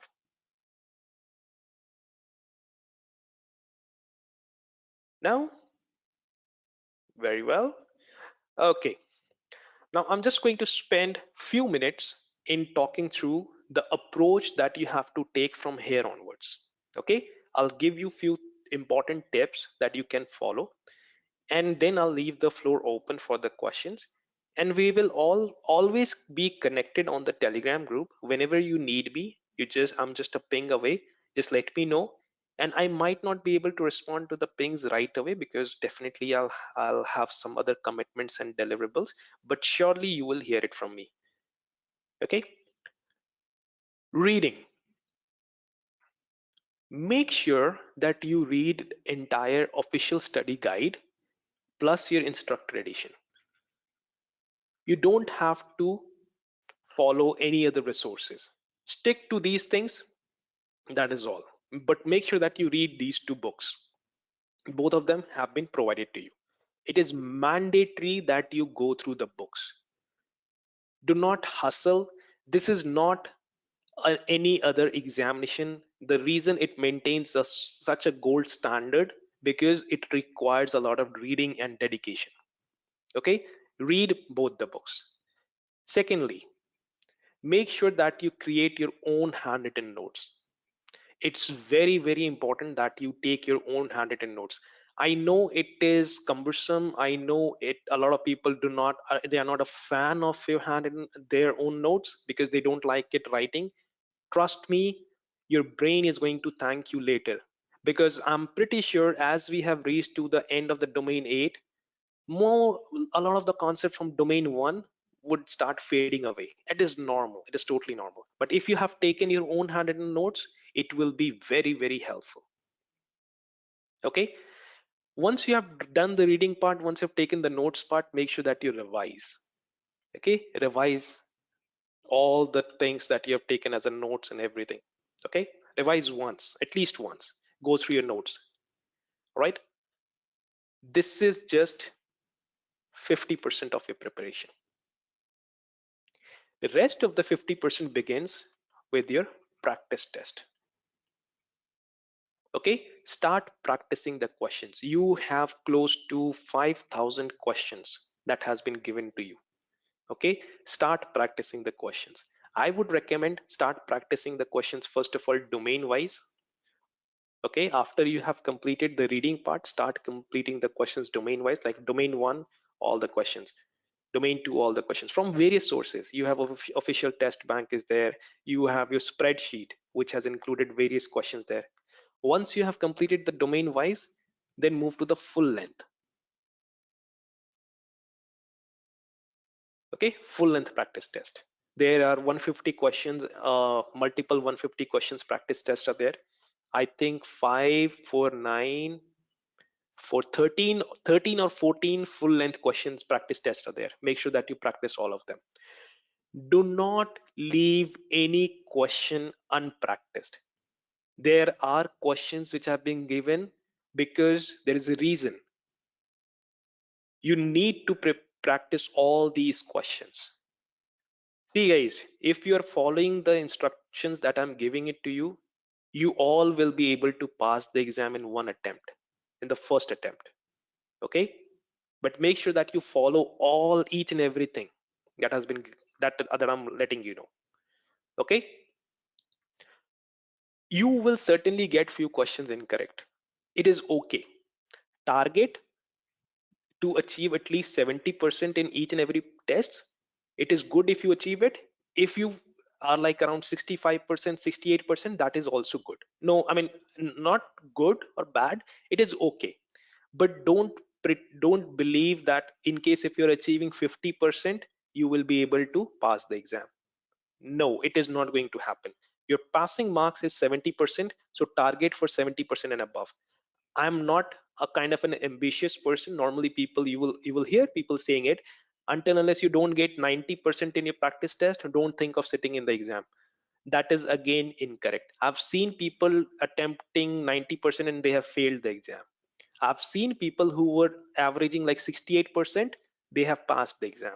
So it is not such a kind of a deciding criteria, but make sure that you try to achieve 70%, and all the rest of the 30% that you've got wrong, just don't look at the justification.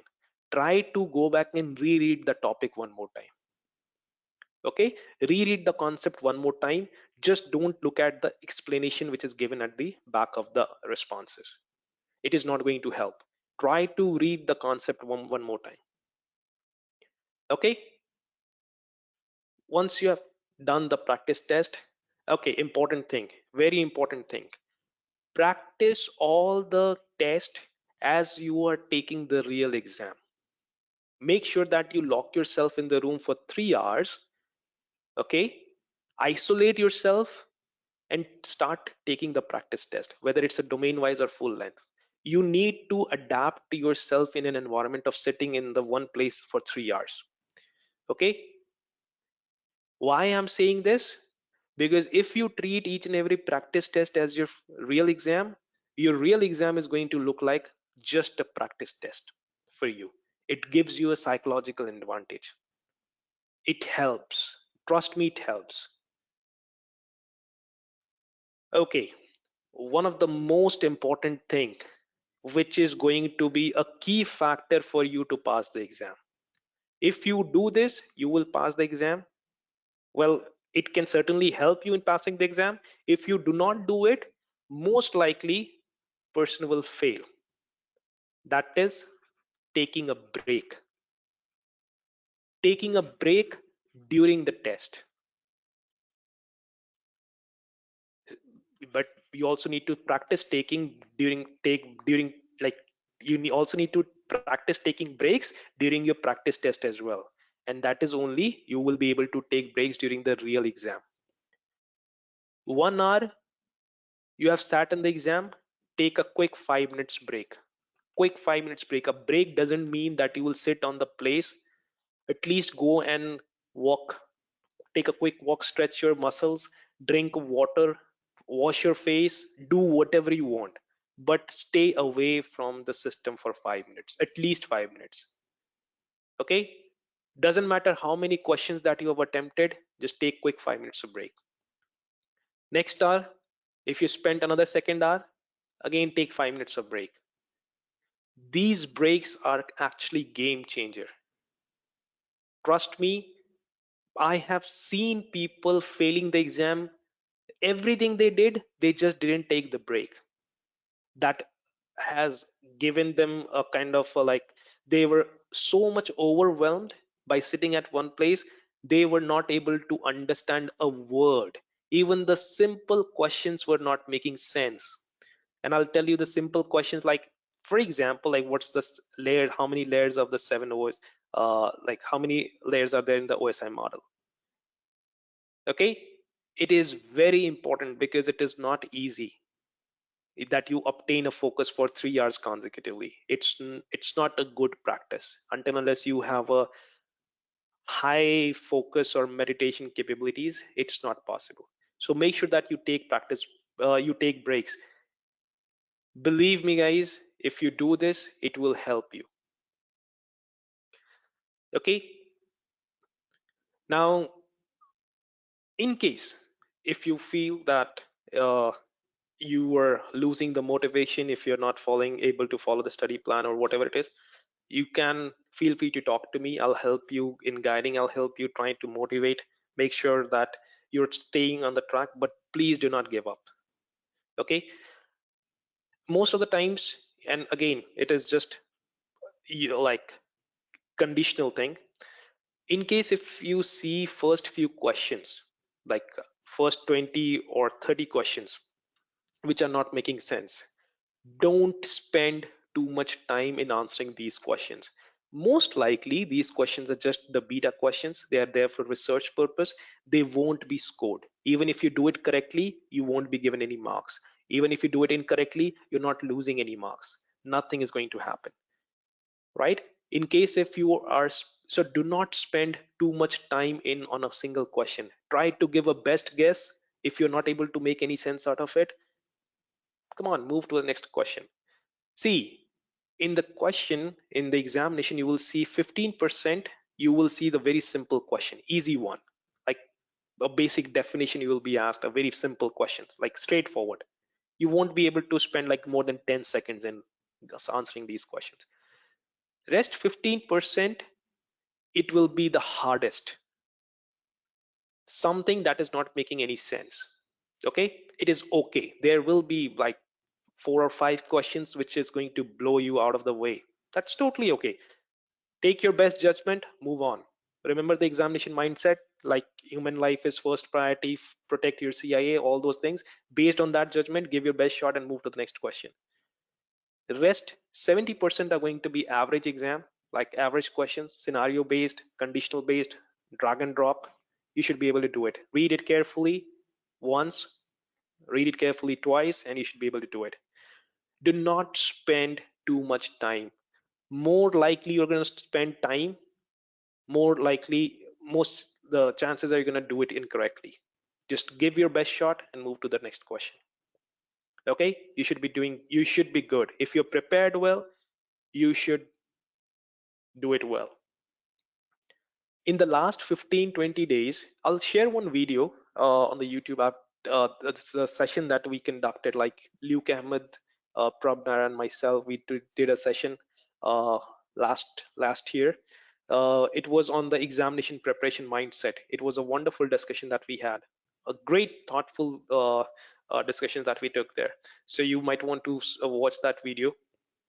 So the one thing that you need to do in last 15-20 days of examination, you randomly open the textbook, any page, whatever the topic that you come across, right? Try to explain that topic to yourself. If you're able to explain that, it means you know that. Okay, move to the next page. Right, try to randomly open another page number. Okay, try to do it every day for last 15-20 days. Okay, and try to like before you go to bed, for every 15 minutes before you go to bed, try to do that. It's a kind of your own flashcards that you're creating. If you're able to answer each and every question, bingo, you're prepared, right? Otherwise, there's still any kind of a doubt, like you're not able to explain the Kerberos process to yourself, you're not ready to explain what's your software defined networking, you don't know what's a circuit encryption, probably you have to go back and read it. Okay, so these are the few important tips and tricks. Okay, important thing, a day before the examination, don't read too much. At least 20 hours before examination, distance yourself from CISSP. Okay, enjoy watching a movie, spend time with your family and friends, do whatever you want. Okay, but just distance yourself from your CISSP. Okay, it is very important that you keep a clean mind and clean head before your real exam. That's important. All right, take a good sleep, like 8 hours, 9 hours sleep, have a good breakfast, and then you need to reach to the examination point in a timely manner. Read the NDA quickly, accept the NDA, don't spend too much time, because in case if you don't read the NDA in 5 minutes, your examination will be forfeited, you won't be able to give the examination, and the fees will not be returned.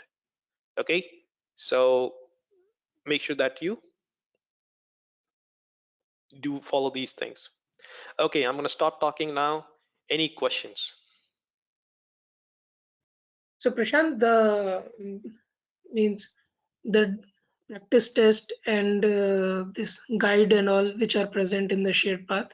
So it's readily available till when, or it's lifetime?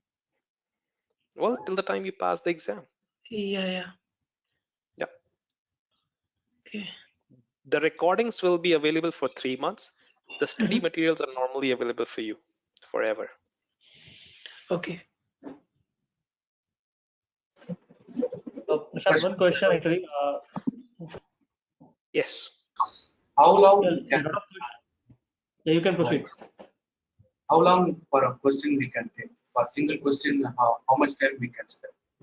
Divide 180 minutes for 150 questions or 100 questions. That's how long you have to spend. Few questions are going to take like 10 seconds, 15 seconds. Few questions are going to take 2 minutes. Don't spend more than 2 or 3 minutes in any question. Okay? 2 or 3 minutes are way enough time to answer any kind of a question. And the kind of a speed you will be able to achieve when you practice a lot of questions. Your reading habit. See, CISSP is 50% of your reading, 50% is your exam taking ability. I have seen people failing who knows each and everything on the concept CISSP. They just don't know how to take the exam. They are a bad exam takers. That is where you need to improve. All right. So it's both the things. You acquire your knowledge. You also know how to implement those knowledge in the examination hall.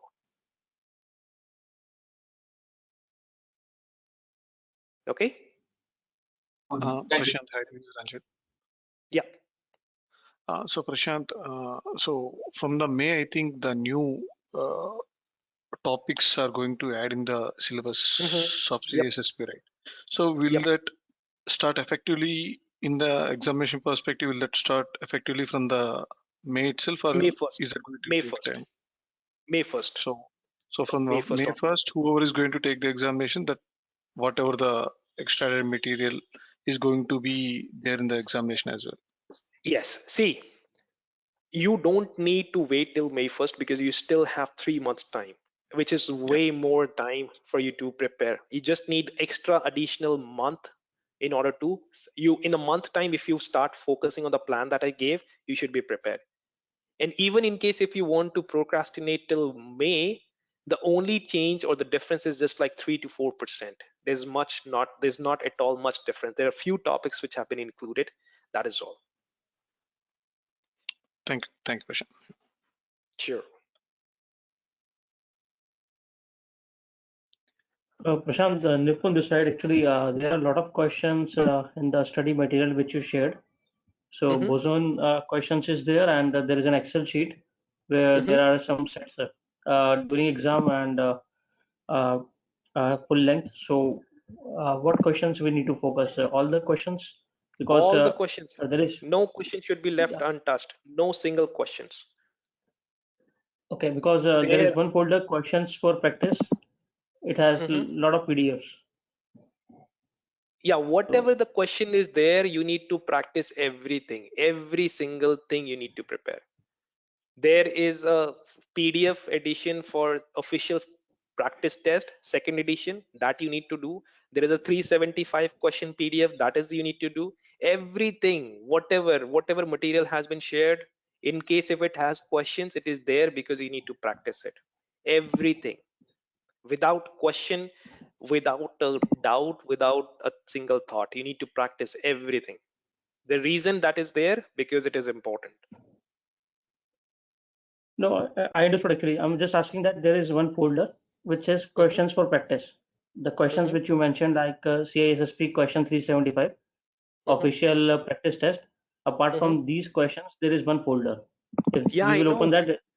Everything Okay. that is there, everything has to be practiced. Nothing has to be left. That's all. All right. Any kind of a practice test that you see where it has questions, it means it is supposed to be practiced. All right. Okay. Okay, cool. and we don't have answers of some questions actually. No, it shouldn't be like that. If in case there is a question, it should be there. The answer should be there. In case if there's no answer, just let me know. I'll try to get to correct file there. Okay, thank you. Okay, any further questions, any doubts? One from my side. So Yes. we have done module wise or the domain wise, right? But what I heard, there is definitely a question with the inter-domain related, right? Yes. Linking of multiple domains. So any advice on that? So you do not have to practice or prepare for CISSP from a domain perspective. You practice CISSP as one single subject. So a question will include, and certainly there will be plenty of questions which are talking about the concept of risk management, network security, and software development. All the three concepts in one question. And I don't see a challenge if you have understood the entire CISSP, all the 8 domains. Doesn't matter what kind of a concept it is being asked, you should be able to answer it, right? So look CISSP as a one big subject instead of looking at 8 different domains, and that is how you can come across with, like, you should be able to practice those questions there. Okay. Okay.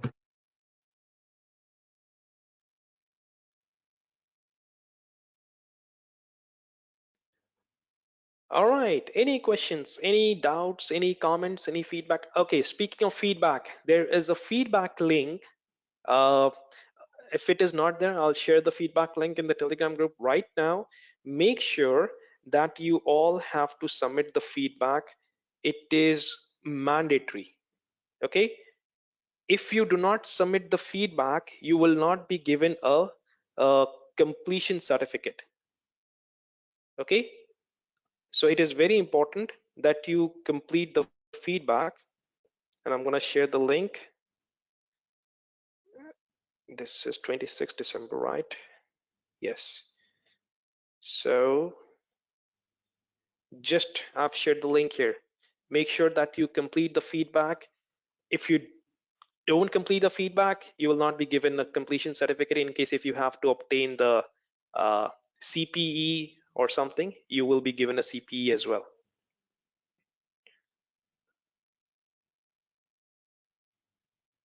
Okay.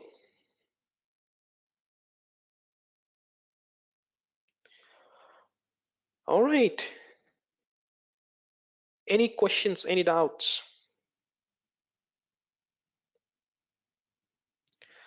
Okay, well, if you don't have any questions, I know it's very late for a few people and I've taken a lot of time. I apologize for that. And I wish you all the very best. You all will succeed in very first attempt. Just make sure that you stick to the guideline that I've shared. Okay, whatever the best practices I've shared, you stick to that and you all should be able to pass the exam. All right.